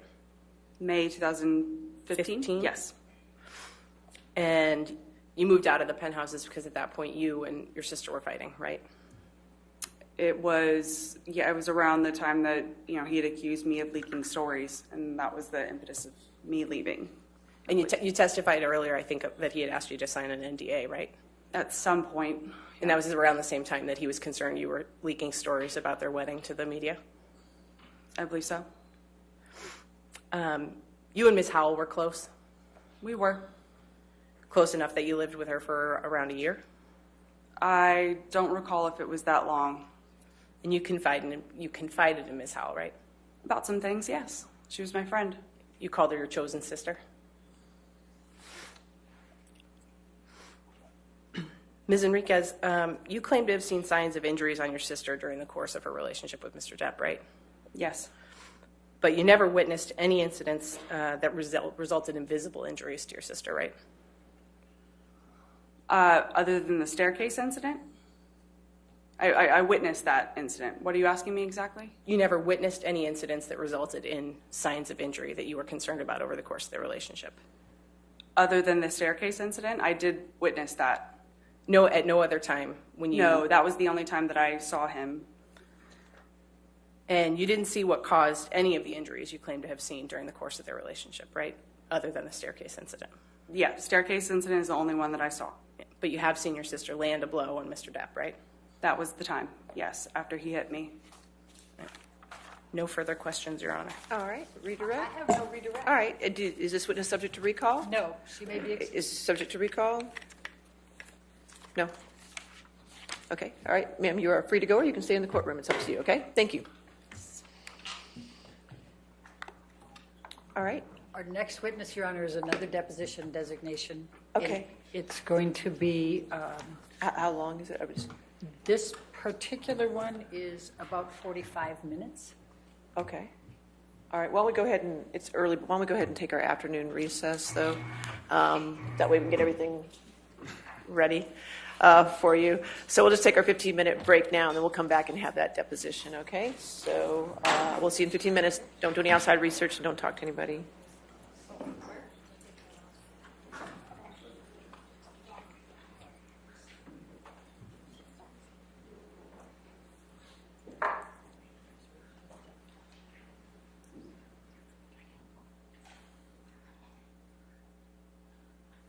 So if that's 45 minutes, then what do you have another?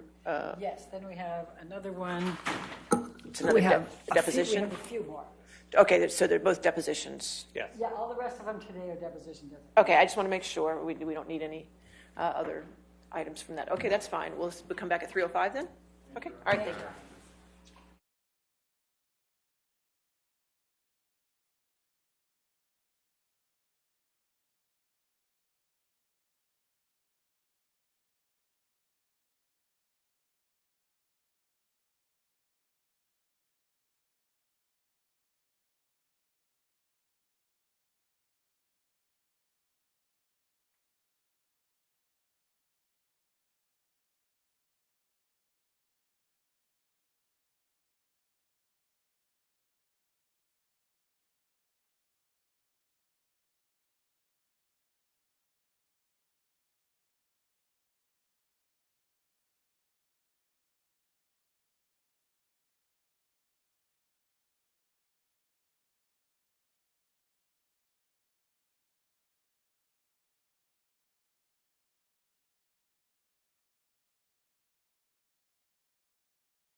right, are we ready for the jury? Yes. All right, thank you.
Thank you. Be seated. All right, your next witness.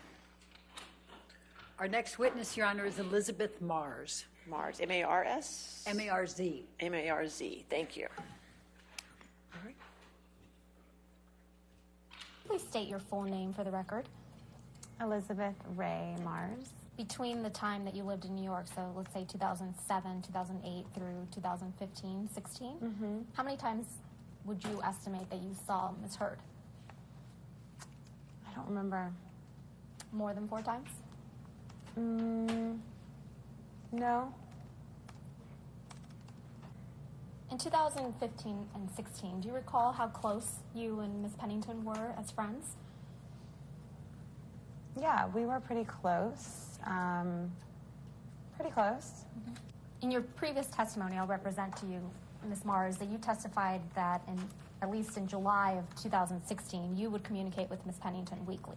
I don't remember. Maybe at that time, perhaps we were communicating. Like I said, there were moments where we were communicating weekly or daily. Would agree with me that you would remember something as significant as one of your girlfriends telling you, somebody you've known since Texas when you were young girls, you would remember if Ms. Heard told you that her husband or fiance or boyfriend was beating her.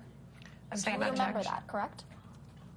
And your testimony is that you only lived at the Eastern Columbia building in February of 2016 for 2 weeks? It was around 2 weeks. I don't know the specific amount of time, but it was definitely a little over 2 weeks, less than a month. And yes. And when you stayed at the Eastern Columbia building, did you stay in one of the penthouses? Yes. Okay. And did you understand that that penthouse was owned by Mr. Depp at the time? I assumed it was, yes. And for what purpose did you go to the Eastern Columbia building on May 21st, 2016? To assist Raquel in getting ready for a bead show that she was going to be doing the following day. Did you ever see Mr. Depp be violent towards anyone? I experienced him that night as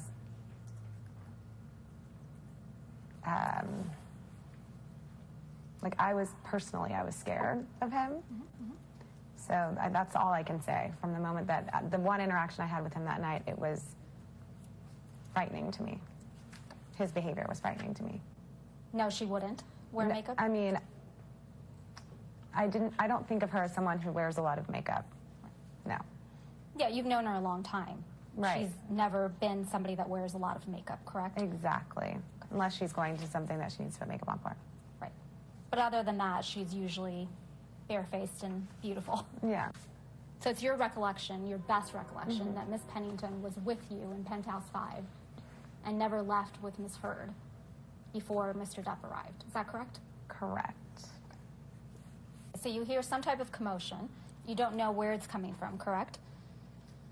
It sounds like, yeah, it sounds like it's coming from, we hear commotion and then it feels like it's getting closer and closer and closer. Did it sound like voices, or did it sound like destruction? It sounded like voices and destruction.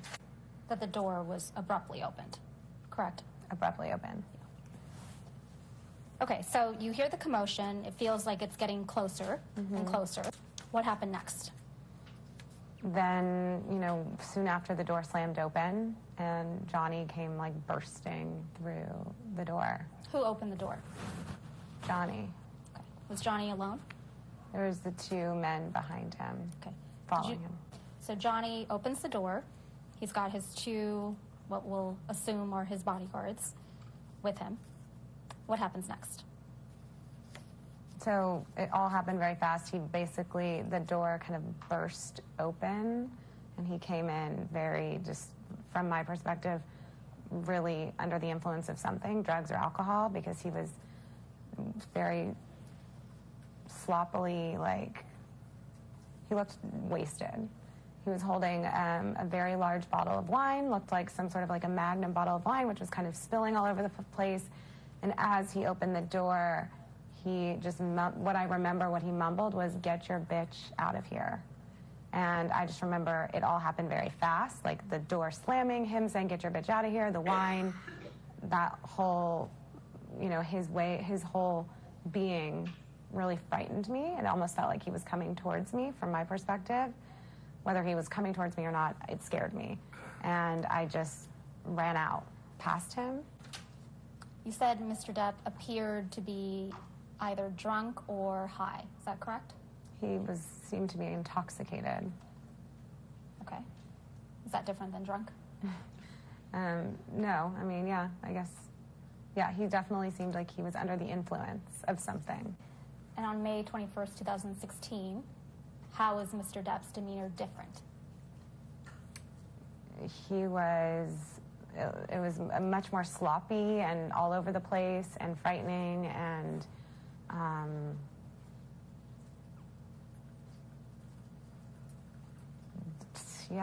combative. Felt very angry. He felt angry. And yeah.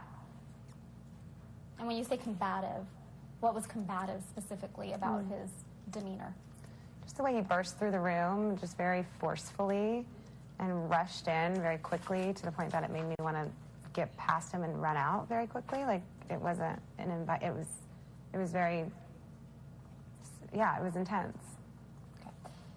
So Mr. Depp comes through the door to Penthouse 5, and you hear him say something to the effect of, "Get your bitch out of here," correct? Mm-hmm. And then you ran out immediately thereafter? Yes. Okay. Did you see Mr. Depp spill any wine in Penthouse 5 before you ran out? Yes. How much wine did you see him spill? I don't remember. A lot? The entire bottle? Not the entire bottle. What I remember was it was flailing, and there was definitely wine that was coming out. Would you say that being sloppy is different than being combative? Yeah, I would say sloppy and combative are two different things. And it's your testimony that Mr. Depp was, on May 21st, 2016, both combative and sloppy, correct? Yeah, I would describe it that there was a little bit of both. Yes, but combative and sloppy. Was he more sloppy than he was combative? It felt more combative than sloppy. And just to clarify, the only thing that was combative was the words he was speaking? No, it was completely the way he entered into the room, rushed in, his energy, the way it felt like he was coming after me, like he almost felt like, from where I was standing, it felt like he was charging towards me, and I was scared, and it felt combative. It felt, I'm trying to look for another word that can describe what I felt, but it was, it was scary. My heart was beating really fast, very quickly, and I was freaked out. Okay, so after you exchanged some text messages with Miss Pennington, you came out of your hiding spot and then went to Miss Pennington and Mr. Drew's penthouse. Is that correct? Correct. Mm-hmm. So who was in Penthouse 1 when you got out of the hiding spot and came to Penthouse 1? I mean, it was Josh, Raquel, Amber, and I were the people that were at some point in there during that time. Okay. Do you remember the first time you saw Ms. Heard after this incident? I remember seeing her after that incident, and it was in that apartment. In Penthouse 1? Correct. So the first time you saw Ms. Heard after this incident on May 21st, 2016 was in Penthouse 1. What do you recall seeing, the first thing you saw when you saw Ms. Heard? I just remember she looked really upset and disheveled, and her hair was a mess, and she had a swollen face. Red. She had a red, swollen face. Okay. Had you ever seen Ms. Heard cry before May 21st, 2016?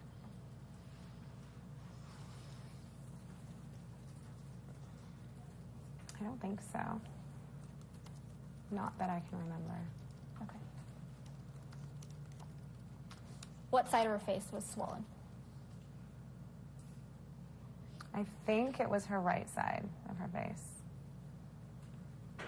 Do you have an independent recollection that it was the right side of her face that was swollen? I'm taking myself back there and trying to remember like where I was standing versus, you know what I mean? I think it was, I think looking at her, it was on my left and her right side. Okay, so let's talk about her hair seemed disheveled. Is that what you said? Her hair was disheveled? Mm-hmm. Was she crying? Yeah, there was definitely tears. Was she animated? Yeah, she was visibly really upset. Okay.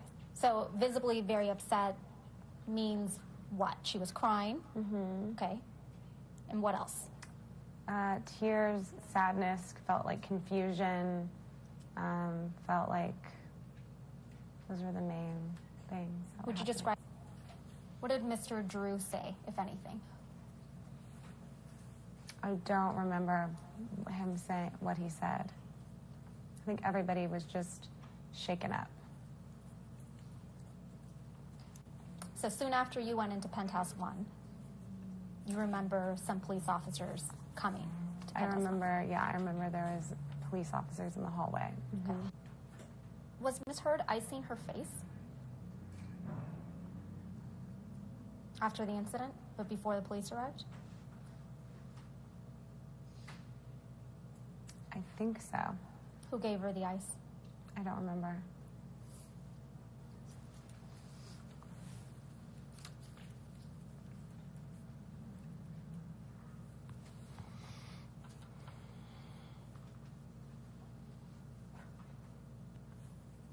So you were in Penthouse 1 when the police came. How do you know that they came? What did you hear? What did you see? Because they said the police are here. So I Who remember. said that? I don't remember. Again, this is a very long time ago, so specific details are going to be really hard for me to remember. Okay. I just knowing that police were there in the hallway, 2 of them. And in February, when you lived at the Penthouse for a few weeks, you didn't hear or see any abuse by Mr. Depp towards Ms. Heard, correct? Correct. And did you go to Amber and Johnny's penthouse thereafter, or where did you go next? So I just remember at some point ending up, yes, at some point we were in their penthouse afterwards, in Johnny and Amber's. At some point we went over there. And did you go over there, you think, after the police came? It was after the first 2 police officers came. Okay. Do you remember glass on the floor? At this point in time, I don't remember what I saw. I don't remember if it was cleaned up by the time I got there or if there was glass on the floor when I walked in. Do you recall seeing wine spilled? I recall seeing wine spilled in the hallway, like a lot of wine spilled in the hallway. When do you recall seeing the wine spilled in the hallway? At some point in the night, maybe after, before. I recall, I don't remember specifically, but I remember seeing wine spilled in the hallway. I remember that being one of the things that I saw that was part of the destruction of whatever happened. Okay, so the police come, and you stayed in Penthouse 1. Correct. Okay. It was after the police officers left that you went to Penthouse 3, correct, where Amber and Johnny lived? Correct. Recall seeing wine spilled in the hallway? I remember seeing wine spilled in the hallway, yeah. Okay. And you saw the wine after the police officers came, correct? I think so. Didn't Miss Pennington take any photographs of the scene? I remember Raquel taking photographs of Amber's face. Okay. And now going to your description of Miss Heard's face, you said it was the right side of her face. You said it was, what, swollen and red? Mm-hmm. What else? Correct. Yeah, it was swollen and red. Okay. Was any part of her face more swollen than others? It was around her eye. Had bruising developed already? No, it was red and swollen. Okay. So you did not see any bruising on Miss Heard's face the evening of May 21st, 2016, correct? I saw a red, swollen, puffy face. Okay. And just on the right side, correct? Correct. Okay. But wasn't it your testimony, Ms. Mars, that you were inside Penthouse 1 when the first police officers came to the scene? Correct. Okay. And how much time do you estimate they spent in the penthouses? I don't remember. The second group of officers, there was 2 sets of officers that came. The second set of officers that I actually was in the apartment in PH3, I think it was. Did you hear about either Miss Heard, Mr. Drew, or Miss Pennington cleaning anything that Mr. Depp allegedly destroyed? I don't remember, but I do remember that I'm pretty sure that Josh was helping to clean up before I got into I remember that knowing that the place was cleaned up before I entered in there. Before you entered into where? Into the main apartment. So you recall Josh, Drew cleaning up before you entered Penthouse 3. What was he cleaning up exactly? I just remember by the time that I had gotten into that apartment that someone had cleaned up the glass and the wine that was on the floor. Do you recall who told you that Penthouse 3 had been cleaned up? No one specifically told me. It was what I was expressing is that it was cleaned up before I got there for the most part. I just remember that for the most part. From what I don't remember. To clarify, Ms. Mars, when you came into Penthouse 3, after the police officers, the first set of police officers came and left, you did not see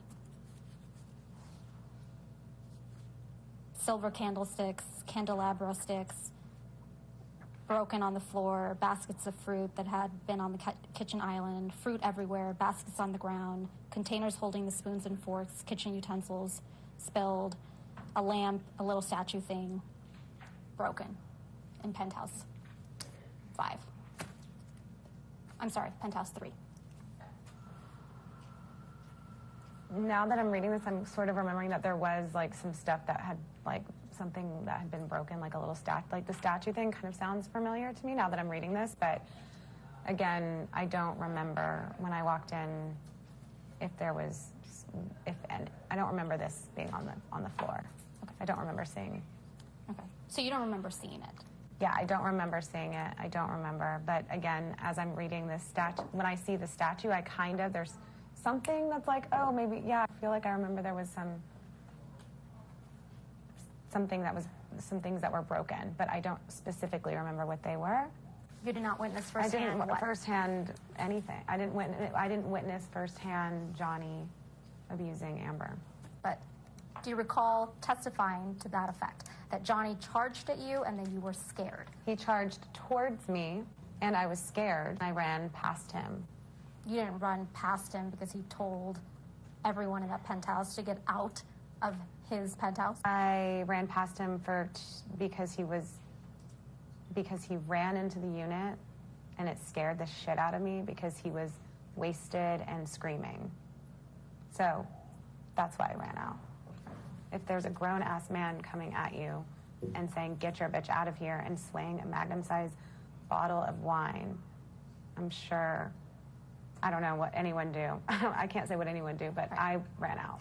And will you just remind us what side of Miss Heard's face you recall the marks being on May 21st, 2016? The right side of her face. Do you feel indebted to Miss Heard in any way? No. Have you ever done Miss Heard's makeup? No. You testified earlier today that Miss Heard often, in the times you saw her, would not be wearing makeup. Is that correct? Correct. Is it possible in some of those times that she was wearing the type of makeup we ladies sometimes use to not appear as though we're wearing makeup? Yeah. So you wouldn't necessarily be able to tell whether or not she was wearing basic concealer or foundation? Correct. Talk to me about the loud noises. What did you hear? Yeah, just screaming, yelling, doors slamming, commotion. Could you tell whether the screaming and the yelling was a male voice or a female voice? From what I can remember, male.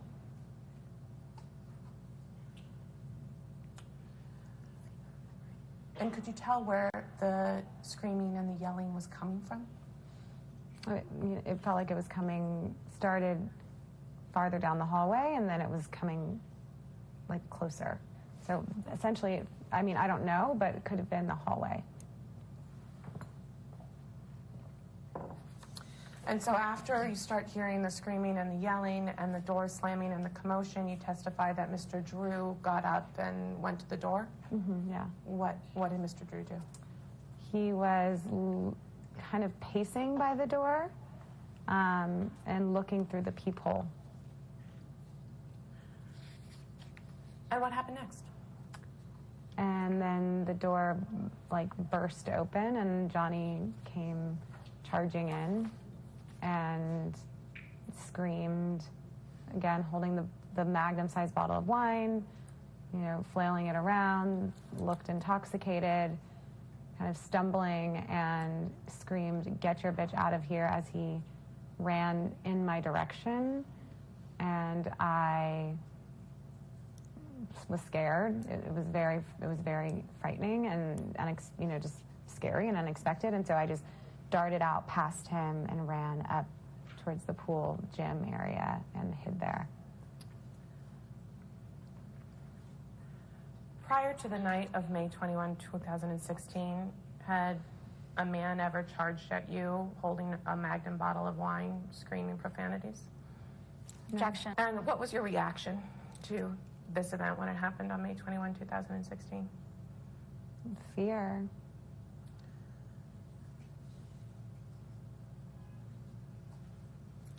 Besides the screaming and the door slamming and the wine waving, do you recall anything else about Mr. Depp's actions that evening? During that moment, I guess I should say.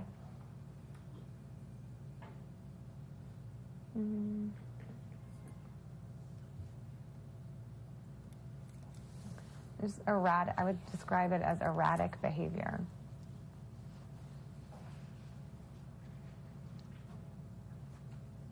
Was anyone else with Mr. Depp when he charged into Penthouse 5? Behind him were two men. What about Ms. Heard? No. What about Ms. Pennington? No. So you testified that after Mr. Depp burst into the apartment and started charging towards you, that you darted out and hid in, I believe it's a communal exercise area, is that correct? Yeah. I darted out and went up the stairs and hid somewhere over by there. Why did you hide? Because I was scared. Sorry, say again. Why did you hide? Because I was scared. What were you scared of? I just didn't know what he would do. I didn't know what he would do. And the he there is who? Johnny. What were you thinking when you were hiding in the communal exercise area? I don't remember. Just that I just remember being scared and not wanting to leave that area until, like, I was clear that I wasn't going to be attacked. And at some point, did you leave the area? Yes. And what prompted you to leave the area? A text with Raquel, just telling her to come to her and Josh's apartment. And did you do as Ms. Pennington said and go to her and Josh's apartment? Yes. Sitting here today, do you remember what you were thinking as you were sort of coming out of your hiding spot and walking towards the penthouses again? I think the whole thing was just bizarre, like really frightening and bizarre to me. I don't specifically remember what I was thinking other than like, holy shit, what the fuck just happened, you know? And is he gone? Maybe I was thinking that. I don't remember specifically. And when you say, is he gone, who's the he you're referring to there? Johnny.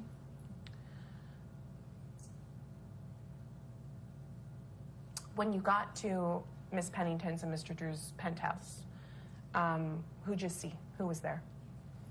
I don't remember who was specifically there when I first walked in, but throughout the time being in there in that moment, definitely Amber, Raquel, and Josh. And maybe like just by peeping into the hallway, one of the police officers.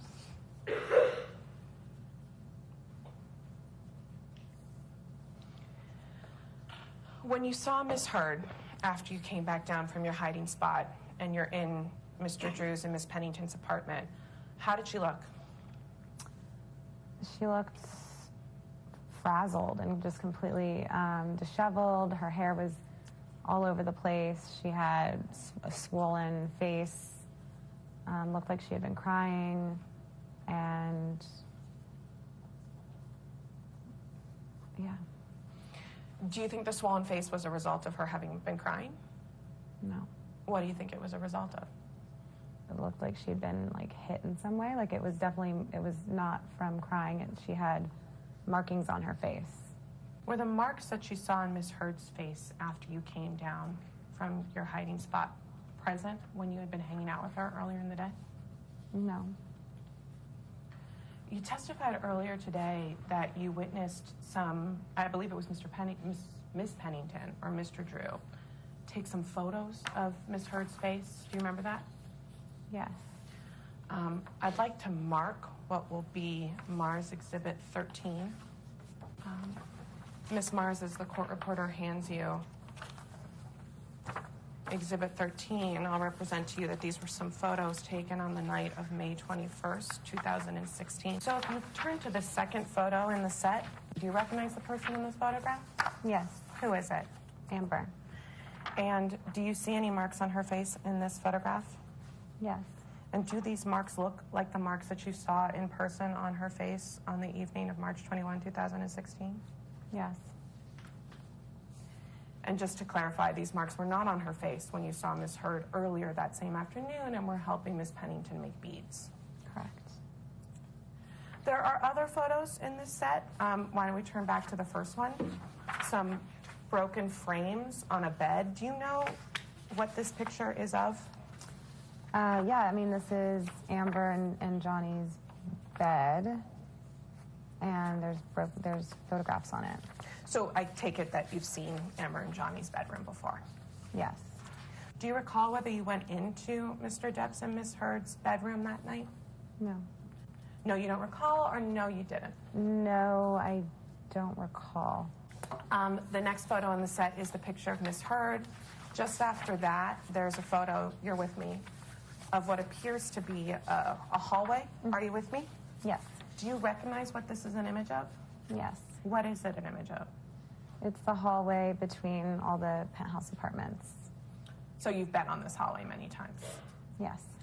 Do you see the sort of red staining on the right-hand corner of the page? Yes. Do you recall seeing that red staining the night of May 21, 2016? Yes. And what was it? It was wine. So you saw that staining on the night of May 21, 2016? Yes. Do you recall whether it was there when you arrived in the afternoon? I don't remember seeing it, no. So when was the first time you remember seeing it? I think when I came out of my hiding spot and came downstairs back into Raquel and Josh's apartment. But you didn't see the wine get spilled? Not this, no. You saw other wine get spilled? I saw, yeah, as he was, and when he came in the apartment, when he was flailing the wine. And the he there is? Johnny.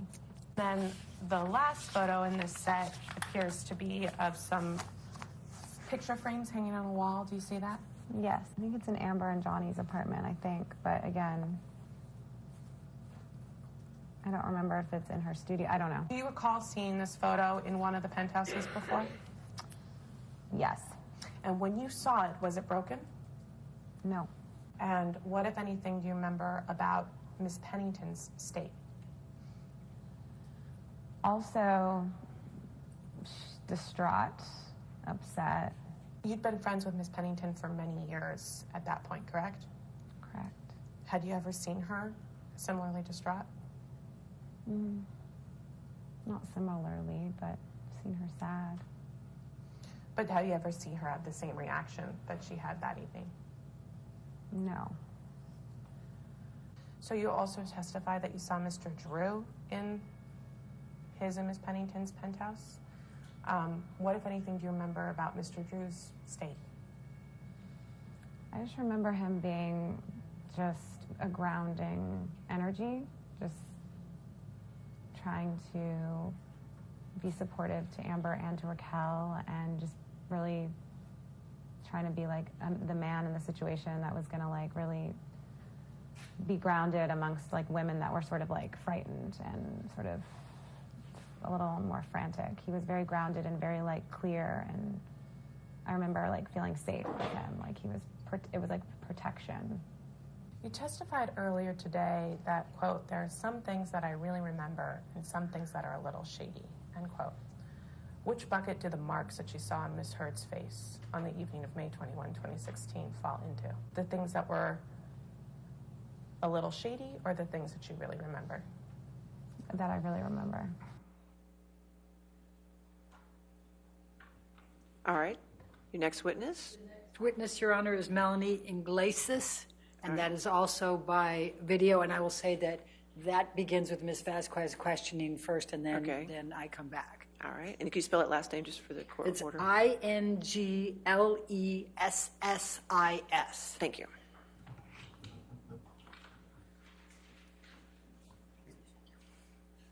Please state your name and address for the record. My name is Melanie Iglesias. And Ms. Iglesias, what Oops, is your it's me occupation? first. I'm a makeup artist. And you, in fact, are a professional makeup artist, correct? Correct. When did you first meet Amber Heard? April 2015. And what was the occasion? Tribeca Film Festival in New York. And were you providing makeup services for her on that occasion? Correct. Okay. And did you become friends with Amber Heard after that? I did. Ms. Iglesias, I'm going to show you what has been marked as exhibit number 7. Do you recognize what's depicted in this photograph? Yes. I recall seeing this on the kitchen of the penthouse. When you enter, they have a bar kitchenette to the left, and that was there. Yes. But when you came to the penthouse after Amber had texted you, whether it was that night or the next day, you saw this in the kitchen. Is that correct? Painted? Lack of foundation. And so you do recall being there that evening? I do recall being there. You know, my only concern with all of this is that was it the day before or during another incident? But it says if my text said I was there the night before, then I was there the night before. Ms. Iglesias, I'm going to ask you to look at what has been marked as deposition exhibit number 9. Do you recognize what is depicted in this photo? Well, it's a bed. It looks like, it's a very tight picture of the bed, but it's a bed. And do you recall seeing this the night of December 15 with the broken part of the bed? Upstairs, yes. Okay. And when you say upstairs, what do you mean? Well, her bed, the bedroom was upstairs. And the downstairs had the kitchen with the writing. Do you remember where the other property that you saw was? Was that downstairs or upstairs? The property that was damaged. Was that upstairs or downstairs? Downstairs. And just so I'm clear, you recall damage to the bed, is that correct? Then asked and answered. On December 16, 2015, did you return to Amber Heard's penthouse?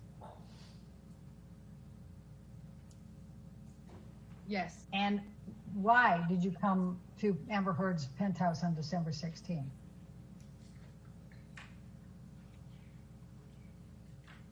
It was the James Corden show. She had an appearance, so I came back to work. And when you arrived at the penthouse on December 16, please describe for me what you observed about Amber Heard's face and any injuries. When I came to the penthouse on December 16 to do Amber's makeup, she had injuries.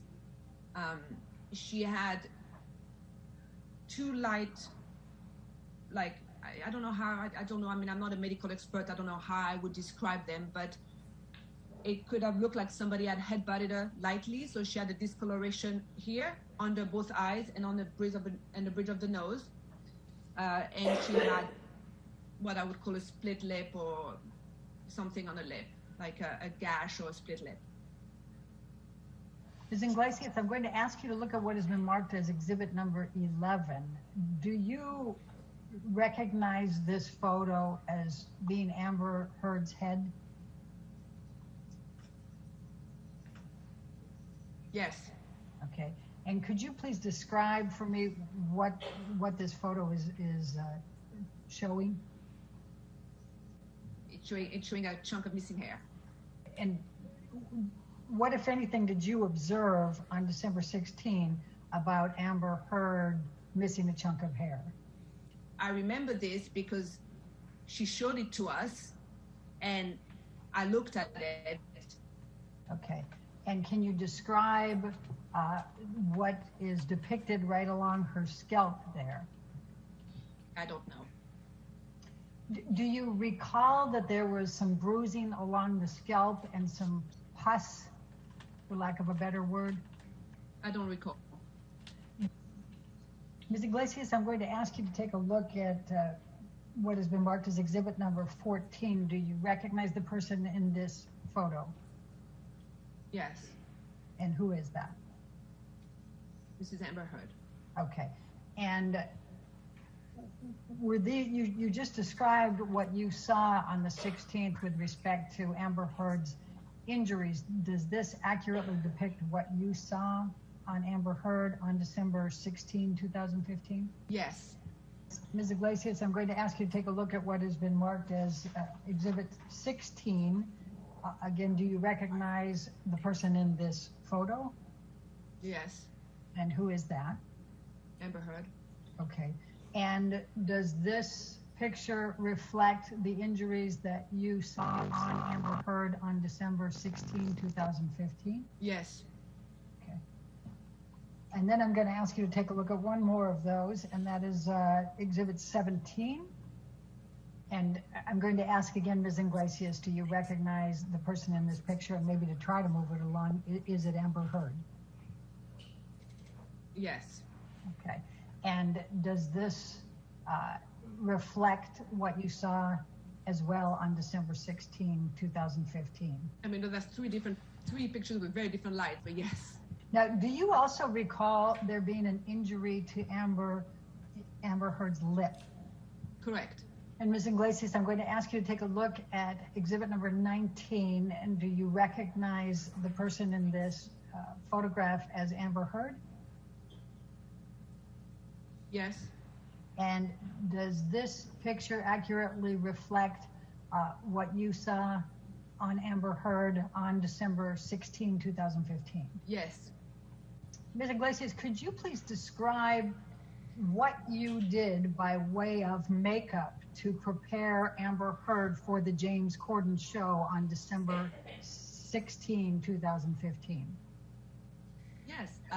We covered, I just did makeup, but just a little heavier where it needed. So we covered, the discoloration, the bruises, with a little slightly heavier concealer, one that has a little more of a peach undertone, which I would normally don't use on amber, but peach do cancel blue.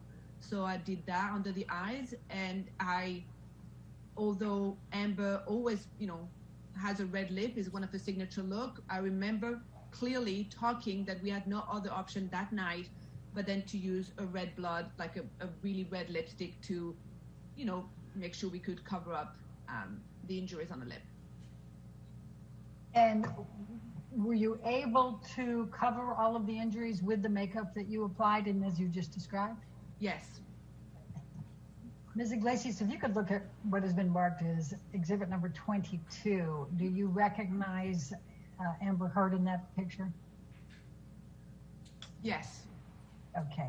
And is this the picture of her? Is this a picture of her that evening, December 16, 2015, on the James Corden show? Yes. What, if anything, did you observe on the difference in Amber Heard's demeanor before the show and then on the show? That she had the ability to, turn it on, that she, the ability to do her job and perform how she was supposed to perform on the show.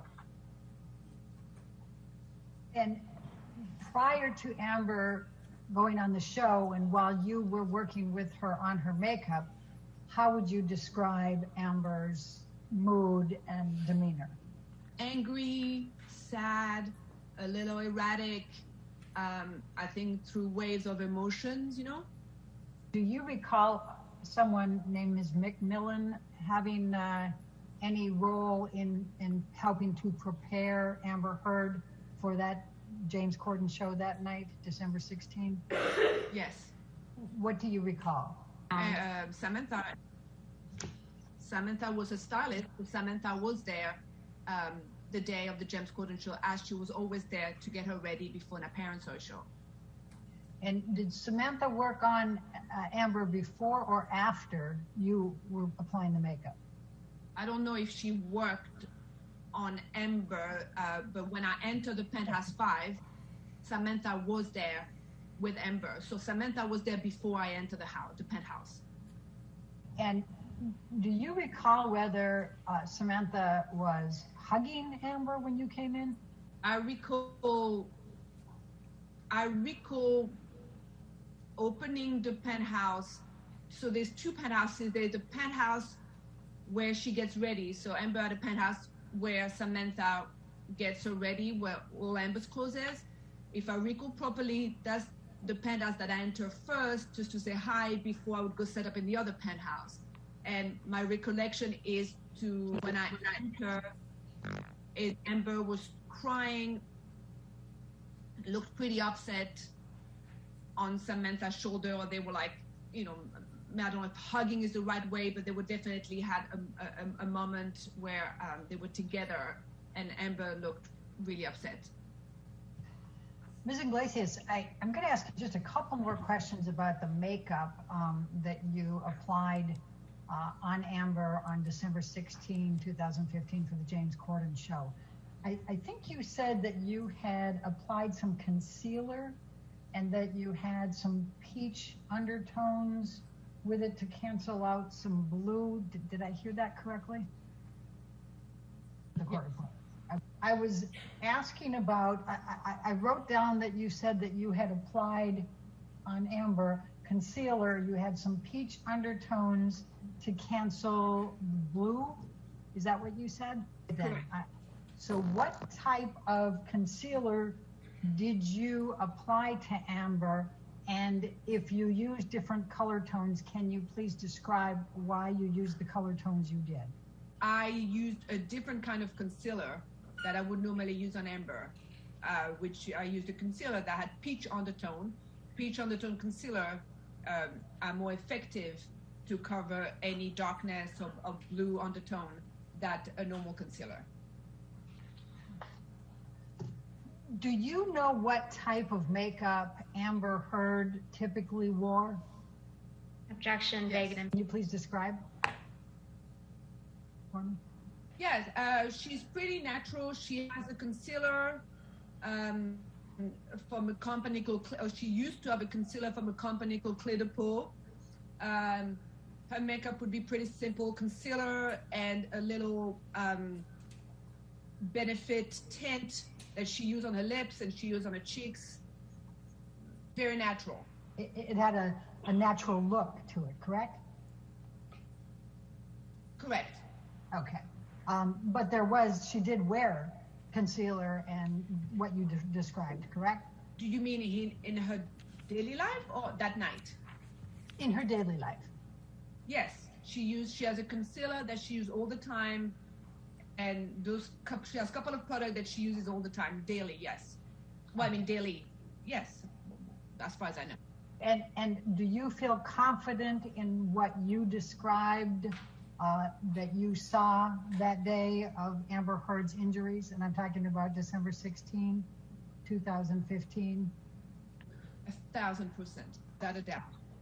Because I just don't remember, it's 5 years ago, I don't remember the exact date. And could you describe Amber Heard's demeanor in those days before and after the filing for divorce and for the domestic violence restraining order?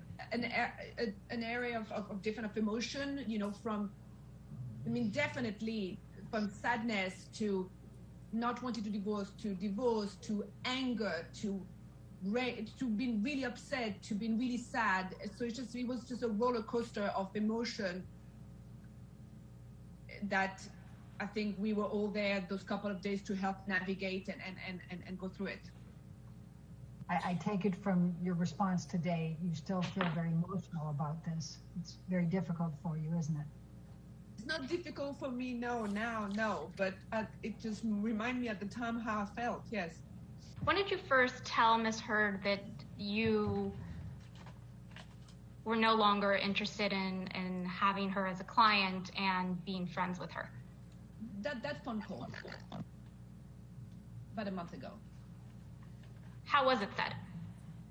Well, I just told Amber that, I wish her well and I just have no interest in continuing a relationship, whatever it's work-wise or friendship-wise. But is there a specific reason other than the birth of your child and the postpartum issues that you described, both as a client and Ms. Iglesias? What was your impression of Mr. Depp when you first met him? Lovely. You thought he was lovely? Yeah.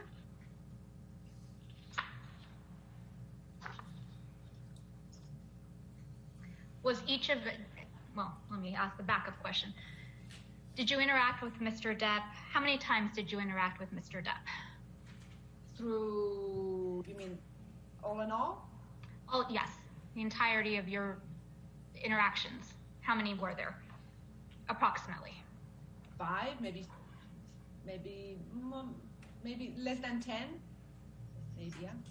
And would you describe all your interactions with Mr. Depp as, quote, lovely? Yes.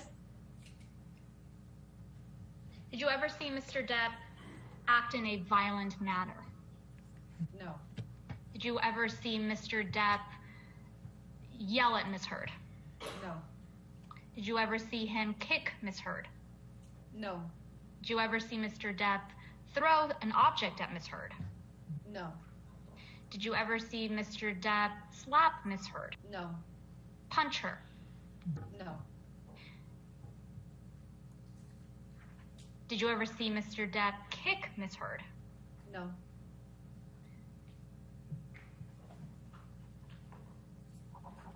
Is it fair to say, Ms. Iglesias, that you never saw Mr. Depp be physically abusive towards Ms. Heard?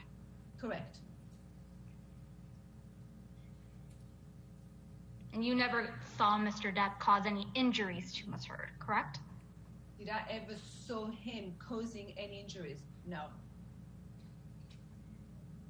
And so any injuries that you claim to have seen on Ms. Heard, you don't know one way or another how they were caused, correct? Correct. The only source of information that you have is Ms. Heard's own words, correct? Correct. Did you hear Mr. Depp and Ms. Heard having a fight on the phone. I was there. I was present in the room. But just to confirm, could you hear Mr. Depp's voice? No.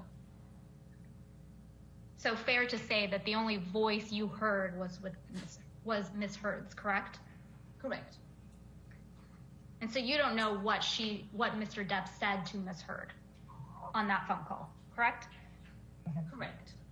Do you recall any other occasions where you witnessed a fight between Mr. Depp and Miss Heard, or heard about an incident or a fight between Mr. Depp and Miss Heard, other than the three that we've now discussed? I would say every time.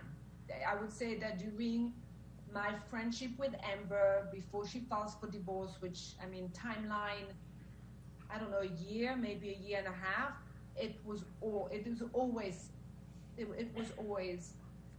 some conflict, some fight, some physical fights, some verbal fights, some kind of problem, it always was a problematic. It was a very consuming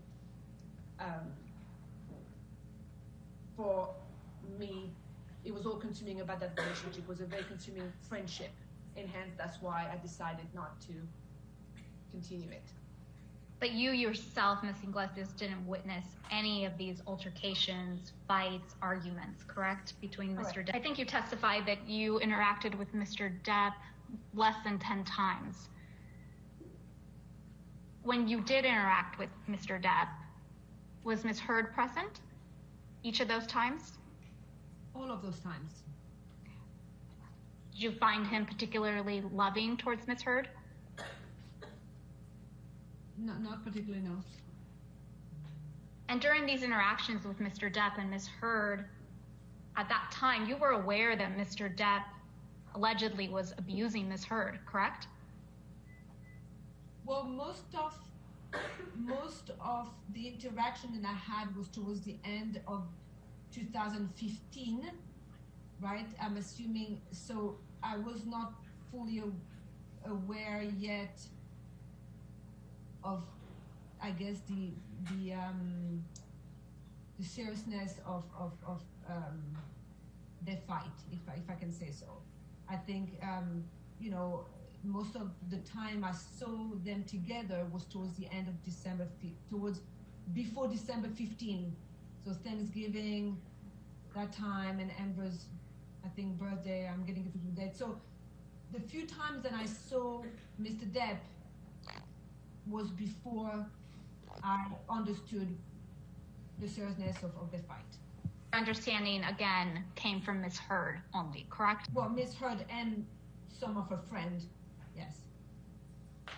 Who were some of her friends? Rocky, Retro Pennington, Ayo, Twillett, I'm not sure how you pronounce it, Josh, Drew, the people that were leaving, her sister, Whitney. Those were the core group. You said you spent Thanksgiving with Mr. Depp and Ms. Heard. Was that in Thanksgiving, November 2015? Yes, correct, because they were divorced by May 2016, so yes. How would you describe that evening? Awkward. Why? Because Marilyn Manson was there. Did you know Marilyn Manson? No, but it just was an awkward Thanksgiving sitting there. It was quite intimate. So it was just awkward. He's just an awkward being, and it's just awkward to be around. So it was an awkward evening. Do you recall Mr. Depp and Ms. Heard having any type of disagreement or fight that evening? Disagreement, maybe, like a disagreement. What do you mean by that? Well, I mean, there was, it was such a small, intimate surrounding that you pick up on things, and so I could tell that it was awkward. It was just awkward. I think Mr. Depp and Mr. Manson disappeared for a while, then everybody was at the table, so they was wondering where they were. It was just awkward. And you're pretty sure they had a fight because Ms. Heard told you after the fact that they had a fight, correct? Because you did not witness Mr. Depp or Ms. Heard having any type of fight the evening of Thanksgiving, correct?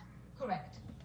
Ms. Iglesias, do you have an independent recollection of going to the penthouse in downtown Los Angeles on December 15th, 2015? I have an independent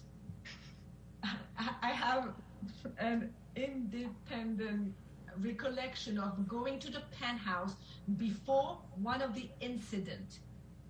And at the time, I couldn't recall if it was the day before the James Corden or the day before the phone incident. So and that is what I made sure I needed to remember, that it was the day before December 16th. Yes. Does that make sense? So I knew I had come a day before, a day before one of the two biggest fights that, and I wasn't sure if it was that day or that day, but it was December 15th. And sitting here today, you're still not sure if you went to the penthouse on December 15th, 2015, or if it was the day before the May incident in 2016. Okay.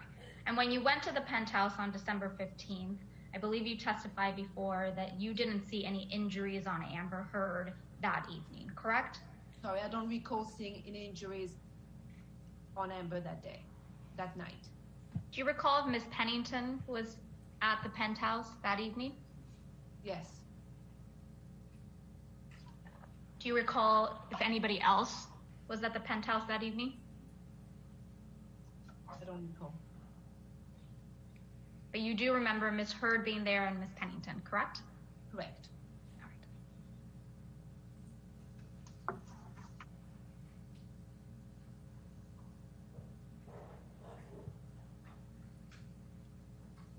Did you take any photographs of Ms. Heard the evening of December 15, 2016? No.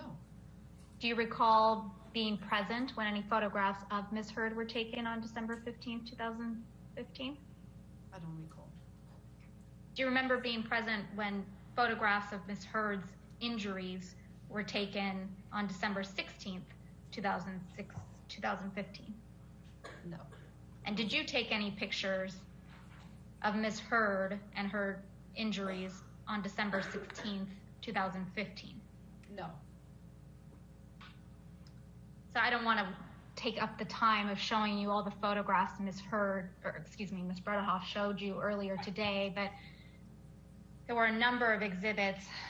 I think I marked them as exhibits 14 through 20 that you were shown earlier this morning. Just to confirm, you didn't take any of those photographs, correct? Not on my phone, not with my phone, and I do not recall taking Amber's or Rocky's phone to take those pictures. No, definitely not with my phone. I do not recall taking physically myself those pictures. No, I don't recall. Would it be normal for Ms. Heard to have makeup on her face before you arrived to do her makeup ahead of an appearance?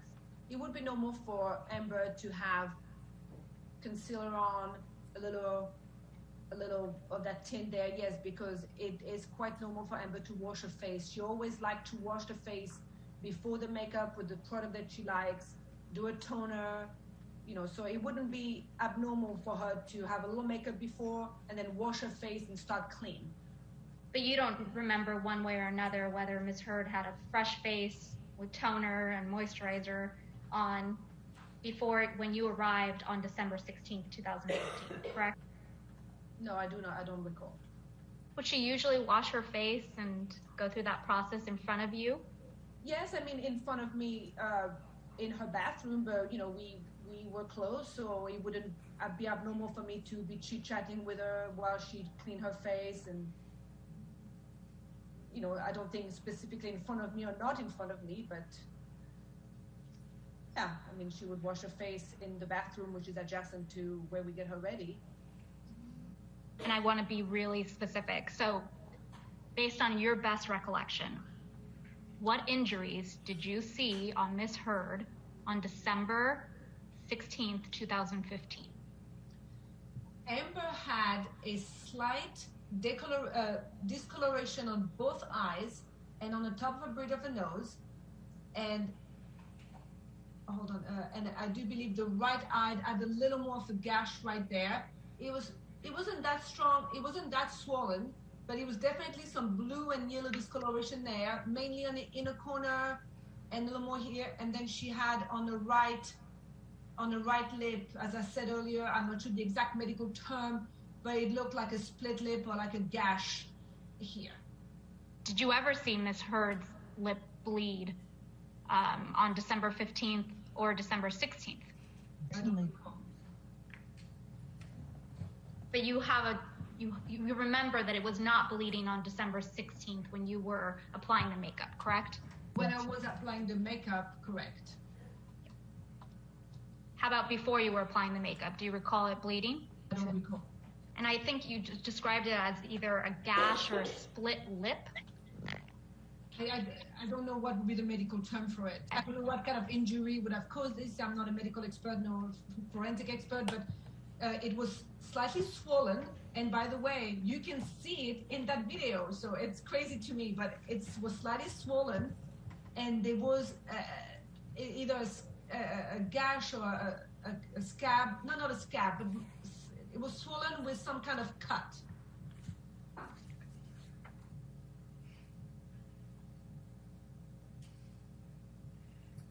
Do you recall Ms. Heard ever having a cold sore on her lips?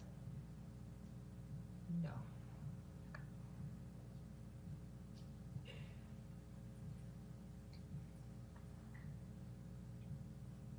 You said there was slight discoloration under both eyes. Was there swelling under both eyes as well?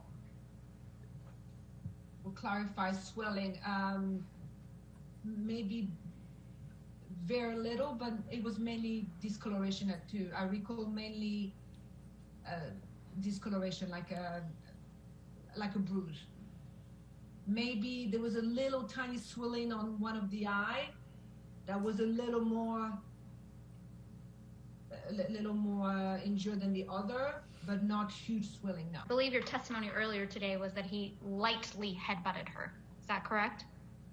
I wasn't there. I don't know if he lightly or not lightly headbutted her. That was your testimony, that it appeared as if she had been, quote, lightly headbutted. Do you remember saying that earlier today? Then maybe I was misquoted. It's not my position to say how headbutted she was or anything. And maybe I'm misquoted. Okay. And did she show you the hair that was missing? She showed us, me and the hairdresser, the hole where the hair was missing on top of the head.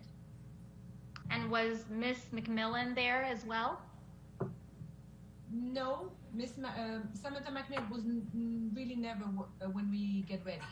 So it was two separate things, and Samantha never really comes up when we get ready, no. But just to confirm, these injuries, right, that you saw on Ms. Heard on December 16th, 2015, you don't know how they were caused, correct? Correct. And so any information you have about how the cause of these injuries came from Ms. Heard only? From December 16th, correct. Well, any injuries other than Ms. Heard and her friends, you never witnessed Mr. Depp being violent or abusive towards Ms. Heard and causing any injuries? Correct. So let's talk about the makeup that you actually used to conceal these injuries on her face on December 16th. I believe you testified you used a concealer with a peach undertone. Mm-hmm.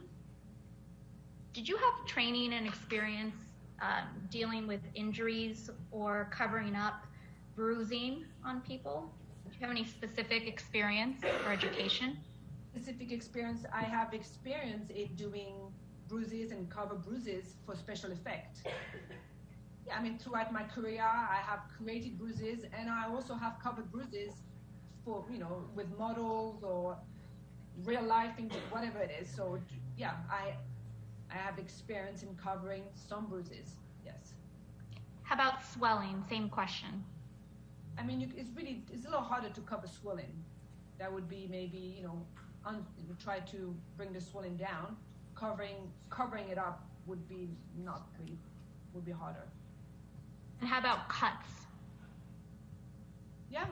Specifically as it relates to Ms. Heard's makeup look on December 16th, do you recall what foundation you used? The brand? You probably don't remember the brand, but do you recall the shade that you used? How would I? No, it's 5 years ago. Absolutely not. Do you recall? No. But you do have a specific recollection of using a peach undertone concealer. Yes, and I'll tell you why. Because Amber always had in her bag, we have the same concealer. She has a concealer from a brand called Clear to Pull. And it's a specific shade. It's beige. Beige was Amber's color for under her eyes, period. So the day, December 16, I didn't use beige. There's another concealer that has a little more peach in there and orange. It's called Honey, from the same family, and I use that instead. And I think I have a wheel that is a bruise wheel that has different colors, and you pick up the color to gently touch up any darkness. Did you make a different choice for her overall look other than the concealer as a result of the injuries that you saw on her face on December 16th? Not a different choice, but I remember we specifically, I know you read it before, we had a red lip. It was not uncommon for her. We know she has a signature red lip, so it's not suddenly it was, oh my gosh, she has a red lip. But I remember that day I specifically structure my makeup. There's a couple of things we do with Amber. We do a smoky eye and a nude lip or red lip, and I remember specifically thinking of my makeup about we needed to highlight there to try to not draw attention there, and the red lips was our only option to cover that red cut that was there. So that I remember very specifically thinking that we had to have a red lip, sharp brows, and construct the makeup to take away from here. So basically, it's not doesn't mean nothing to you guys, but just basically a lot of highlight up here to kind of not focus on this. I remember talking about it very clearly. And forgive my ignorance, but what did you do to cover up the cut on the lip other than apply a red lip? A red lip. A red lip. It is swollen. I can see it in the video on the James Corden show. So her lips was swollen. It was big on that side. You can see it. There's nothing I can do about that. But we did a really dark red lip to match that red gash or cut, whatever that was there. Do you recall Ms. Heard being hindered as a result of the injury on her lip? And when I say hindered, I mean, did she have trouble opening her mouth widely, or, did she complain about it hurting or splitting open and bleeding? Do you recall any of that? I don't recall.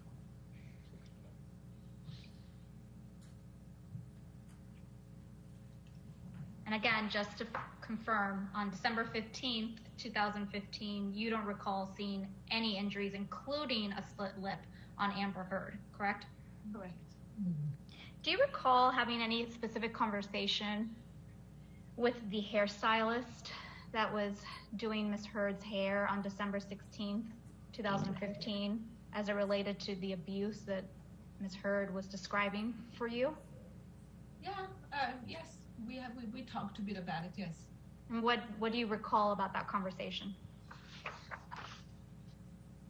I think everybody was a little like, whoa, shit, okay.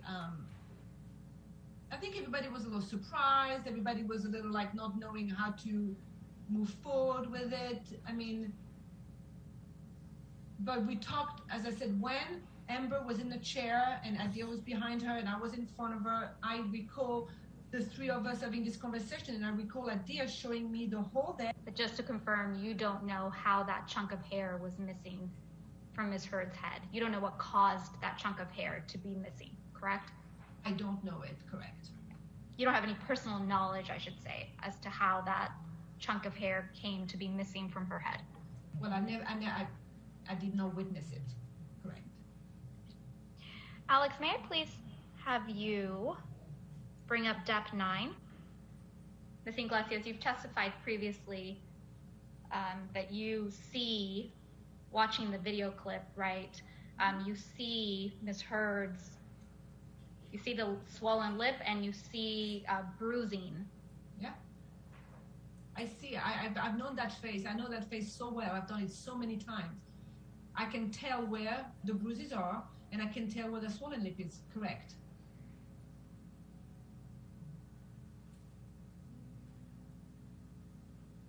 So, Ms. Iglesias, do you mind please identifying for me, is this, does this photograph accurately depict Ms. Heard on the James Corbin show on December 16th, 2015?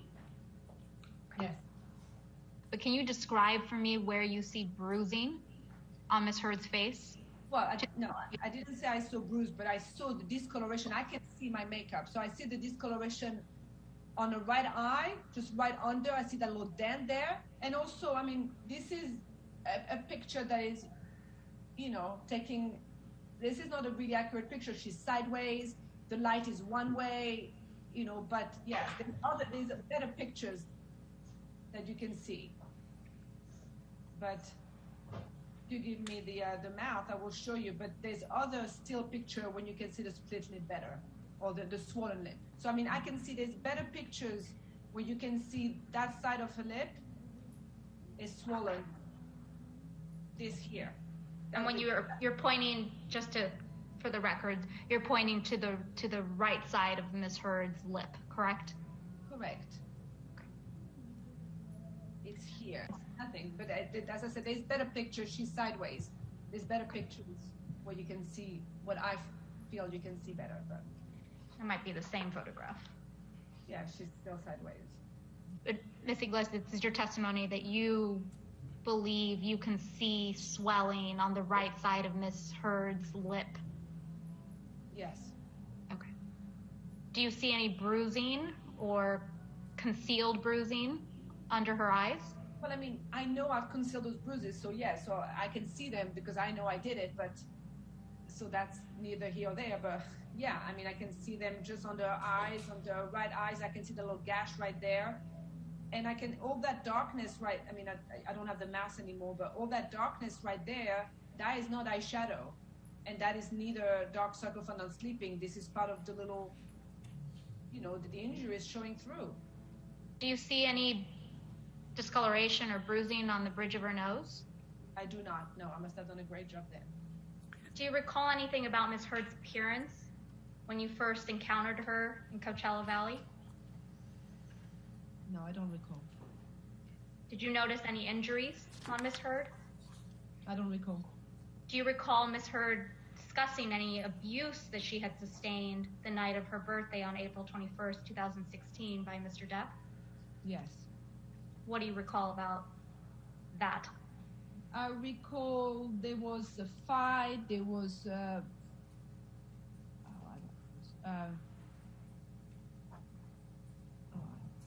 I don't remember. I don't exactly recall the fight.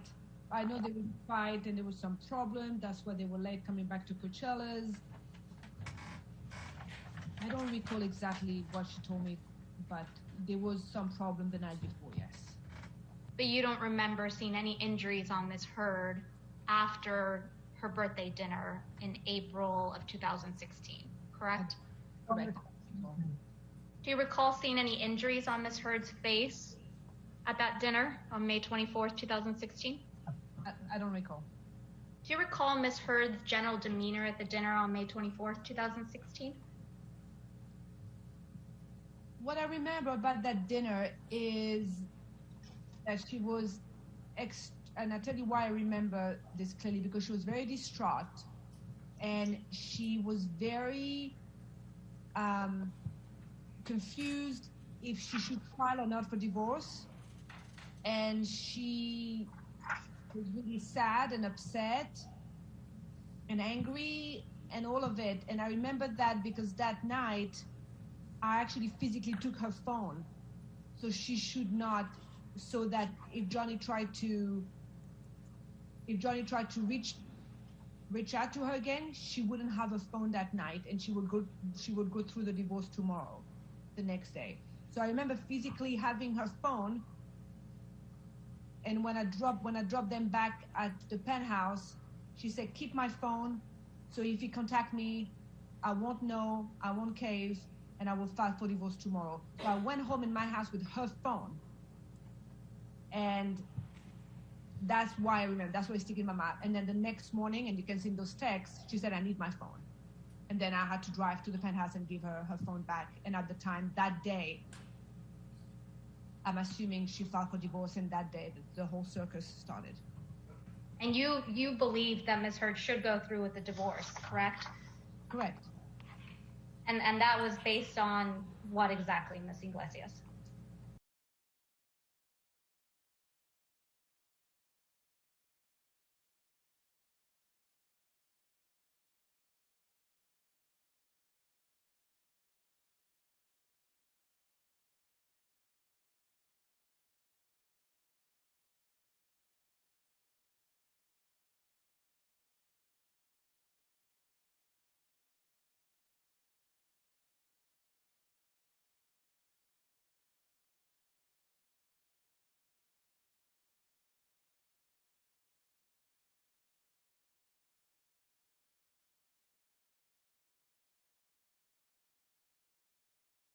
Do you know whether Amber Heard took any steps to reduce her swelling during this, in preparation for the James Corden show?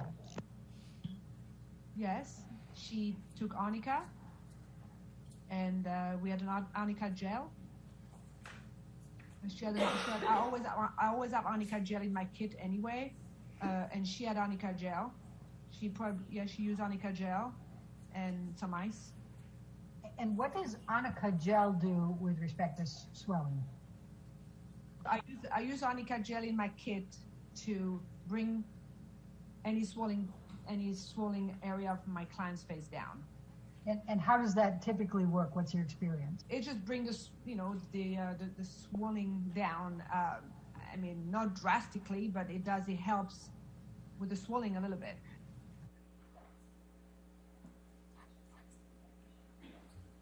All right.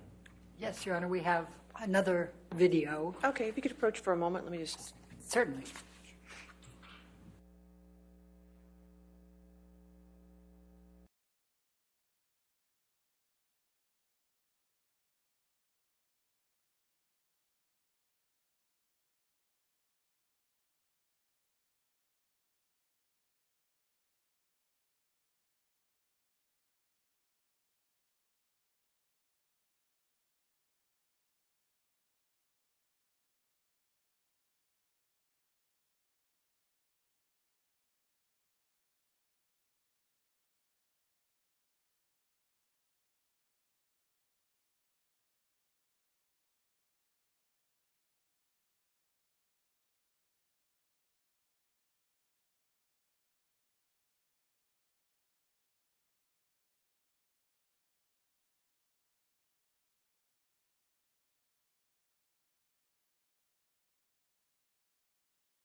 All right, your next witness? Your Honor, we're going to call Christi Sexton, and this is by video deposition as well.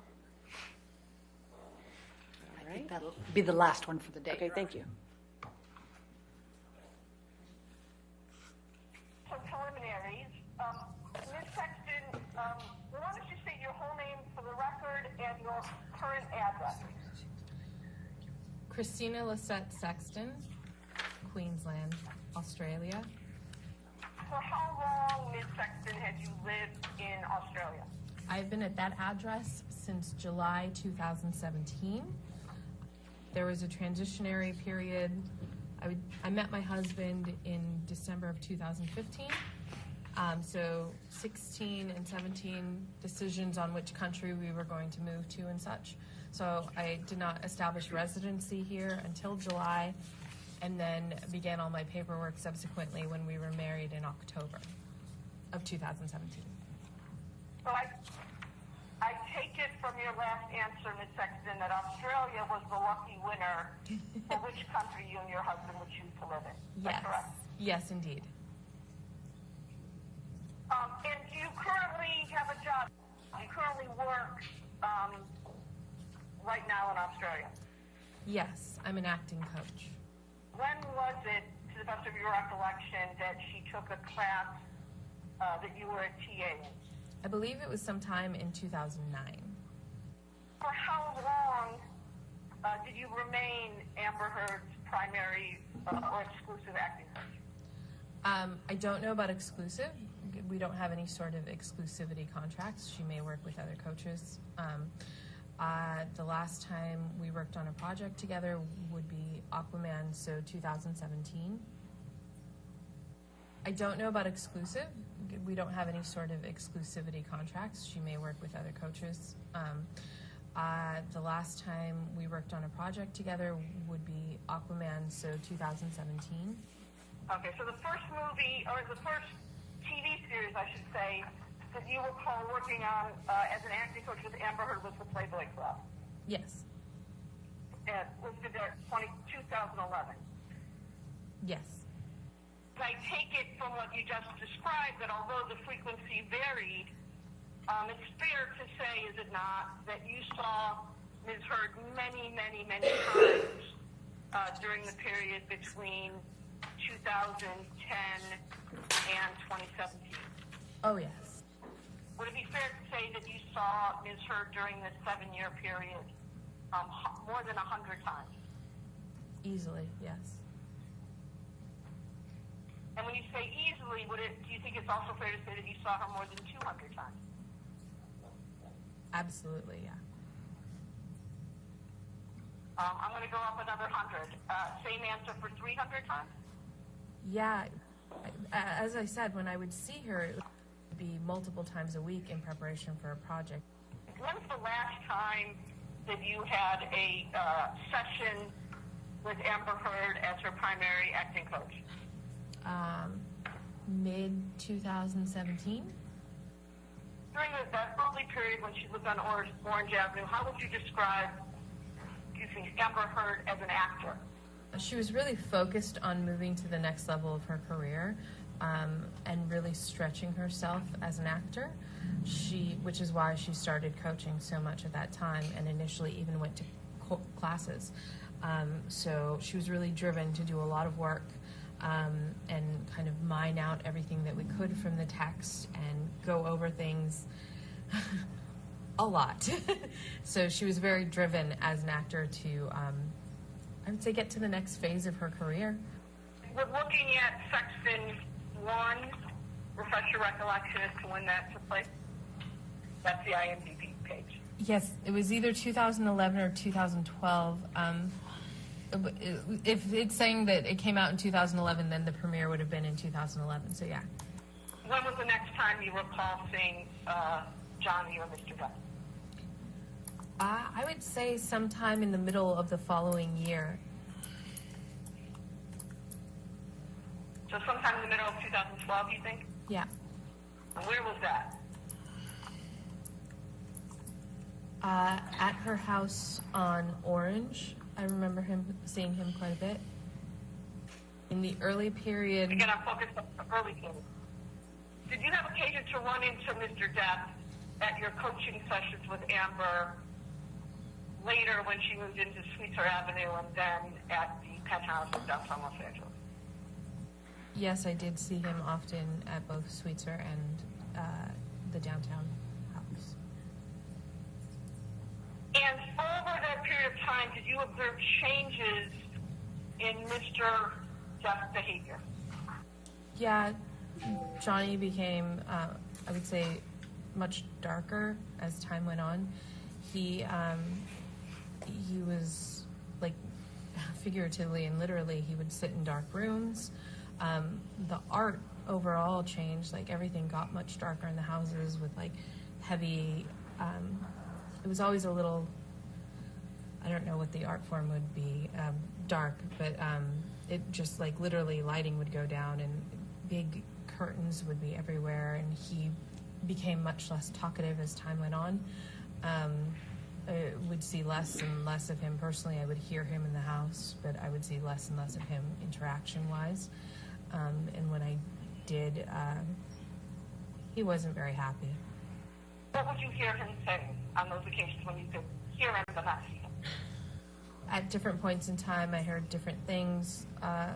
Sometimes it would just be him milling around the house. Sometimes it would be him having conversations with his team, bodyguards and stuff, or his friends that were over making music at the Sweetser location.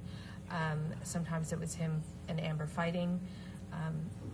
Like, I was in his home, so I heard him quite a bit.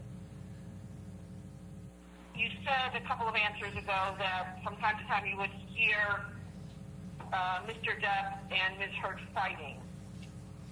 Can you, again, keeping in mind that it's a long time ago, can you describe what you heard? I would say I would just hear a lot of him yelling. His voice would carry through kind of the halls of the house.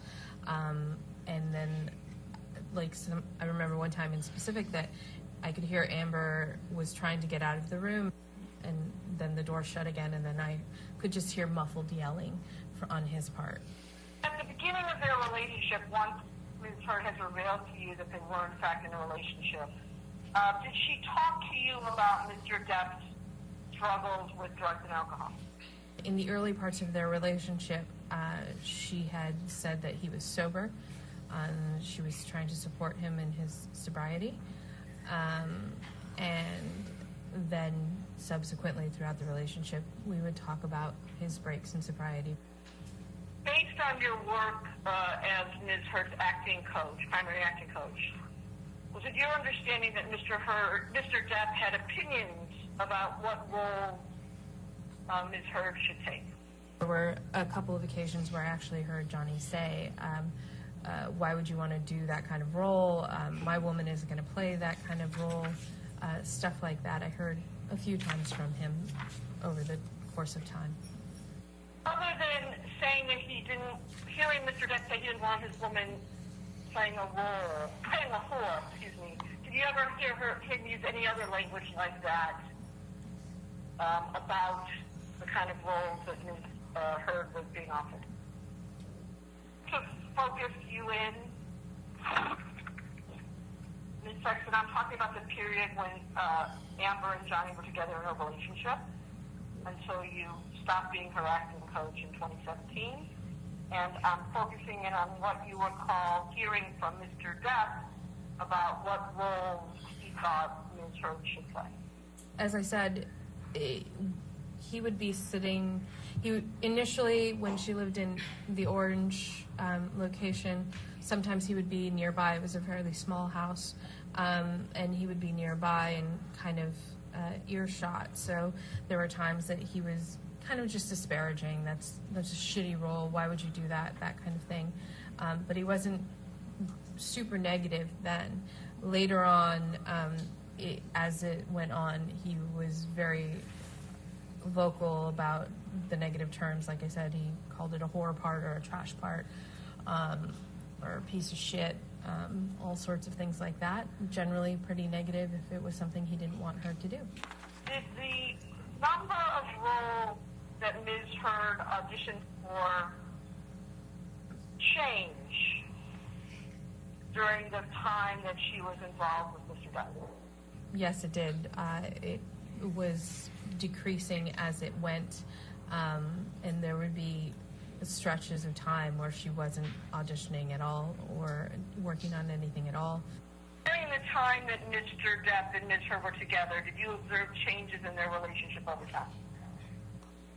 Yeah, early on they were incredibly lovey-dovey and passionate and always together in a positive way. They were very playful and friendly. And then I would see less and less of them together, and I would hear a lot of muffled arguments through the walls. And when I did see him, sometimes the balance would shift. It went from being like a normal couple to very tension-filled, especially those last few months that they were together. And yeah.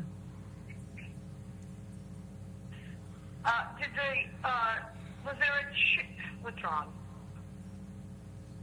Did the number of times that Ms. Heard was late for or canceled sessions with you change as her relationship with Mr. Depp went on in time? Yeah, as I said earlier, Amber was never late when we worked at the studio. And then as it went on, I began having to actually build in a cushion of an hour around her appointment. It started out just an extra 15 minutes here and there because she'd be late coming downstairs, or they'd be discussing, or he had to talk to her at that moment in time. And eventually, as the relationship progressed and the fighting got heavier, I would have to build in time because she'd be sobbing at the beginning of sessions and we couldn't work until we got her together. Yeah, I ended up having to do a lot of cushion time around her just so that we could actually get something accomplished because she was often very upset. Did you have occasion to observe Ms. Heard crying naturally, not acting, when you had coaching sessions with her during the time that she was together romantically with Mr. Depp? I would say the last year they were together, probably 80-90% of our sessions began with her crying. That would be increasing as it went on. Ironically, she has a little difficulty crying acting-wise, so which a lot of us do. And so, yeah, we would have to work when we were doing it acting-wise, but it was a lot towards the end there, a lot of crying sessions. Based on your testimony here, Ms. Sexton, is the crying that she did in a role different than the crying you observed so often in the last year of her relationship with Mr. Depp? Yes, inherently acting crying is very different, unless somebody is working in what's called method, in which that's an entirely different thing where they focus on their own stuff. So she is not a method actor, so it would be completely different. Speaking for your own self, Ms. Sexton, how did you react when you saw Amber at these sessions crying the way you described it? I have a caretaker personality, so I would prioritize taking care of the person in front of me over doing work, which is why I ended up building in all that extra time, because I cared about her as a human and I wanted to be there for her in as much as I could as a friend. So there's no point on working on something if someone isn't fully there or they're upset. It's more important to deal with the person and take care of them than work. And during those sessions, particularly in the last year when you saw Ms. Heard crying so often, what was your understanding of the reason for her tears? I would hear them fighting and then hear her come in, and she would be a wreck after she came in. I couldn't make out what they were saying, and I personally wasn't trying to listen to their fights, so I would just hear the sounds of the screaming. and her usually, you could tell she would open the door and try to get him to be quiet, and then it'd go back to him yelling, and so that would directly occur before she would come down and be upset and trying to pull herself together. What do you recall seeing her say she told you that they were fighting about? I was witness to some of those. He didn't want her going out without any sort of security or any team. He didn't want her going and doing things just on her own. You described earlier in your testimony, Ms. Sexton, what Amber Heard was like when you first met her. During this period when she was involved with Mr. Depp, and particularly toward the end of their relationship, did her behavior change? Over the course of time, she became more and more of a hermit, only leaving the house when she had to. Again, as I said earlier, literally the houses became darker with the curtains drawn all the time.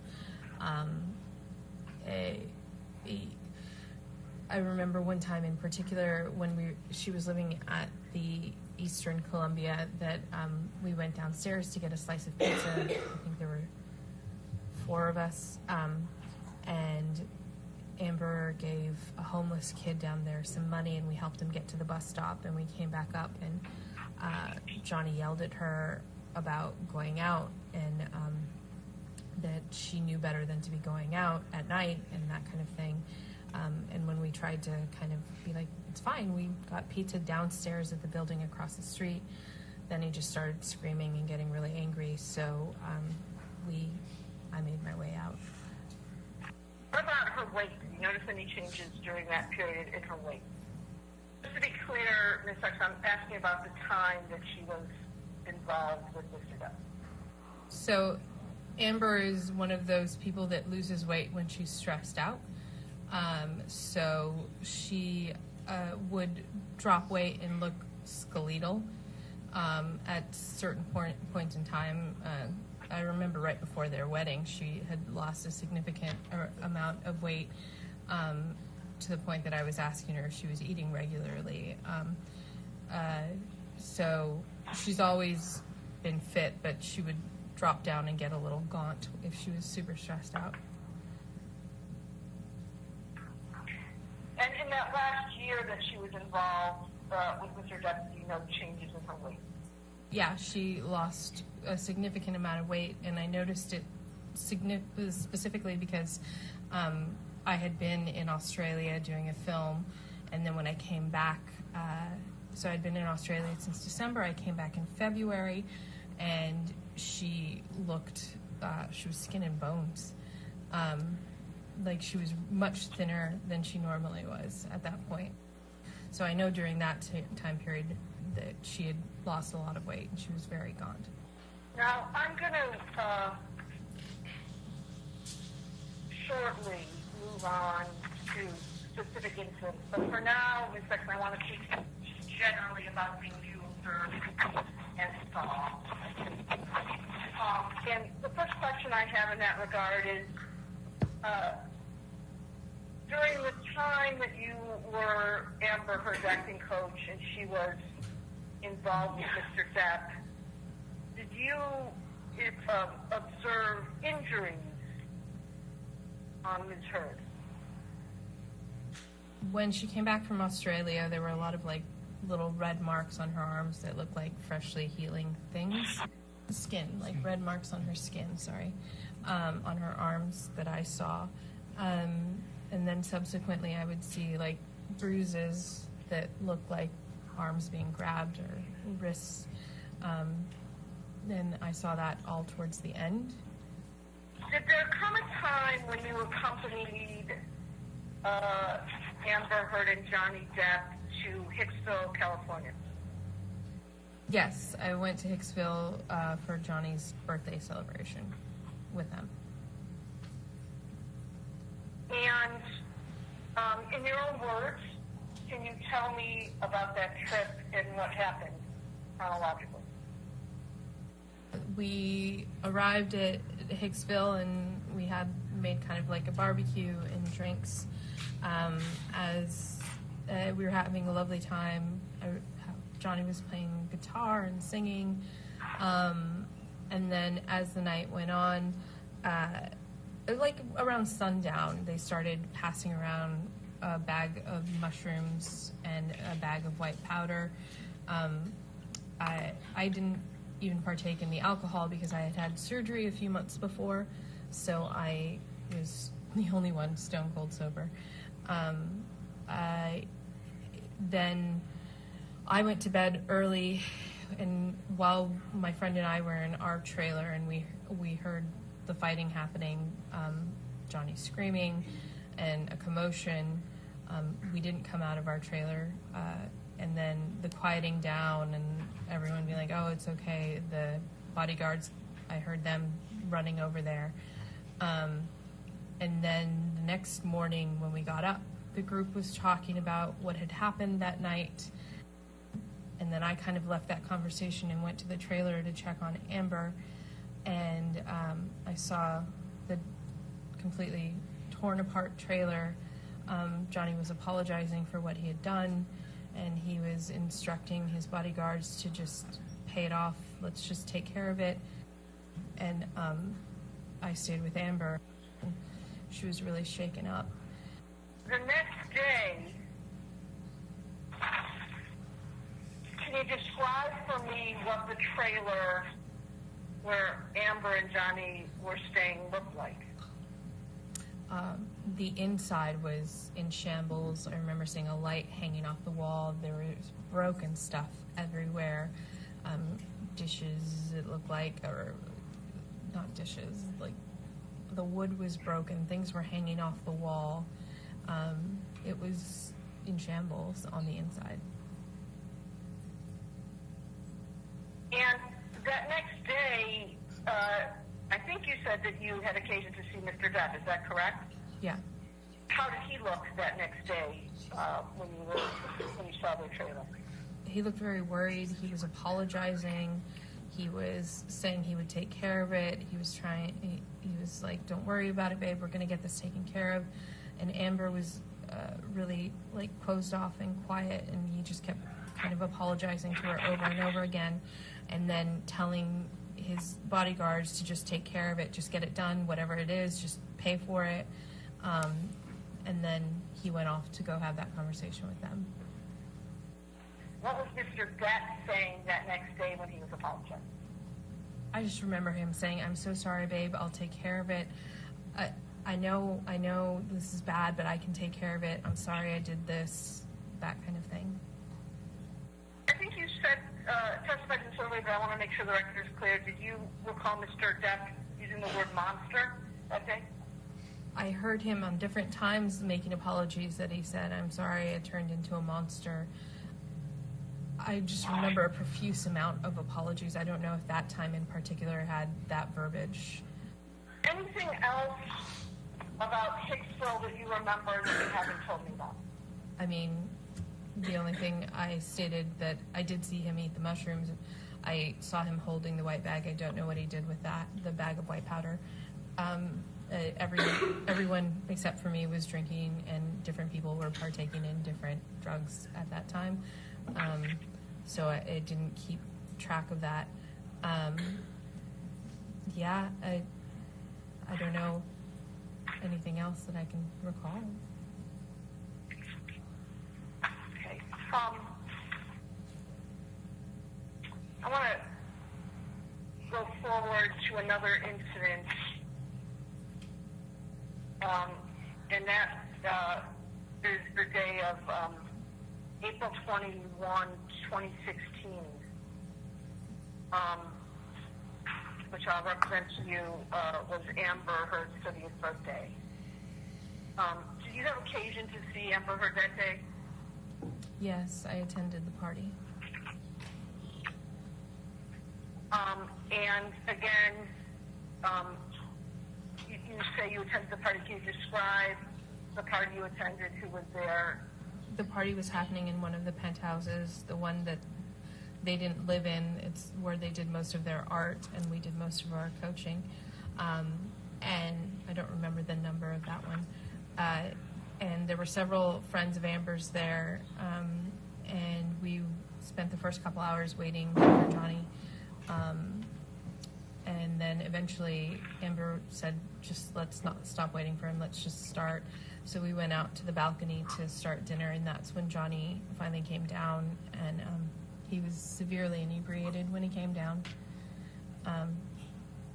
And they, Brandon, I don't remember his last name, it starts with an M, escorted him, kind of helped him stay stable. And we went to the table and we started dinner, and Johnny and I was sitting 2 seats away from Johnny.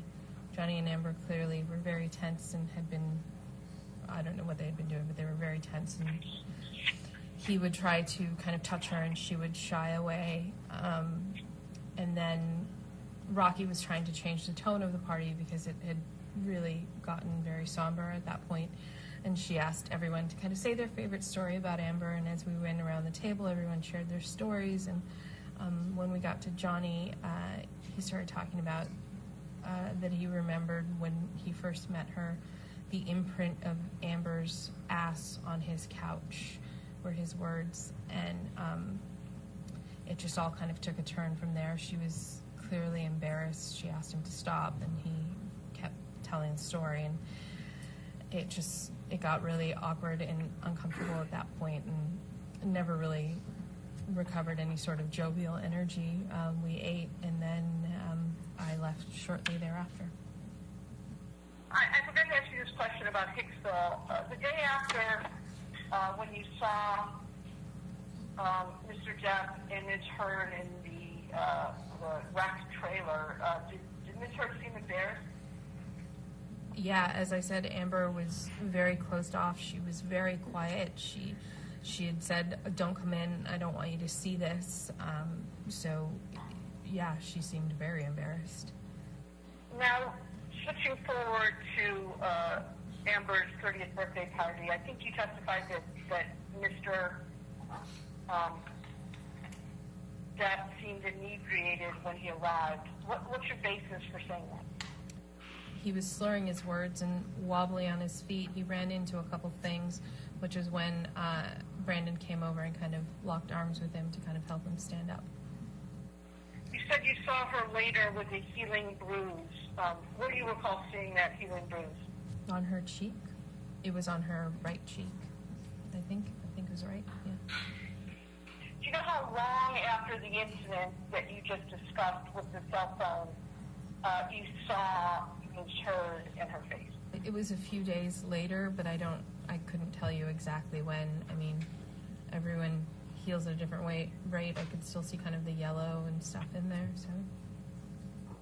When was the last time you spoke to Amber? You said August of this year? Mm-hmm. When was the last time you spoke to her specifically? Do you remember? I went over, it was sometime in August. I can narrow it down to August, to have wine, have a glass of wine and catch up, because, like I said, I think it had been 2 years since we had physically seen each other. Both times when you met with Ms. Heard in August of this year, did you meet with her at her house? Yes. Did Ms. Heard mention any of the allegations that Mr. Depp is making against her in relation to this case when you met with her? Only to talk to the attorneys about it.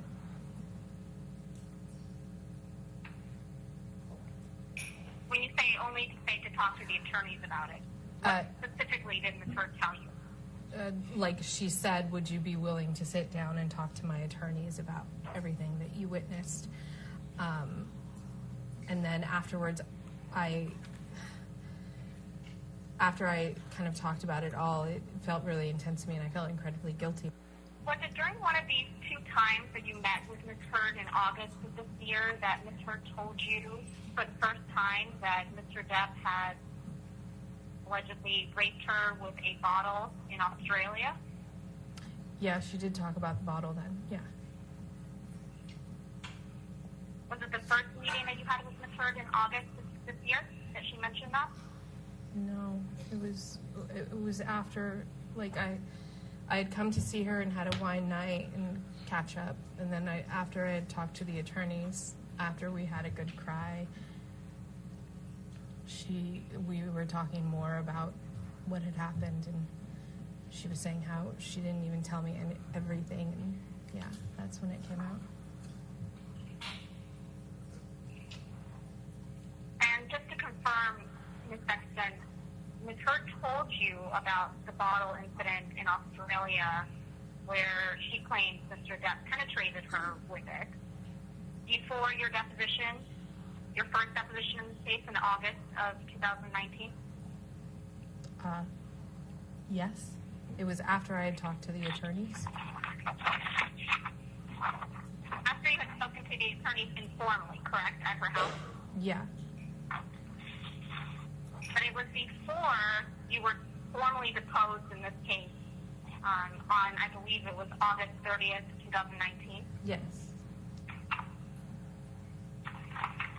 And just to confirm and make the record really clear, this was the first time Ms. Hurd had told you that Mr. Depp had allegedly penetrated her with a bottle in Australia, correct? Yeah, she had told me about the assault with the bottle, being hit with the bottle and the broken glass and everything. And then she had told me about all that many times before. And then this time she started crying and sobbing and started telling me about the assault, the penetrative assault. And when Ms. Hurd told you about this alleged rape that occurred, did she know that you were going to be deposed by her attorney? No, because they were all in the other room. And they didn't even tell me that they were like, we may have you for a deposition. And that's when I had said to them, if you're going to do that, I would appreciate it if you did it before I left the States. And they said, we may or may not need you. And it was a couple days later that they then sent me the contact and said, we are going to subpoena you. Since you've known Ms. Hurd, can you tell me how many times you spent maybe a significant amount of time with Mr. Depp? I would say probably around like 10 or 20 times. And of those 10 or 20 times that you saw Mr. Depp and spent maybe more significant time than him just passing through a room, how many times would you say he was or appeared to be sober? Not many. If he was coming down to have a conversation, he was pouring a glass of whiskey or rolling a joint or having wine. It always seemed to me that he's not a social animal, if you will, and he would have a drink or a smoke in order to go talk to people, is what it felt like. So most of the time I saw him, it was that. You would agree with me, though, Ms. Sexton, that someone getting a drink is different than someone appearing drunk, correct? For example, if it was his first drink of the day. So my question is a little bit more specific.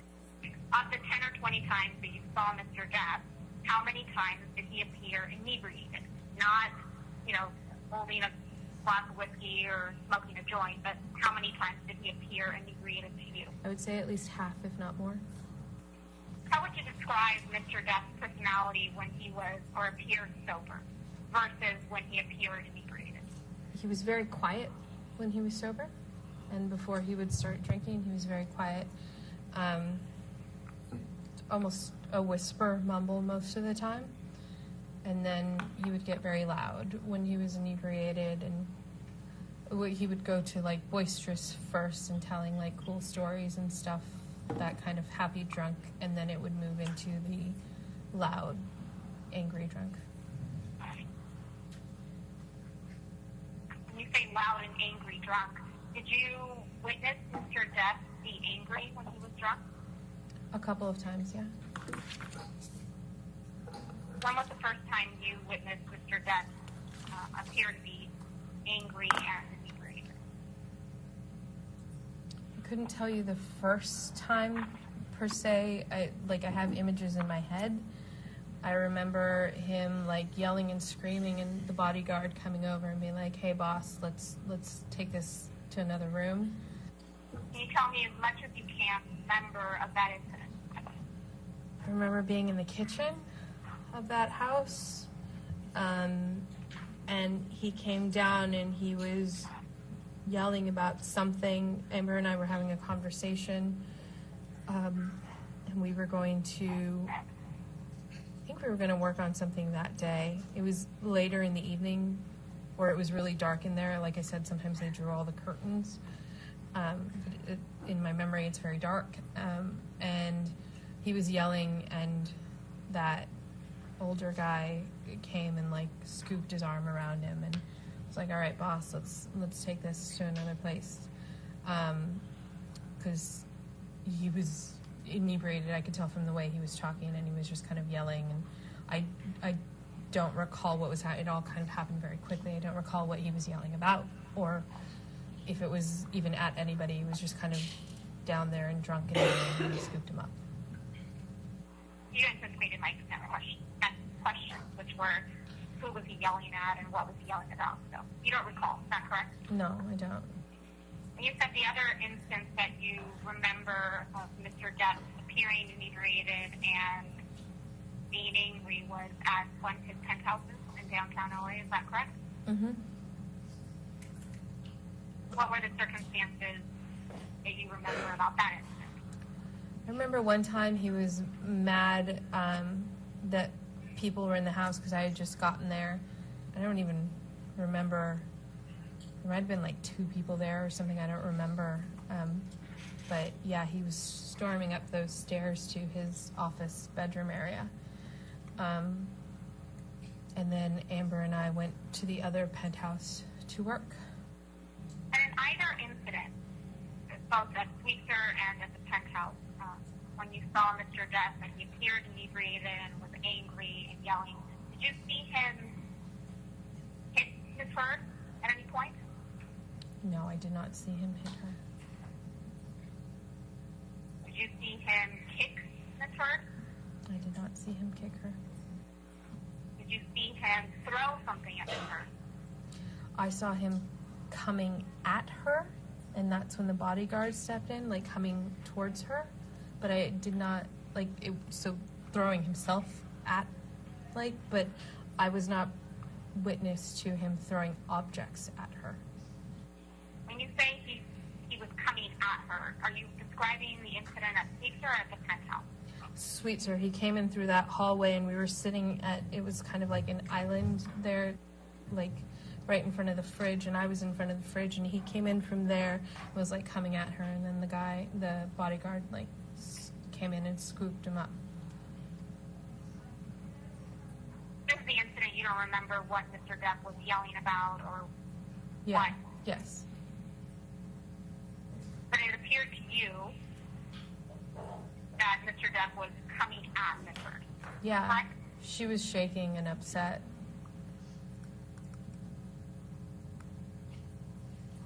It felt like something that had been going on for a while.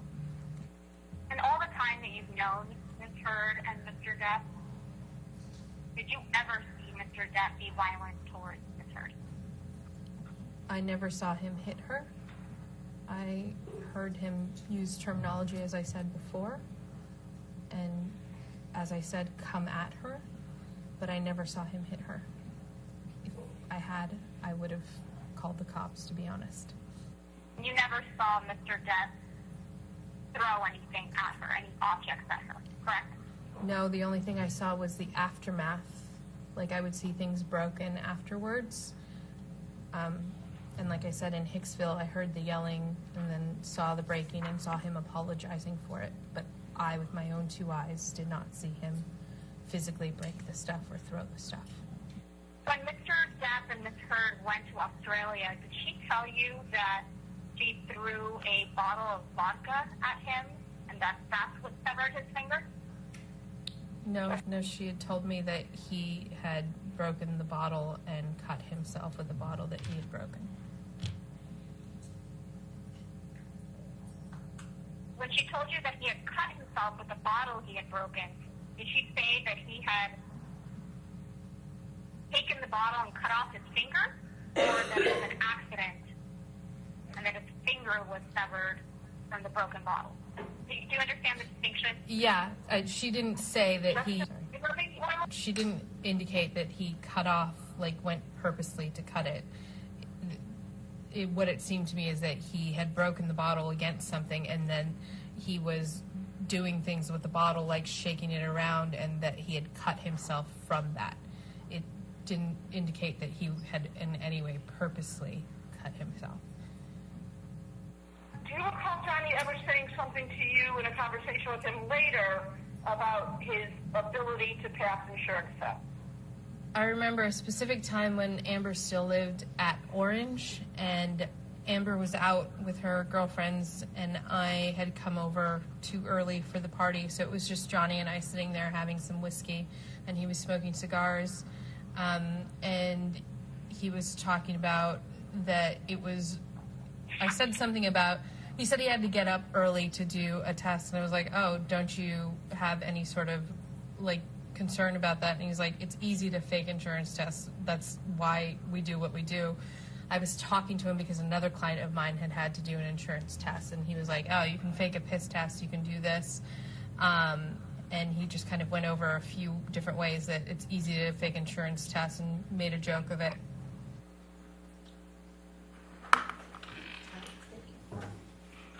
All right. Ladies and gentlemen, we've come to the end of the day today, so have a good evening, and we'll see you tomorrow at 9 a.m. Again, do not discuss the case with anybody and don't do any outside research, okay? Have a good evening.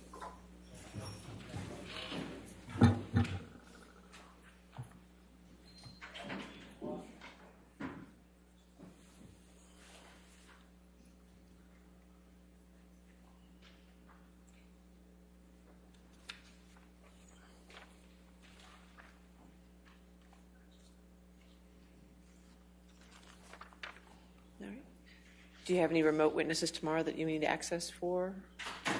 Do you need a WebEx? You don't need a WebEx link? Deposition, designations, and live witnesses. Depositions and live witnesses. Okay. All right. That sounds good. All right. Everybody knows their homework, right? Okay. Thank you. All right. We'll see you in the morning.